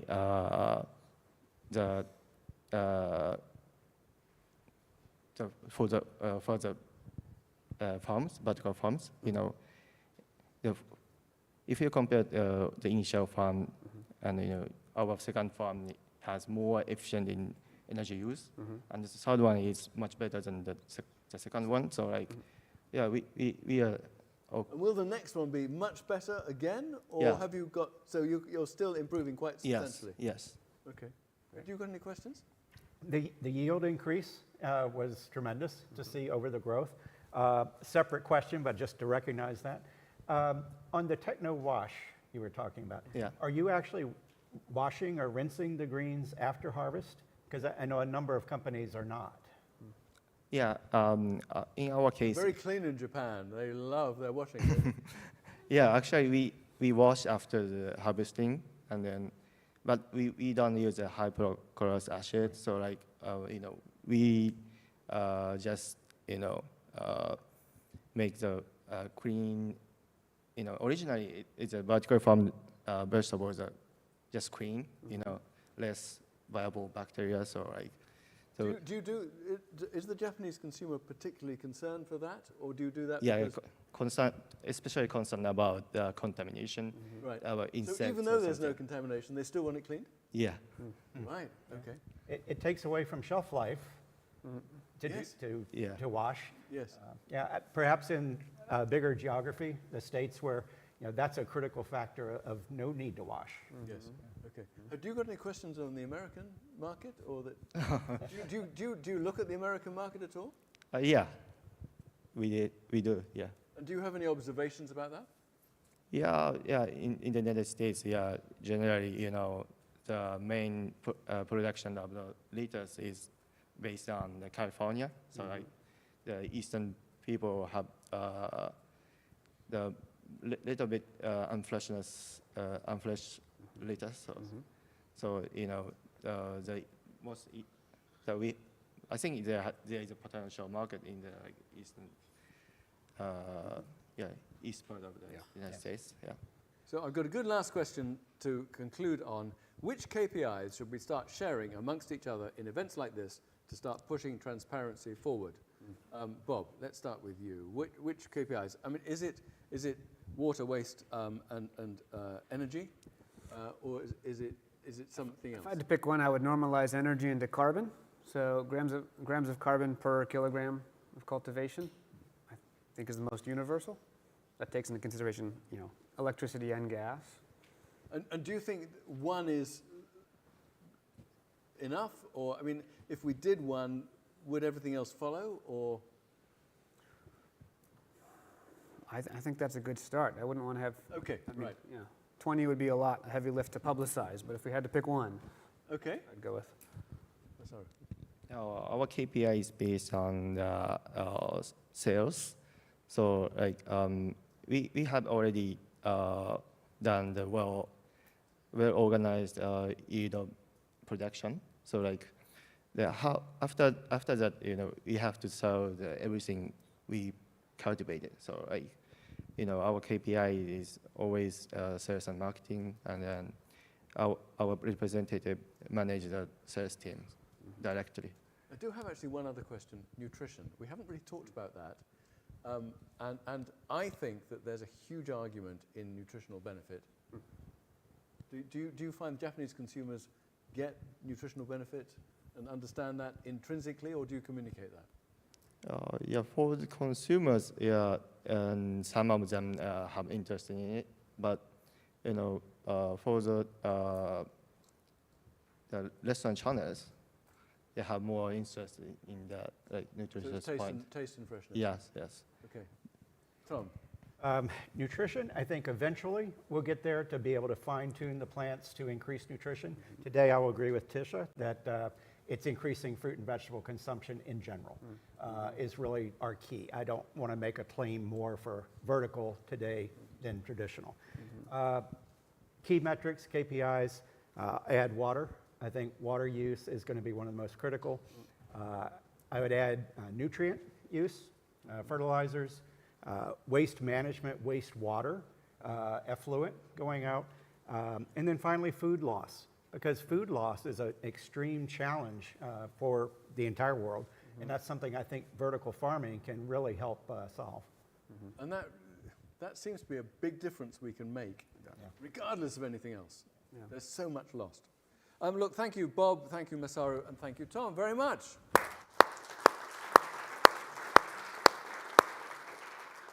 Please be back at 3:45. Thank you. Thanks, Bob. Well done. Masaru. Thank you. Cheers, Tom. I'll send you our list. Yeah, that'd be good. Yeah, please do.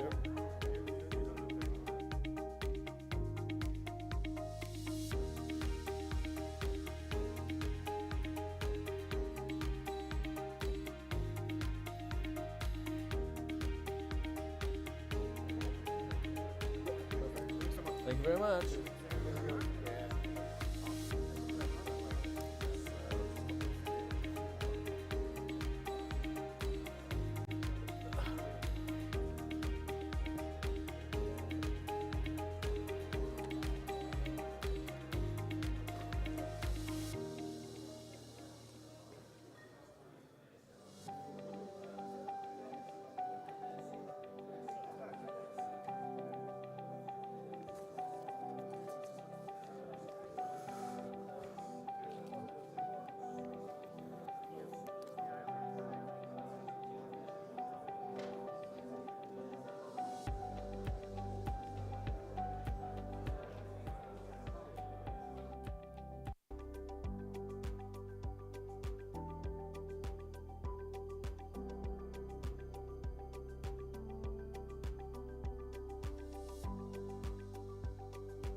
You can dramatically lower the chances of a burglary by protecting your home with a very sure smart.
should be good. Robert, let me know if you hear this, and I know in the chat as well. Okay, if I hear yeah. Okay, good. You hear that? Yeah. Okay, perfect. As long as it was a rocket launch. All right, we are set. I'm gonna stop sharing.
Okay, if I may ask you to take your seats, please, that would be kind.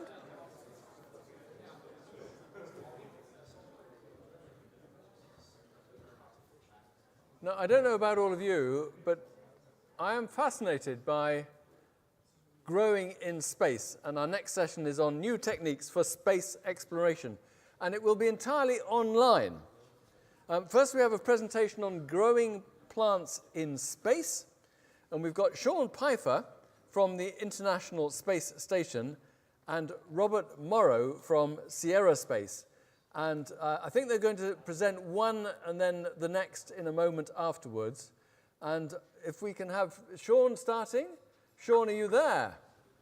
Yes, I'm here. Can you hear me? There. Well, very much welcome to you, and we look forward to your presentation and then to you joining us for the discussion afterwards. Sean Pfeiffer. All right, perfect.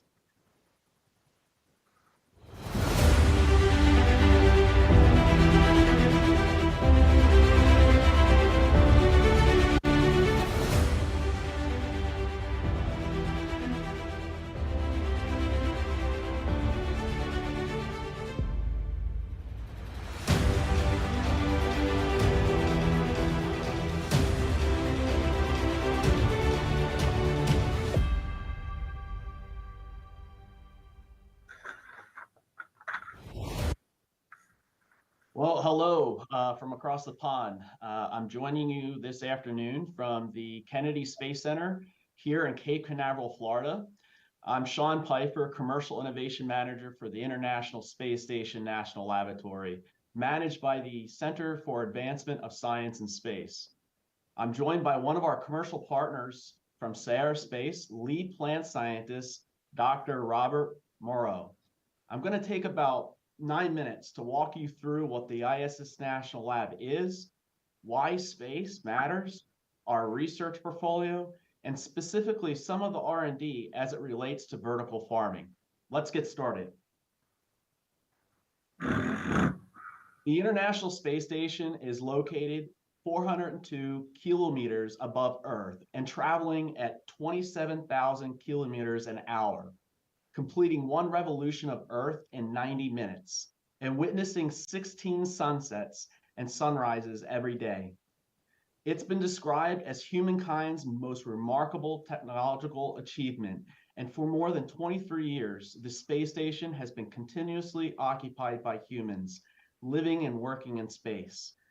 The International Space Station is a partnership between 15 countries and is the world's largest international cooperative program in science and technology to date. But what happens on station? What are we doing there? And how does the research and development relate to our lives here on Earth? How does it relate to you, your goals, and your future? Experiments conducted on the International Space Station have led to insights on natural phenomena and to technology innovations that have not only laid the groundwork for sustained space exploration, but have also led to benefits here on Earth.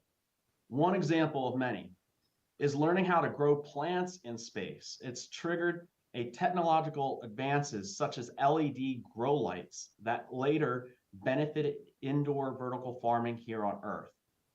This is where dreamers and doers go to conduct groundbreaking research. Thus, to boldly go where no one has gone before, we must boldly grow the science and technology that will enable us to do so. You might be asking, why would I want to take my R&D to space? Because we've learned there's real value in space R&D. It can allow you to study things and do scientific research in a way that we just can't do here on Earth. Maybe your R&D is stuck. Perhaps you've hit a major obstacle in your work. Researchers are turning to space in hopes of making a breakthrough with the potential for game-changing results, and you can too. The ISS National Lab enables you to leverage the unique conditions in space, such as persistent state of microgravity, extreme conditions such as heat and cold, radiation, atomic oxygen, and the unique vantage point. Researchers can use microgravity to study systems in the absence of buoyancy-driven convection, sedimentation, and hydrostatic pressure. Harkening back to the sci-fi movie analogy, the lack of sedimentation and convection sets up situations akin to scenes where the hero dodges projectiles in ultra slow motion, manipulating their trajectories as if they were standing still. So too, is it similar for scientists who use the properties of microgravity to study systems that are not only not stable on the ground. And we do all this for the benefit of humanity. Through knowledge gained in the last decade, the ISS National Lab has identified key areas of R&D with the most potential to provide value to humanity and develop into sustainable markets. So if you have tech in farming, agriculture, plants, drug development, advanced materials, biotechnology, let's talk. So for Earth, space-based research might manifest into improved vertical farming techniques, such as longer shelf life for consumer products, medical advancements, and power plant innovations. I'll briefly touch on several vertical farming experiments and facilities on the ISS that Robert will go into some more detail about later. One is the Advanced Plant Habitat, otherwise known as APH. The APH is a large-scale vertical farming system that was installed on the ISS in 2015. It can grow a variety of plants, including lettuce, tomatoes, peppers, and strawberries. The APH is designed to be used for long-duration space missions to provide astronauts with fresh food. A favorite of mine is the Vegetable Production System, otherwise known as VEGgie. The VEGgie system is a smaller scale vertical farming system that was installed on ISS in 2014.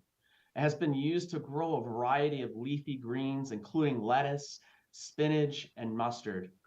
Veggie is designed to be used to supplement the astronaut's diet with fresh produce. Another one is the X-Roots experiment, is a hydroponic system that was installed on the ISS in 2022. It's designed to test the feasibility of growing plants without soil and microgravity. X-Roots is also designed to be more efficient than traditional hydroponic systems using less water and nutrients. So some key findings from vertical farming experiments on the ISS have led to understanding that plants can be grown successfully in microgravity. The systems that I just mentioned now can be used to grow a variety of plants, including leafy greens, vegetables, and fruits. And these systems can be used to produce food in a more efficient and sustainable way than traditional agriculture. The research on vertical farming on the ISS is still ongoing, but the results so far are promising. Vertical farming systems have the potential to revolutionize the way we produce food here on Earth and in space. To boldly grow, I'd like to close with another analogy. I would liken the International Space Station to a garden, one of which not just fruits and vegetables and plants are grown, but one that cultivates ideas and harvests scientific results. Thus, to boldly go where no one has gone before, we must boldly grow the science and technology that will enable us to do so. I look forward to your innovative ideas. So thank you for your time. I've included my email address here and some ISSNL social media links. And as I've planted the seeds of ideas with all of you here today, I want you to take a moment and think about how to nurture and harvest those seeds of ideas. Thank you and dream up. Robert, off to you. Okay, Sean, thank you. Can you hear me okay? Yes. Okay. Well, as Sean mentioned, my name is Bob Morrow. I'm a principal plant scientist at Sierra Space. My training is in controlled environment plant horticulture, and I've been working on development of plant chambers for space for about the last 35 years. So if you go to the next slide. The first question is, in addition to just general plant biology research, why are we growing plants in space? The long-term goal really is to develop what we call bioregenerative life support systems, or plant-based human life support, that can be used in remote, inhospitable environments in space. These would be used to provide oxygen, remove CO2, recycle water, and provide food for crews during long duration planetary missions. Okay, next. However, in the near term, our interest really is in providing smaller plant growth systems to support current space station type missions. One of the benefits of using and growing fresh plants in space is that some of the food, packaged food, does not preserve nutrients well. So you can use fresh plants to provide vitamin supplementation, phytonutrients, and those sort of things that are lacking in stored food, or even in difficult to provide in pill form. NASA's current goals is to get high food acceptance in these space vehicles, and they've developed a salad garden diet that is, again, a goal for the near term, where we can produce food to increase both food acceptance. Fresh food provides a high level of acceptance over packaged food, and provide more diversity. So salad crops can provide a variety and be used for diverse meals that really cannot be met fully by packaged foods. Also, the use of plants in space, they're finding, has some psychological benefits in addition to the dietary environment. There's a recreational value for working with the plants. A lot of the crews comment on how they like working with plants in a sterile environment of a space vehicle. And they improve the overall habitability, lighting and scent. And those are all linked to making the crew more comfortable in their given quarters. Next Okay, Sean.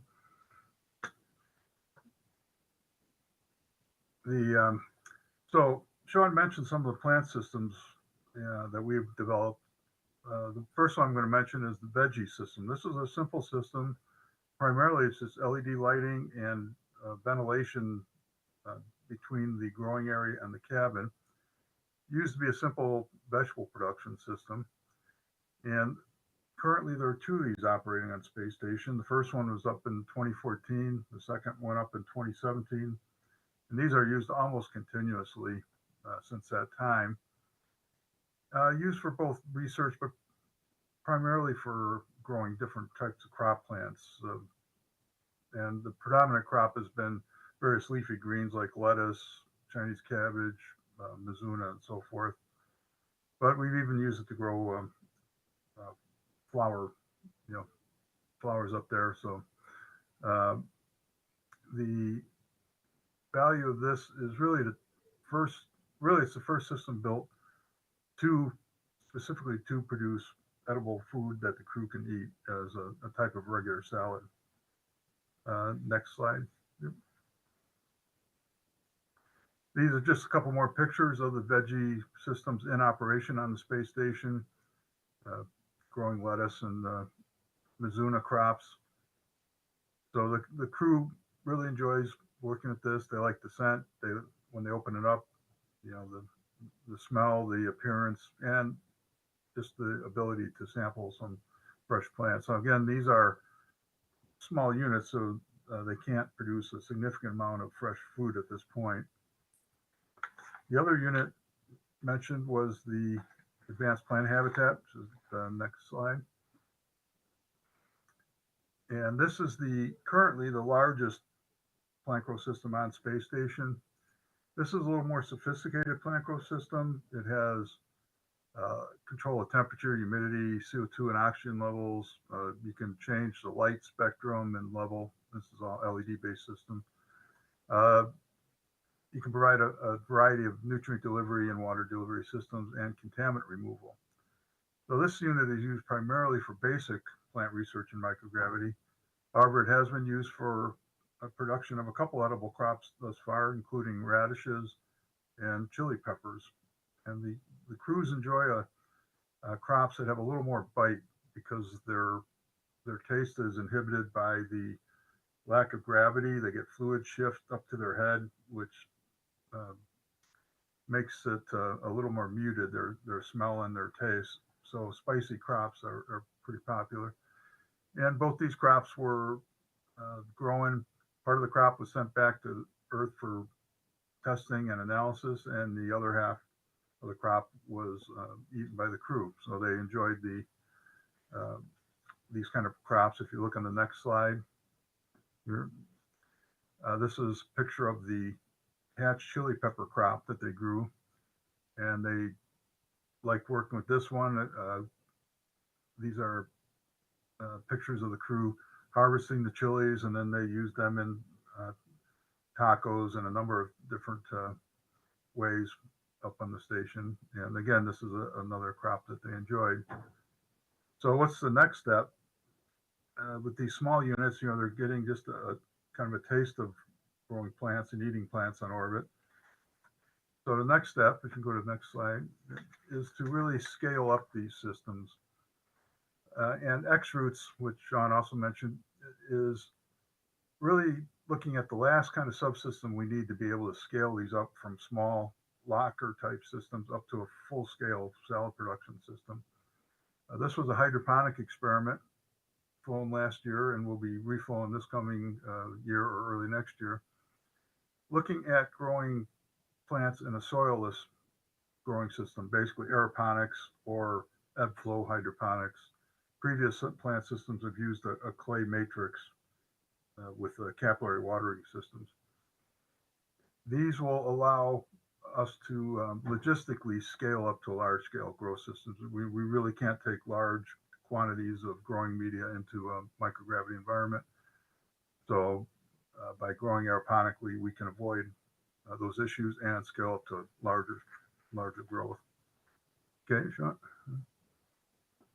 So ultimately, the next step is to grow a large-scale system. This picture shown here shows a system size to provide a continuous salad diet every day to a crew of 4. So it gives you an idea of the kind of size we're talking about. That's about 8 by 10 by 8, designed to grow a variety of salad crops and salad type root vegetables.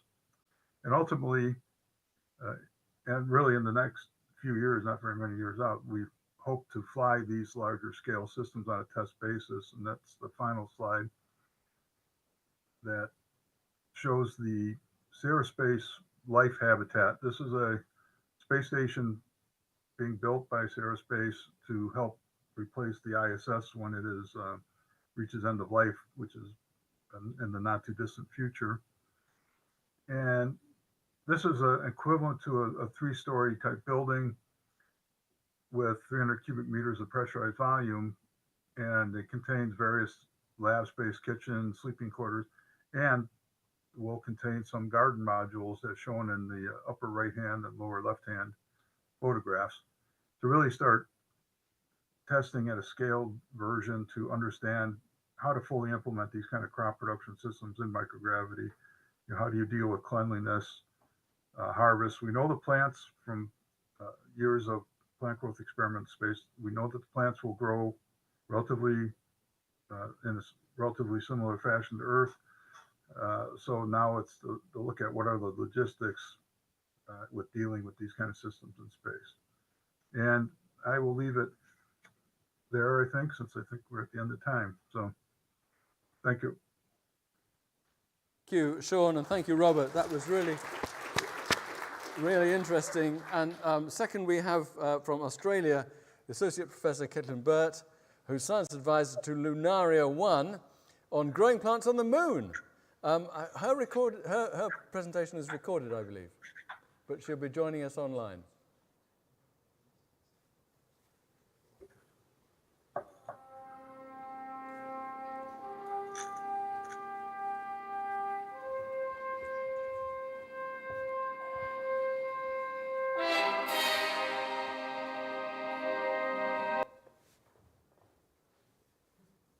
This same planet that you are joining the Vertical World Farming Congress from was once void of life a few billion years ago. Then amphiphilic molecules formed, maybe in a pond or near an ocean hydrothermal vent, leading to phospholipids and then the capability to form a protocell membrane, which conferred the capability to have a different chemical composition inside and outside, and form membrane potential and contain the chemistry needed to fix carbon and support the chemical reactions needed to enable life. Photosynthetic life evolved and multicellular life exploded, and plants evolved and plants transformed our planet. Plants help filter half our global precipitation. They generated around 85% of the oxygen in our atmosphere. They were able to absorb half the solar radiation that's hitting Earth and use that solar energy to fix around a third of the carbon dioxide in the atmosphere and turn it into the things we love, like food, feed, fiber, and fuels. Plants play critical roles in sustaining the cycles that support us having access to useful carbon and water and nutrients like nitrogen and phosphorus. It will come as no surprise to anyone joining a Vertical World Farming Congress that there's interest in accessing these types of critical capabilities that plants can deliver, not just at home here on Earth, but also everywhere else we might want to go, like the moon, Mars, and beyond. But on the moon, and anywhere beyond our planet Earth that we're aware of, is not suited to growing plants. Plants need a supportive atmosphere and water resources, useful forms of nutrients, suitable temperatures, and they do better with microbial friends in tow, meaning we need to supply all these in a box when we grow plants off planet for now. The learning from a project that involves growing plants on the moon can take us a step closer to figuring out what do you need when you don't have access to Earth's supply of these key resources, and create an opportunity to engage the next generation of humans through fun outreach activities in thinking about and understanding what it takes to support life, hopefully valuing what it takes to support life, and hopefully getting excited by biology. If we can build robust systems that support plant growth off-planet, then we will also have the tools that are useful for growing plant resources in conditions that are challenging, such as following disasters here on Earth. Currently, off-planet plant growth experiments require a hermetically sealed plant growth chamber containing suitable gas composition and pressure and sensors, thermal management system, power supply system, medium for plant growth, the actual plant material itself, and a hydration management system. For the plants on the moon work, we will also incorporate computer microcontrollers, data storage capability, camera system for recording images, mounting to interface with the lander and cope with mechanical loads. But as the conditions are not ideal, we need robust plant material for this work. So what does nature on Earth have to offer in the way of robust plant material? Plants have evolved to go in very notable extremes on Earth. Deserts that get super dry and hot and cold, alpine regions, hostile soils. Plants have evolved to have the capability for periods of stasis in their life cycles. A seed form of plant materials have been grown into plants after being frozen in permafrost for 30,000 years. Designing plants for space has a better chance of success if we can understand what controls the types of features that help plants to cope with environmental extremes, like conditions that cause desiccation. There are both seed tissues and also vegetative tissues of plants that have been observed to display desiccation tolerance. For the vegetative tissue example, the category of plants are called resurrection plants. Some can dry out to around 10% of their optimal water content and then regrow once hydrated. And those molecular mechanisms that are required to enable this type of capability, like desiccation tolerance, are likely to be useful for bioengineering space plants. Mechanisms that help living cells manage their hydraulics and pressure and tolerance to environmental stresses are also very relevant. One example of a mechanism that falls into this category is called an aquaporin, which stands for water pore. Aquaporins are found in all kingdoms of life. They can help to control the flux of solutes across cell membranes. Aquaporins are so good at this that they have been incorporated into technologies that are used to filter water in space. The development of aquaporin-embedded filtration technologies for recycling water in space has led to advances in the development of systems relevant to water management back on Earth, like systems for harvesting clean water from dirty textile wastewater, or systems for concentrating pharmaceuticals and desalination systems, and systems for harvesting clean water from problematic mining wastewater. These sorts of systems help us to move closer to transitioning from a history where our waste management was linear to a future where we incorporate circular waste management practices into our resource use. But there are still many technological challenges ahead to achieve circular resource management.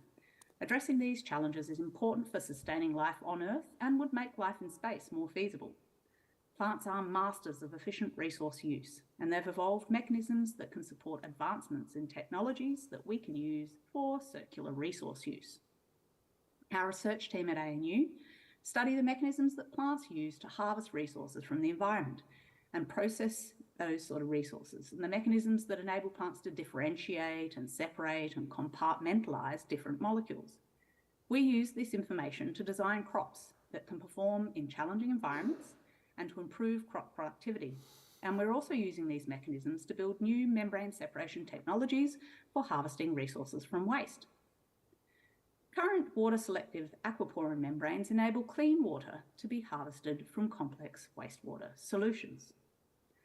Incorporation of molecular components that select for specific nutrients, metals, or minerals in modular separation systems could potentially enable harvesting of purified forms of other important resources, like target nutrients or metals or minerals, on the journey towards a final separation of clean water. This type of advance could be relevant to vertical farming systems if it can be optimized to pull purified forms of nutrient molecules and clean water out of wastewater so that each of those resources can be efficiently reused. If we can build systems that enable critical molecules to be harvested from complex agricultural, manufacturing, mining, and urban waste sources, then we would hopefully be able to minimize water pollution and reduce the environmental footprint of generating critical molecules like ammonium or copper or lithium. Our research team are currently engaging with aquaculture industries towards developing ammonia-selective membranes and working with mining industry towards developing systems for harvesting metals and minerals from mining waste. Systems for circular resource use are relevant to Earth and space. Resource recirculation systems are needed for growing plants off-planet and for sustainable development here at home. I'd like to thank Richard Hall and team for creating the opportunity to connect with you. I'd love to be there in person, but right in the middle of an intensive undergraduate teaching period here at ANU. I'd like to thank the Lunaria 1 team and the Australian Space Agency for supporting the experiments focused on building systems for growing plants in space that can help kids to understand what's involved in plant biology. The Australian Research Council and the ANU funded the fundamental research discoveries that underpin the research translation activities that I've talked about today. CEAT, which is the Centre for Entrepreneurial Agri-Technology at ANU, and CSIRO help support our team and the Membrane Transporter Engineers team innovators, Dr. Anna Maria De Rosa and Dr. Samantha McGoy, are key brains that are driving forward the study of how plants achieve precision membrane separation and how we can learn from this to pioneer technologies for a sustainable future. I'm happy to take any questions and look forward to being able to connect with you all and learn whether you have any wastewater separation challenges that we could learn about. Thanks very much for your time. Thank you very much indeed. That was absolutely fascinating. Now, I hope we've managed to get all three of them online and live, and I hope we can get you. That's Robert. Hello, Robert. Thank you very much. That was really interesting. Have we also got Sean and Kathleen? Yes. Wonderful. Thank you. I don't know what time of day or night it is for you, but it's very kind of you to be up. It's great to be here. Wish I could be there in person. Well, thank you so much. Can I just start with you? I've got a couple of questions. One is, when do you think we'll actually be able to grow anything on the moon? Well, we can grow things on the moon right now, but contained. So are you asking with a lot of support or without? So is actually something being grown on the moon now? There's the capability to do it. We haven't done it. No. Many other teams have grown plants in space that's successfully on space missions. So that's been achieved by lots of other groups in the past. Okay. What we're working towards is a small step beyond what people have already achieved previously. My second question is, have you got any immediate lessons for growing on the Earth that you've learned from your science on the moon? I think one of the key challenges is dealing with the extremes, right? And so the key learnings for on Earth is that if we can overcome designing the capability to support plant life in those extremes, then that helps us to be able to design systems that could cope with extremes on Earth. So in some of the photos in the presentation, you might have seen the images of the Hunga Tonga volcanic eruption. If you think about that situation, they lost agricultural productivity because so much area was destroyed with the ash. So if you can build something that is able to support plant life on the moon, then you also have achieved building something that could be, rushed into those sort of scenarios to be able to quickly propagate plants, food plants, to support communities when they're trying to recover from that sort of disaster. Okay, thank you. So we've got Robert from Sierra Space and Sean from the International Space Station. Can I just ask one of you, probably Robert, what percentage of what is consumed in terms of fresh produce is grown on the International Space Station? Is it 1% of what they consume in the course of a year, or is it just an experimental, or is it a substantial contribution? No, right now it's really a fraction of a percent as a research. Okay, so it's a demonstration trial. Demonstration, right. And that, there are issues being studied with that about microbial safety and so forth, how the plants grow. But to get to a substantial, volume of production, we need to get larger plant systems, and that's where we're working now. So that's the next generation of the space station. Well, the next question was, are you using the sun in any way to enhance what you're doing, or is it all completely closed? The current systems are all completely closed. With the space station, as it's moving and everything, it's a very difficult problem to try to capture sunlight. It's going around the Earth every 90 minutes. It's changing orientation.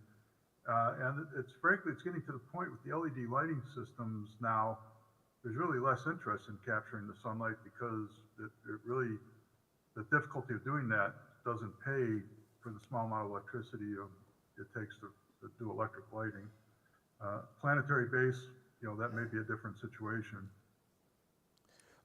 The next question is mine as well as one from the audience, the difference in zero gravity. And the one from the audience is, how does the plant's root zone catch the water in a system without gravity? So, does a plant grow, if the plant isn't growing to the sun and isn't based on gravity, how does the root catch the water, and what's the difference in zero gravity? Well, right, and that's one of the main challenges in microgravity is the plant doesn't have the gravitational cues it does on Earth. The way we actually orient the plants in space is with the use of blue light. Plants will orient towards blue light. When you put them on your windowsill and they grow towards the light, they're already orienting on the blue light. For the root zone, it's a combination of both capturing the root zone down, with a barrier where you keep the roots confined, but roots are also attracted to wet and moist areas, so they'll naturally grow to wherever you have moisture. So as long as you keep the moisture confined into the root zone. So roots have a natural sensitivity regardless of gravity. Correct. Yep. Okay. Yeah, they're hygroscopic, or I think they sense when they're near water and they'll orient that way. Okay. Here's a complicated question for both of you. How many kilograms of biomass is needed to supply the oxygen a human needs to survive? Well, I can mention one rule of thumb is about not so much in mass, but calculated we need about 20 square meters growing area per person.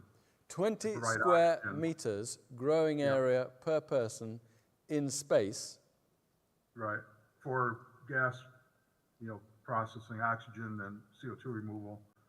So again, that's on a large scale, that's more feasible for a planetary base than in a vehicle. But okay, so is space and the moon cooperating?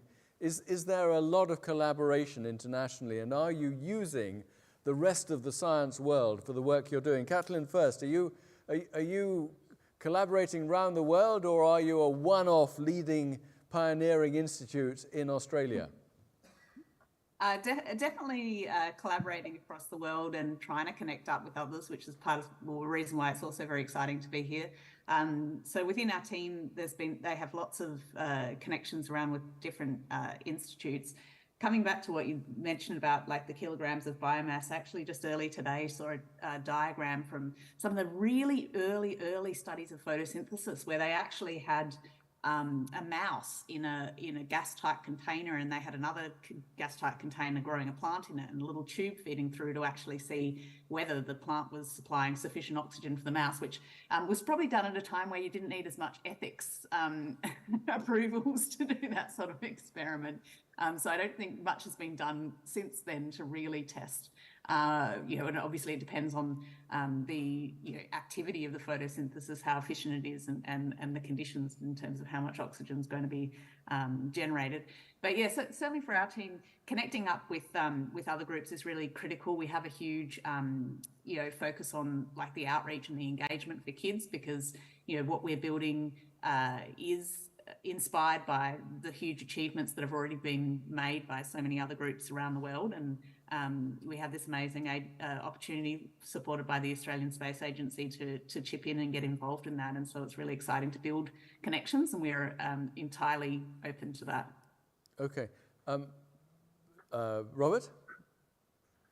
Well, this is a fairly widespread effort. I mean, we've been doing a lot of the plant growth work, but there is a lot of ground-based research on this at the universities and various government organizations, both in the U.S. and overseas. So there's a lot of collaboration. There's conferences that are held to look at this and try to cross-pollinate. I also participate heavily in the controlled environment and vertical farming conferences in the U.S. because a lot of this technology that I use is compatible or base derived from some of the ground-based technologies. So there is a lot of collaboration between various groups. Now, Robert, you showed us in your last slide what the next stage of the International Space Station might look like, and the unit looked like a series of layers of plant-growing trays. And is that something that's going to make a material difference to the nutrition of astronauts, or is that still very much early stage? There's nothing like 28 square meters to cover one person's nutrient requirements there. So is that still very much in development for the next 10 years? Yes, and it can make a significant amount in the fact that the nutrient deficiencies that occur in a packaged diet can actually be met with a much smaller area and volume. So I think that's reasonable within the life of the next generation's space stations. When I talk about the 20 square meters, now you're getting the full base life support, and that's a different issue to deal with, is the gas exchange and water purification in addition to producing a full diet. So we're going for that first step of meeting some of the dietary deficiencies in a current diet. And could you eventually connect a number of those units to create a continuous growth opportunity for astronauts in space that will mean that you've got a degree of self-sufficiency? Is that 10 years away, 20 years away, 30 years away? The full sufficiency, I'd say it's technically doable now, but I'd say that's many years away, because of other priorities, technology, money, that sort of thing. So I look at that as more the longer distance type of development. Very interesting. Right now, and last question to both of you. What have you learned that you can convey to vertical farming that's of interest to the industry, or what do you need from vertical farming that you can learn from them? Robert, you first. Yep. Well, we've learned a lot of the technology is derived from ground-based, hydroponics type technology, adapted for microgravity. But there's even, mundane aspects, like how do you keep the systems clean? That's a bigger challenge. It's a challenge on Earth, but it's a bigger challenge when you have no gravity and you're trying to, not produce a lot of, plant material and pollen and things that are going into the atmosphere.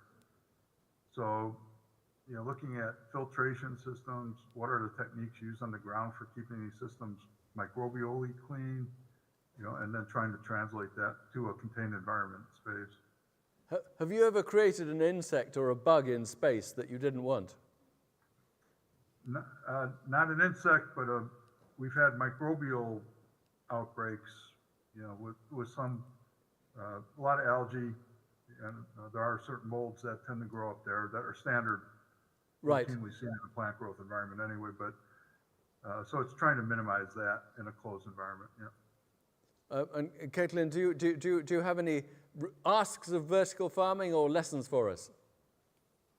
I think what I'm really excited about that's emerging is this interface between biological parts and inert parts, because nature has solved so many challenges in terms of how you manage hydration, how you manipulate light spectra, how you manipulate, electron and photon transfer, and how you, I guess, deal with some of those challenges, that Robert mentioned in terms of how biological organisms interact with each other to, have benefits for both organisms as opposed to pathogenic situation. And so if we look at those situations where nature has solved those problems, that's where some of the answers lie.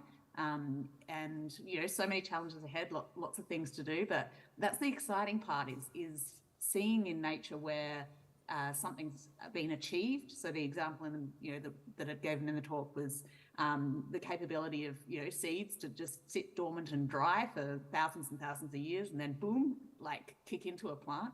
How that happens mechanistically. What are the regulatory processes that deliver these sorts of extraordinary capabilities, and then how do we understand which ones are relevant for engineering for space? That's the thing that I find exciting, and just learning from nature.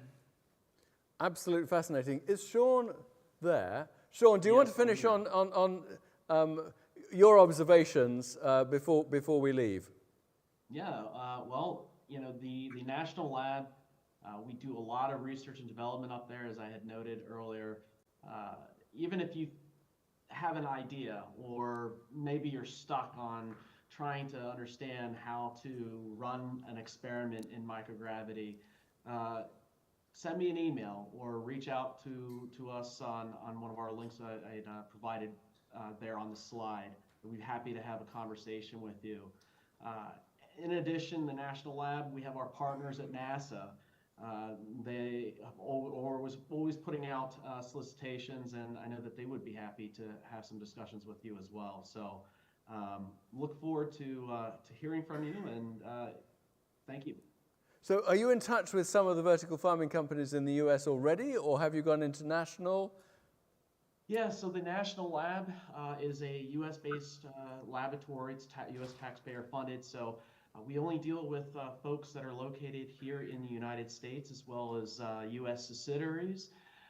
For our international folks that are interested in doing research and development on station, that's where our commercial partners come into play from Sahara Space. And we have other partners in our implementation partner community as well. So, well, I find what you're doing all very exciting. So a big thank you to Sean, to Robert and Caitlin, and good luck with your projects. And I hope that we can connect with you again and learn from you and maybe contribute to what you're doing. Thank you so much. Thank you.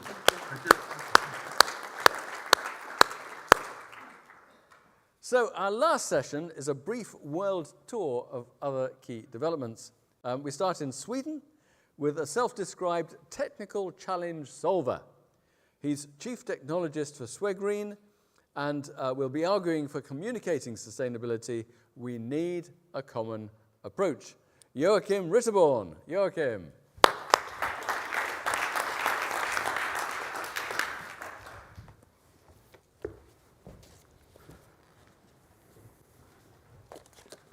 So, thanks for having me. Most of my presentation has already been held through previous speakers, but instead of focusing on that, let's stress the importance of this topic and do some repetition. So I've been in this trade since 2012. Actually, the first company I worked for was called Plantagon, and some of you may remember them as the crazy company tried to grow on the facades of skyscrapers. So basically, the communication standard that was set already from 2012 still remains today. And I feel a little bit guilty holding this presentation because I'm responsible for some of those statements. So some of the images you're going to see is actually from my company now, Sweetgreens. They're in-store installations. So what is sustainability? That's going to talk on today. We're going to look on what I think is a major problem, the lack of reliable data. We're going to look at the solutions, which I'm going to argue is creating a common language and having standardized KPIs. But as we already seen today, there is a promising start that we can build on. So instead, I'm going to argue that using an LCA will be a part of solving this problem. So what is Sweetgreen? Let's see here. There we go.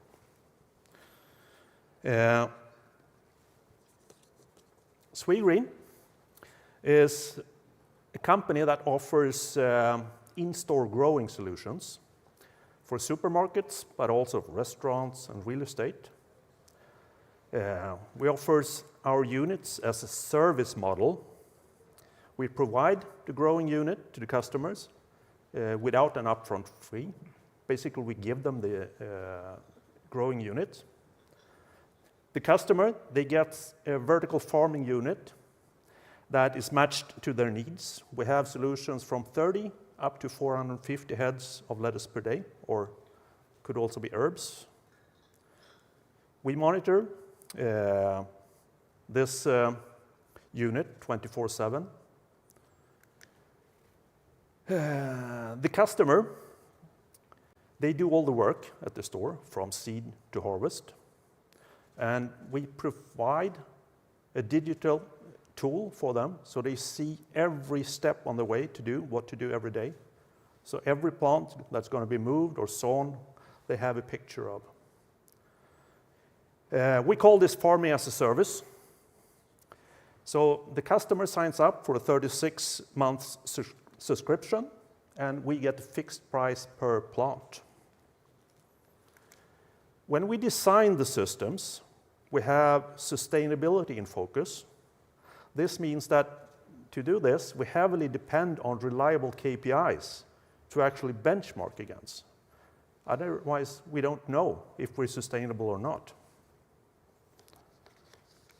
So what is sustainability? There are thousands of definitions of sustainability. And besides the Sustainable Development Goals that you all know, we have one of my favorite is actually from the United Nations, meeting the needs of the present without compromising the ability for future generations to meet their own needs. So what am I going to argue is that by having a life cycle assessment as a tool, we can find out if our farms really are sustainable. So this definition of a life cycle assessment, according to Wikipedia, is assessing environmental impacts with all the stages of the life cycle of a commercial product, process, or service. In practical terms, you all heard about the pillars of sustainability, but we need to be economically viable. It needs to be profitable. Otherwise, it will never be sustainable. And some people, some companies has actually not succeeded to be that, and we know today what that means. So if you conduct an LCA, well, what will that bring you?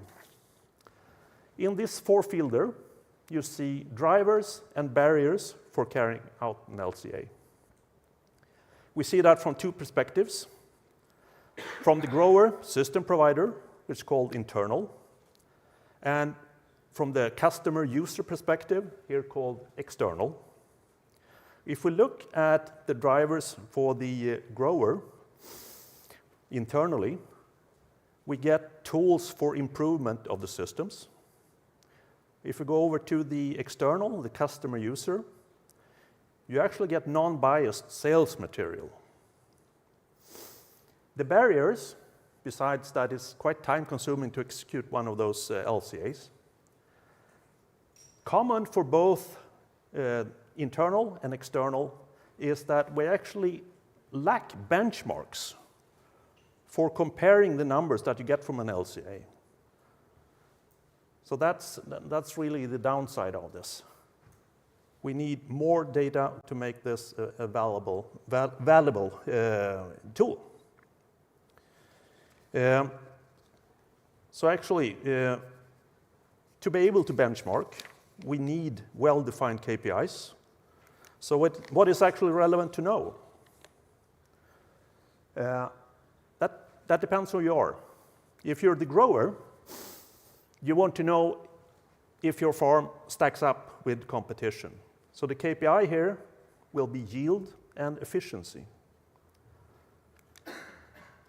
The end user of the machinery, he wants to know if it's profitable. So productivity, KPIs regarding productivity will be useful here. If you're the consumer or sustainability officer, you want to know the environmental footprint of the farm. This to make informed choice when choosing systems, when buying the growing equipment. And if you don't have benchmark KPIs, you don't have anything to compare with. So this is what I'm arguing for here. We need to create this common language. And if you're a supplier of equipment, then you need to know all of this. But we touched base on this. Besides all these KPIs, what do you think about having a nutrient declaration on the produce? For instance, how many vitamins do you get per kilogram? Or I think actually this is something that's coming. So let's look at some bad examples of productivity or KPIs. This is actually when I got this a couple of weeks ago. Yield per square meter. What does it really say? You don't know the time frame. You don't know how it's measured. Is the nursery included? So I actually had to call these guys and see what does it mean. Actually, yield was measured in 28 days. So I had to recalculate and to see if should I buy their system or not. But I actually found out that our system that you see on the side produced 3 times more than this. Another problematic metrics is yield. These tables, when you search the literature, you can find diagrams like this. The problem here is that you see that it's dry matter per production area. And yeah, scientifically that's perfect, but not very useful. Since we sell or produce in fresh weight, so I tried to see, okay, how do I stack up to this? So I calculated that lettuce holds 94% water, and then I found out that our system gives 16.4 kilograms. Another complicated metrics is water savings.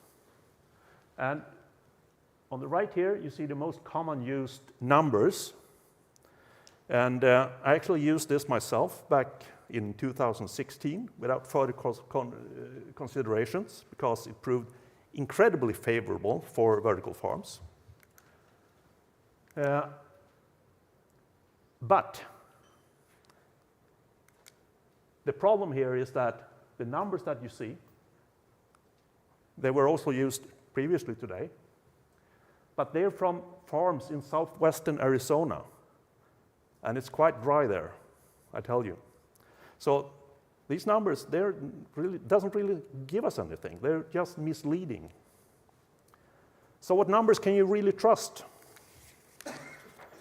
In this table, you can see numbers from peer-reviewed scientific papers.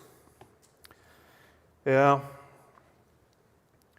of these studies is actually from one of the presenters tomorrow, Anders Wilhelmsson from Djurgården. And I also added Swegreen numbers that came from an LCA that's going to be published in 1 or 2 weeks. How is this useful for us? Conclusion here is there's a huge spread between the values. And if you dig deeper behind the numbers, you can actually find out that some of these numbers comes from farms that are theoretical. So to be able to develop ourselves, we need unbiased numbers, well-defined KPIs to push ourselves to sustainability. We also need to be better on communicating the numbers. How long is a piece of string?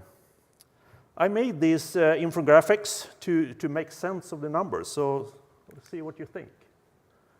In the LCA, we found out that Swegreen uses 0.23 carbon dioxide equivalents per kilogram of letters, which resembles 2 kilometers of driving with a traditional car. We use 3.45 kilowatt hours per kilogram of letters, which resembles 7 minutes of shower. Could this be anything useful? To conclude this presentation, I want to say there's hope. This by highlighting 2 promising initiatives, which we've already seen. Seen this? Super good initiative. And we have this industry-led initiative, which we also touched base on today. But I argue that a common language to describe vertical farming is needed. This to be able to trustworthy communicate our well-defined KPIs. This will greatly benefit the vertical farming trades, since the benchmarks will inspire us to improve, but it will also give us credibility towards our customers, making our produce easier to sell. Thank you. Thank you very much. Thank you very much indeed. Very useful, interesting ideas, conceptual thinking there. Next we move to Brazil, where our speaker is an industrial engineer who first helped build Latin America's biggest e-commerce furniture and household goods business before doing the same as co-founder and chief executive officer of Pink Farms since 2017. With the topic of prospects for Latin America, please welcome Geraldo Maia. Geraldo.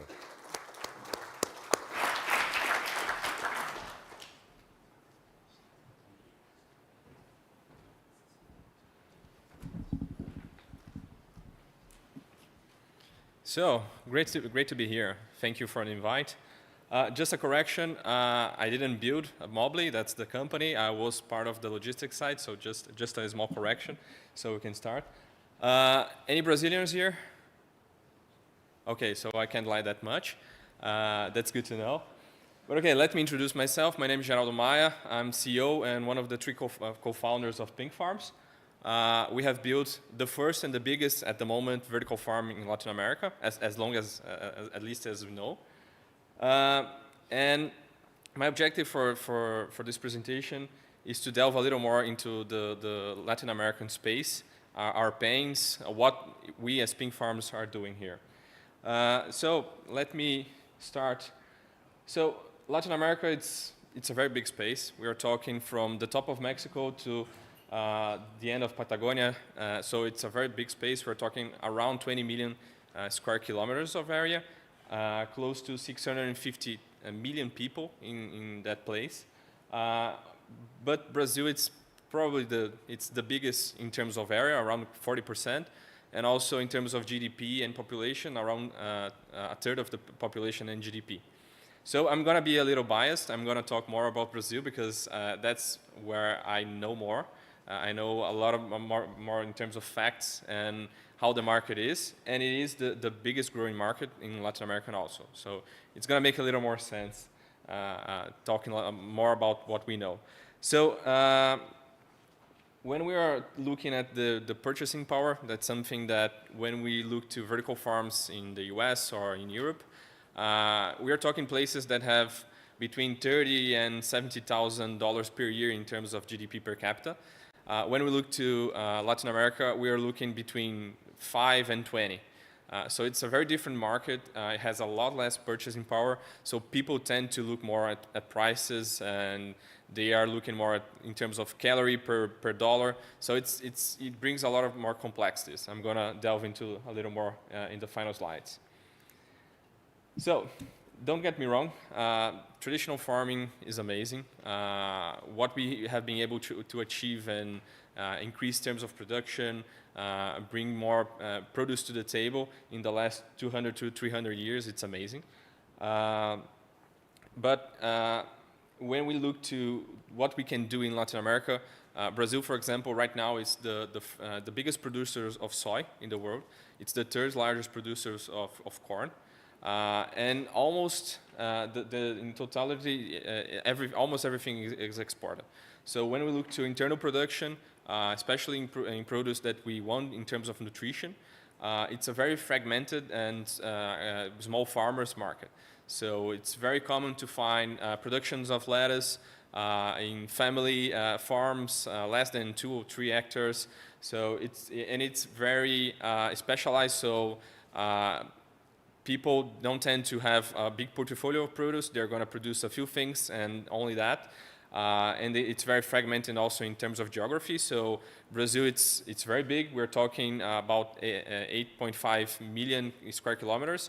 So each part of Brazil is going to have its own production. And since it's very big in terms of the vertical, it also has a lot of different climates. So it's going to have very complexity to produce, for example, in the Midwest, that today it's getting overrun by soy. So, but it's a very hot and not very humid climate. In other sense, if you go to the north part of Brazil, it's very hot and humid. And if you go to the south Brazil, it's going to be much colder. So it's very complex to do the same production everywhere. So that was one of the complexities also. And yeah, but it's also very hard to find technology outside of traditional staple crops production. So we have a lot of automation, harvesters, but outside that, you almost don't find any greenhouses or even vertical farms in that space. So waste is a big problem in Latin America. For example, in Brazil, we're going to talk for leafy greens, herbs, and those types of products that are really bad in terms of shelf life. We are going to say that it's around 35% because of weather problems, plagues, and other difficulties that they have in the farm. And around after the farm, around 40% more, especially because we don't have cold storage in the supply on the supply side. We don't have good conditioning of the produce. If you go to any distribution center, it's going to be 30 degrees inside Celsius. So it's not a very good place, and the quality of the produce degrades very quickly. But you also have a small shelf life, especially because the produce is not the best from the farm. So usually like 3 to 4 days, it's the maximum, where we see the Brazilian traditional supply chain.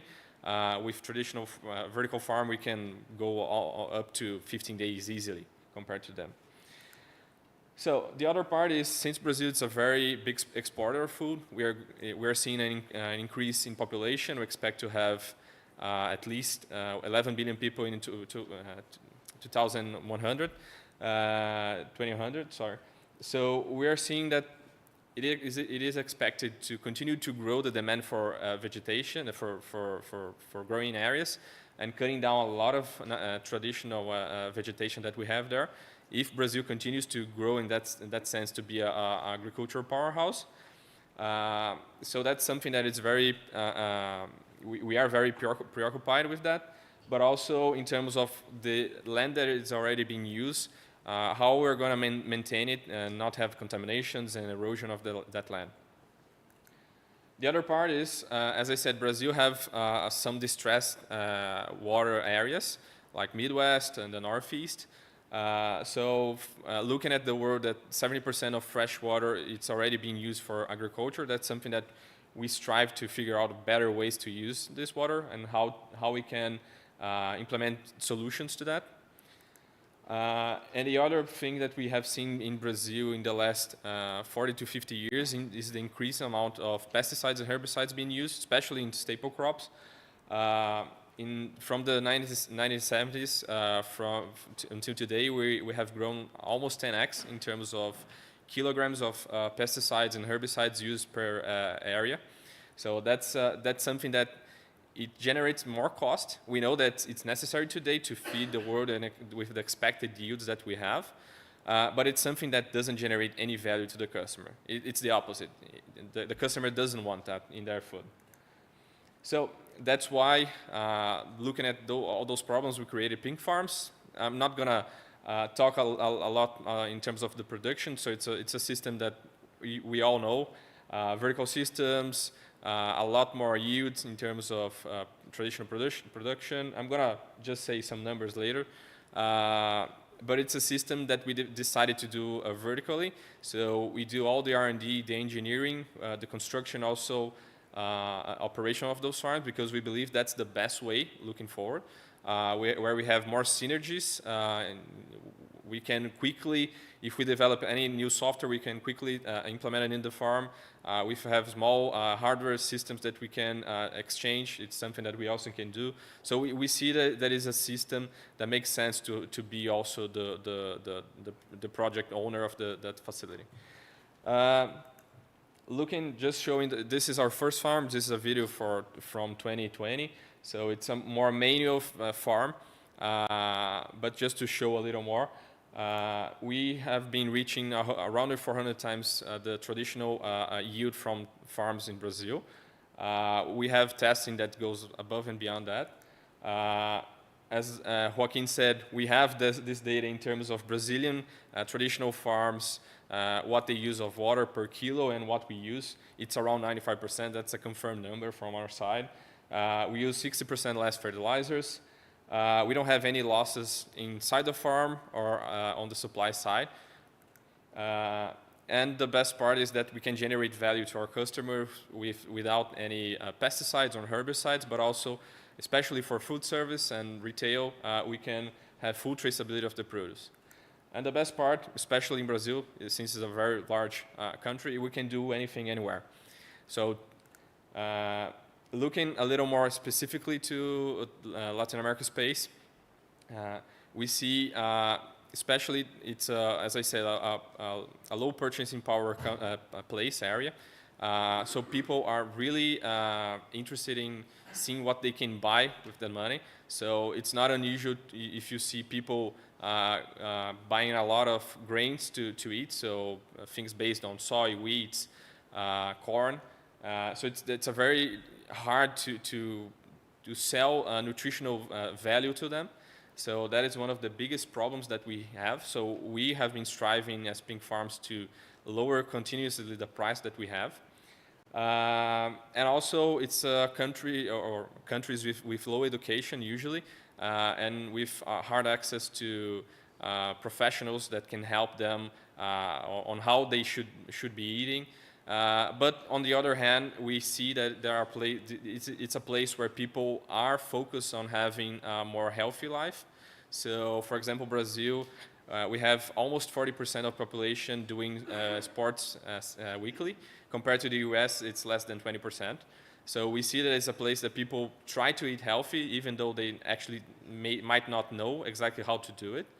And the other part is it's a place that people, especially the middle class, it's trying to get more convenient and practical food. So ready to eat, it's something that is growing a lot in this coming years, this last few years. And I always say that Brazil, it's like 5 to 10 years delayed from the US. So what we see in big cities in the US, it's something that we are starting to see in big cities like São Paulo. So it's changing, and we are growing the demand for ready-to-eat produce. So it's a very complex. People want to have convenient food, but cheap food, and also eat healthy. So trying to figure out all those things in a vertical farming space, it's a little more complex.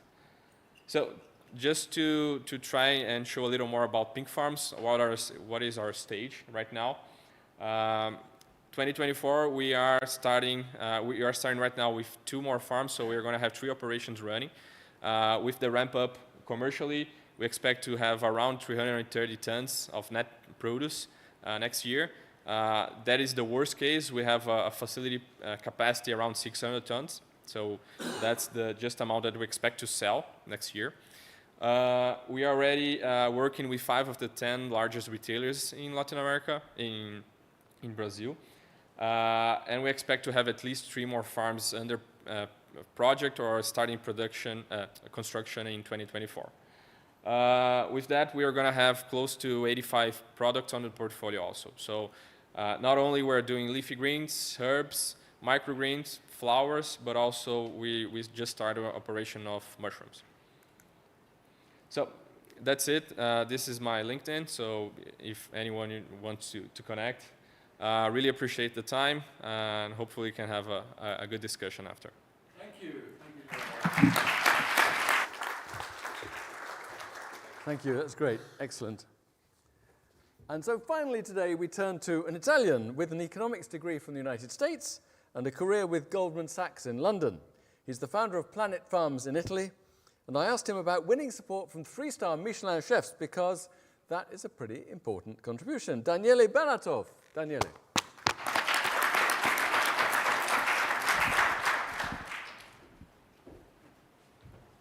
I'm going to keep my phone here so I can try to keep on time. I know this is a graveyard shift. I stand between you and the cocktail, so I'll try to be quick and punch into the point. So I'll try to skip the whole part about what vertical farming is, why it's great. We've covered it all today, and I'll skip a few of the slides and go straight into what we talked about, which is how we're integrating with haute cuisine, specifically the case of Da Vittorio. It wasn't part of a strategy. I'll tell you the story. It's just a funny anecdote. And I'll tell you a little bit kind of what we're doing that's probably a little bit more off-piste compared to what some of the other companies are doing. We have a lot in common with some of the players in the sector. There are some things that we do different. We're in Milan. Milan is not typically a hotbed for tech innovation. And so there's pros and cons to it. Some of it is you start from basic principles, and the basic principles we chose 6 years ago took us in somewhat of a slightly different direction in some areas. So these embarrassing photos. So the idea is not mine. The idea is the other guy, the one with the tattoos. Luca, he's been working in the sector. Some of you may have met him before. Luca comes from a very long background of designing and building food facilities in the meat industry, actually. And that's been extremely helpful to us because he actually knows how to do this. He's built dozens of facilities all around the world at industrial scale, fully automated, and he brought some of that knowledge to bear into what we do in Planet Farms. My background, as we said, is financial. So as you can imagine, that's kind of how we split the world. We run the company together. I deal with the business. He deals with product. The core of our technology, which was one of Luca's key tenets, Kate, for example, from Grow Up, knows us very well. We've been talking about it for years. Is his idea was that for this to work, it would have to be fully industrialized. And industrialized meant scalable, efficient, repeatable, and safe. And for that to happen, you needed full end-to-end integration. And it's something we've been talking about in the industry for a very long time. You have a lot of companies that say they have full end-to-end integration, and you go to the facility and there's 100 cars in the parking lot. That's not end-to-end automation. Now, what we do is obviously we do the full gamut. What that ends up being in terms of numbers is the facility we have that in Italy, and I'll get to it in a second, that's in operation, produces roughly 10 million bags of salads. We only do baby leaf out of that facility and 1 SKU of herbs, and that's manned by 7 people. And that obviously helps significantly with the cost aspect, especially in countries which don't have a low labor cost. And Italy is unfortunately not one of those. As I mentioned, we developed the technology in-house. So we have a tech company, and then we have country-level operating companies. The first one was Italy. We're now rolling out to other countries, and I'll get to that in a second. But I think the part that was probably interesting and integrates with what we do with the Michelin star chefs is from the very beginning, we thought it was very limiting to think of the application of our technology for salads, herbs, Even if you add tomatoes and strawberries, it's still a waste of capital and brain power, considering all the talented people who are dedicating their life to the sector. Our view, and my view also coming from covering a lot of the large global food companies, cosmetics, flavors and fragrances, but really almost every sector, beer, they all use agriculture and they hate it. Because every other product they use, it's fixed long-term contracts, the quality is always consistent, they can get just-in-time inventory, all the things they will never be able to get from agriculture because it's just the way it is. And therefore, when you show them that another potential way is possible, there's obviously a lot of interest there. We focus on some of the crops that a lot of people thought were not possible, which range from cotton. We produce cotton in Milan already at R&D scale. We produce the beverages you see, that's coffee. We have 1,600 plants of coffee growing in Milan, and we're producing coffee in Italy. And we believe we actually are on the way to start being able to do the first part towards industrial scaling, which means finding niches of high price, which can take a lot of the functional aspects of what we do and use them to reduce our total cost of ownership. None of those crops will ever be competitive with field, and they don't have to be. As long as you can be competitive with the total cost of ownership for your customer and give them some advantages, then you have a business. And those businesses are interesting. They're hundreds of millions, single customers, AA, AAA rated customers with whom you can enter long-term contracts. That's why we focused on them. The gestation period is very long, much longer than salads, because the cycle of growing are very, very slow, or especially compared to herbs and salads, but we're kind of there now, so we're now hopefully at the inflection point where we can show that this is scalable. I'll just go through where we are. We have a production facility in Italy that's 10,000 square meters of growing area. That's today feels very, very old. It's a project from 4 years ago that's been in production for 2.5. We have a new facility that's double the size. Sorry, this is the R&D lab, so that's where we started. That's where we do agronomy R&D. This is where we do all our software development, which is in Portugal, where we've got one of our best teams. It's about 20 people, and they have our fully integrated software, which manages our entire facility. Obviously, there's all AI, machine learning, et cetera, but it's not rocket science, like as opposed to what we sold to VCs on the US side of the pond for years. That's probably not the core of the business today, but it's something that's very important to achieve efficiency. This is a facility that's 2.5 years old, which is just outside Milan, very close to the airport. And this is the one that's in construction. The facility is finished, and we're in the middle of fit out. It'll be ready next summer. Next summer, we'll be producing. And that's 20,000 square meters of growing area, and it's an evolution of the technology we're already using today. And will again serve the north of Italy and some of the contiguous countries. Now, this is what I'm up here to talk about, which is what we've done with a 3 Michelin star restaurant. We don't think of this as a business. It's not an interesting business, but it is an interesting integration into what the larger business is. If you think of vertical farming as Formula One compared to agriculture being the wider automotive industry, let's say this is our leading car, where we work on developing it with some of the best minds in the sector. So this has nothing in common with our other facilities in the sense that it has human contact. All our other facilities, there's no contact between operators and the product at any stage in the growing process. Here, because of the size we do, we have one person who mans the facility, and also we grow an enormous range of products for them out of 35 square meters. So the whole logic of it is different. The goal of it is really to give them unparalleled quality and taste, and the ability to rediscover varieties that are either hard to find or even in many cases actually gone. In Italian, we have a way of saying, we say I sapori di una volta, the tastes of back in the day. And we always think it's the older generations that get nostalgic. That's actually not true. There are varieties that are no longer around because they're very difficult to cultivate, or at least they are at large scale. When you bring it to a 3 Michelin star chef, he will almost start crying because the opportunities it gives them in their dishes are obviously enormous. Why is it interesting for us? Because some of the things we do based on what they ask us are interesting just for 3 Michelin star restaurants. Others we actually can put in an R&D pipeline and bring new flavors into our mixes. We talked earlier in one of the earlier presentations about, at the end of the day, people are not buying technology, they're buying flavor, they're buying quality. So if we can satisfy them, most of the time, it will actually satisfy the mass market as well. Where it also helps is it's an endorsement. Now, we chose specifically, or we chose each other. This is a 3 Michelin star restaurant that doesn't serve any funny food. It's not foamed, it's not synthetic, you don't need to imagine it. It's probably the best plate of tomato pasta you'll ever eat with the best basil. They stick to traditional Italian cuisine. So we found a match there, which the idea was use innovation, use real caring for the detail and the process to preserve traditional values. We are an Italian company at the end of the day. For us, food is part of history, it's tradition, it's something you don't compromise about. And we feel that as long as we keep that DNA, we can carry it out into the world. What's selling today around the world is local, whether it's a supermarket or the consumer or the government, they're all telling you the same thing.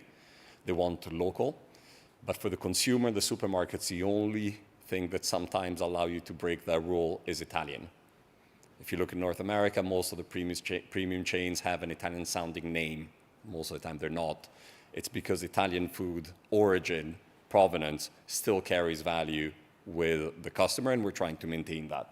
Now, Da Vittorio is actually a family business. They're already second generation. They've got restaurants all around the world.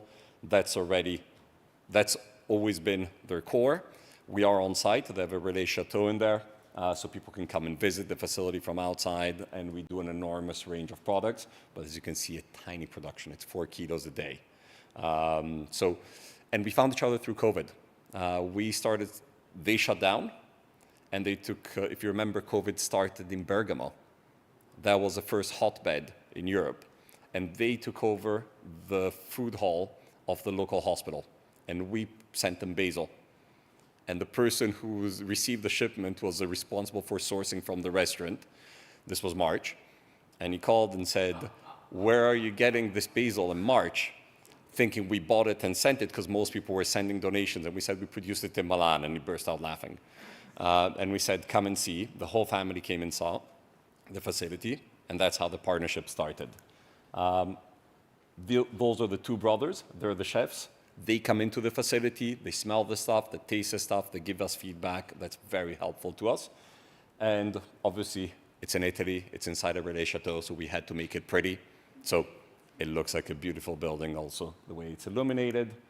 And this is our range. So this is what we sell on the shelf today. So we have obviously all the basic products as well as mixes. We also serve food service with a different format. Our packaging is made of paper, which obviously is part of our marketing mix.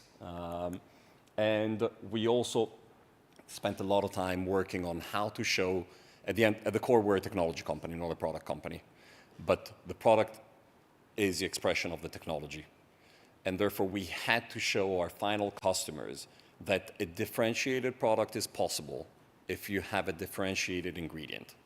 And pesto was a great way to show that, because we're able to create pesto. For those of you who had a chance to try it, it's hard to bring it, but it'll be in the UK pretty soon. It is fantastic. It's made with 6 ingredients. It lasts 40 days. And from product to pack, it's a matter of hours. That's what makes a difference. We always have fresh basil of the right variety to deliver the right end product. If you translate that, a ton of downstream products can have a difference because of the key ingredient. And so this is going well, it's on the shelf today. So we then expanded and said, what else can we do? And we brought a whole full product development team, and we created a company. We're becoming a little bit bigger. We have a real management team. So sometimes processes kill creativity. So we created a separate company that acts like a startup within a startup. Nihil it stands, nothing is lost, everything is transformed.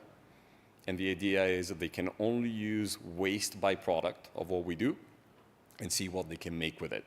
And the products that we're able to come up with are fantastic. We bring them to the retailers, and some of those are coming on the shelf. So we approach product development from 2 ends. One from the very high end, based on the feedback we get from our partners at Da Vittorio, as well as from an availability standpoint of those are the ingredients that now have a residual cost of 0 because we've expensed the full production process on what we're selling. what can you do with this? And there's a whole range coming from it. I hope I was quick enough. Thank you. And that's it. Thanks very much.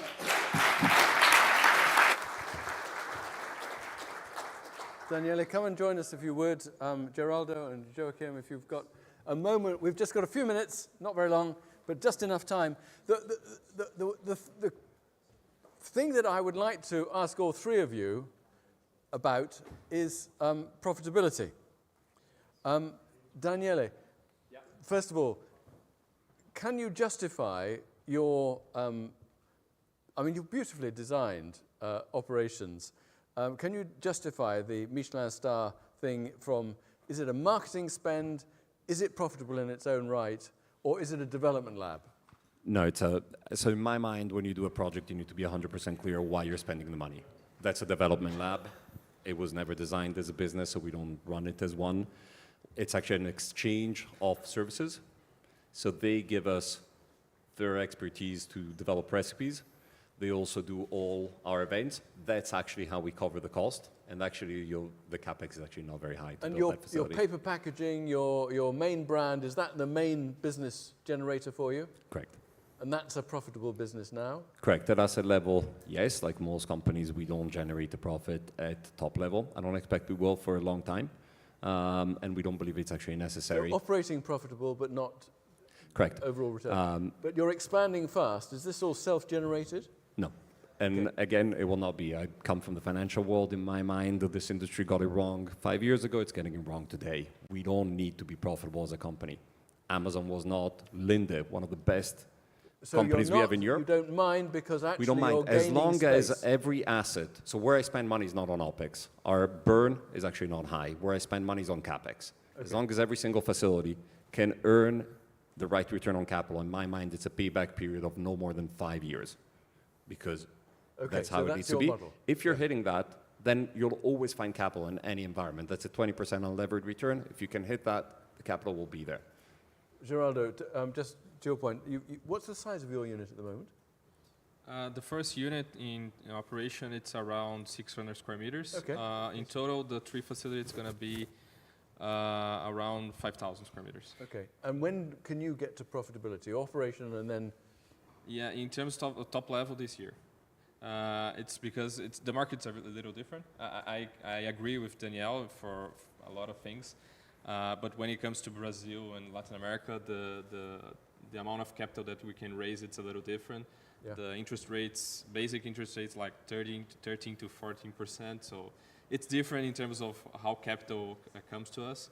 So we do aim to have profitability, because when we are in a position that we don't need external money, we won't be able to grow, but at least we can continue to do what we do and improve the profitability of each farm.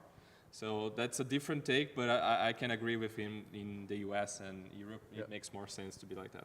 And can you make, Joachim, your in-store units profitable? Yep, you can hear me all right. Since we have a totally different business model, you can divide this in 2 sides.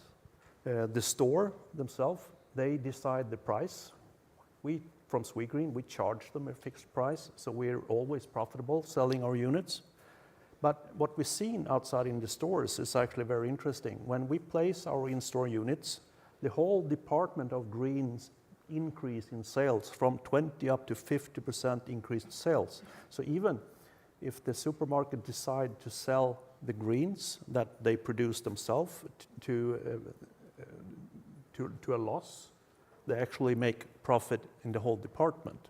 So you're an accelerator for the store to gain extra customers. Exactly.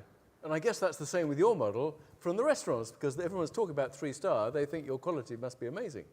So the 3-star is really kind of the apex. We have an away-from-home strategy, which we use essentially as pull strategy. So we try to make sure that we develop our away-from-home channel, because that creates brand recognition for the customer. So we only push away from home where the brand ends up on the menu, and that helps the product on the shelf rotate.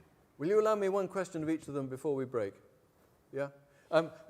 Yours is about LCAs. Which LCA, life cycle analysis, should we adopt? Is there a method that you recommend, or are we still in, you want a common approach, what's your recommendation to us? Actually, the life cycle analysis is developed by the academia. Yeah. And Michael Martin was mentioned here earlier. He's one of the fathers of LCA, so I'll recommend to connect with him. Look under his okay, thank you. Geraldo, you talked about flowers. Nobody's talked about flowers yet. I mean, I know lots of people are thinking about it. You're already thinking about it. Yeah, we started for the food service side, so we do have a lot of great restaurants in São Paulo. Eatable flowers. Yeah, edible flowers, but we are doing a few projects, trying to figure out how to do it for other uses like cosmetics or pharmaceuticals.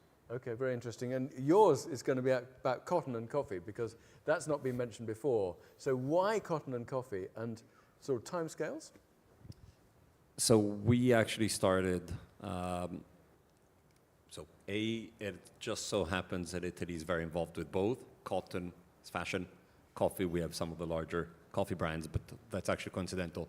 We started looking for products which were very large in market size, where they have a very large provenance issue, in the sense that a very large percentage comes from a fairly circumscribed geographical area, which is causing problems, not just from a sustainability standpoint, but actually from an availability and quality standpoint. For example, all the marginal coffee comes from Brazil. And as you no longer cut down trees in the Amazon, that's causing an issue. India is growing. There is a problem, whether you address it or not.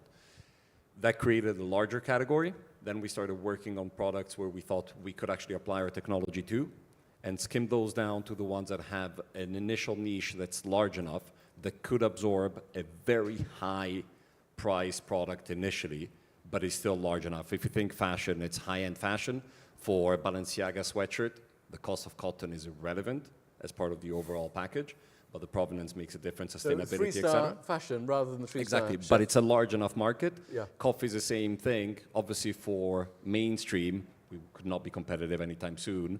For an espresso, you can make a case for it. All Nespresso capsules are made in Switzerland, so logistics costs actually have a big impact. That's exactly like the earlier session this afternoon, where space exploration has taken our technology into new areas, and maybe that's what you guys are going to do with your future development. I'm going to say thank you to Joachim, thank you to Geraldo, and thank you to Daniele. I'd love to carry on the conversation, but I have to break now because this room's going to be where the dinner is. We're inviting you back for drinks out there at 7, and then the dinner is at 7:30. Thank you so much indeed.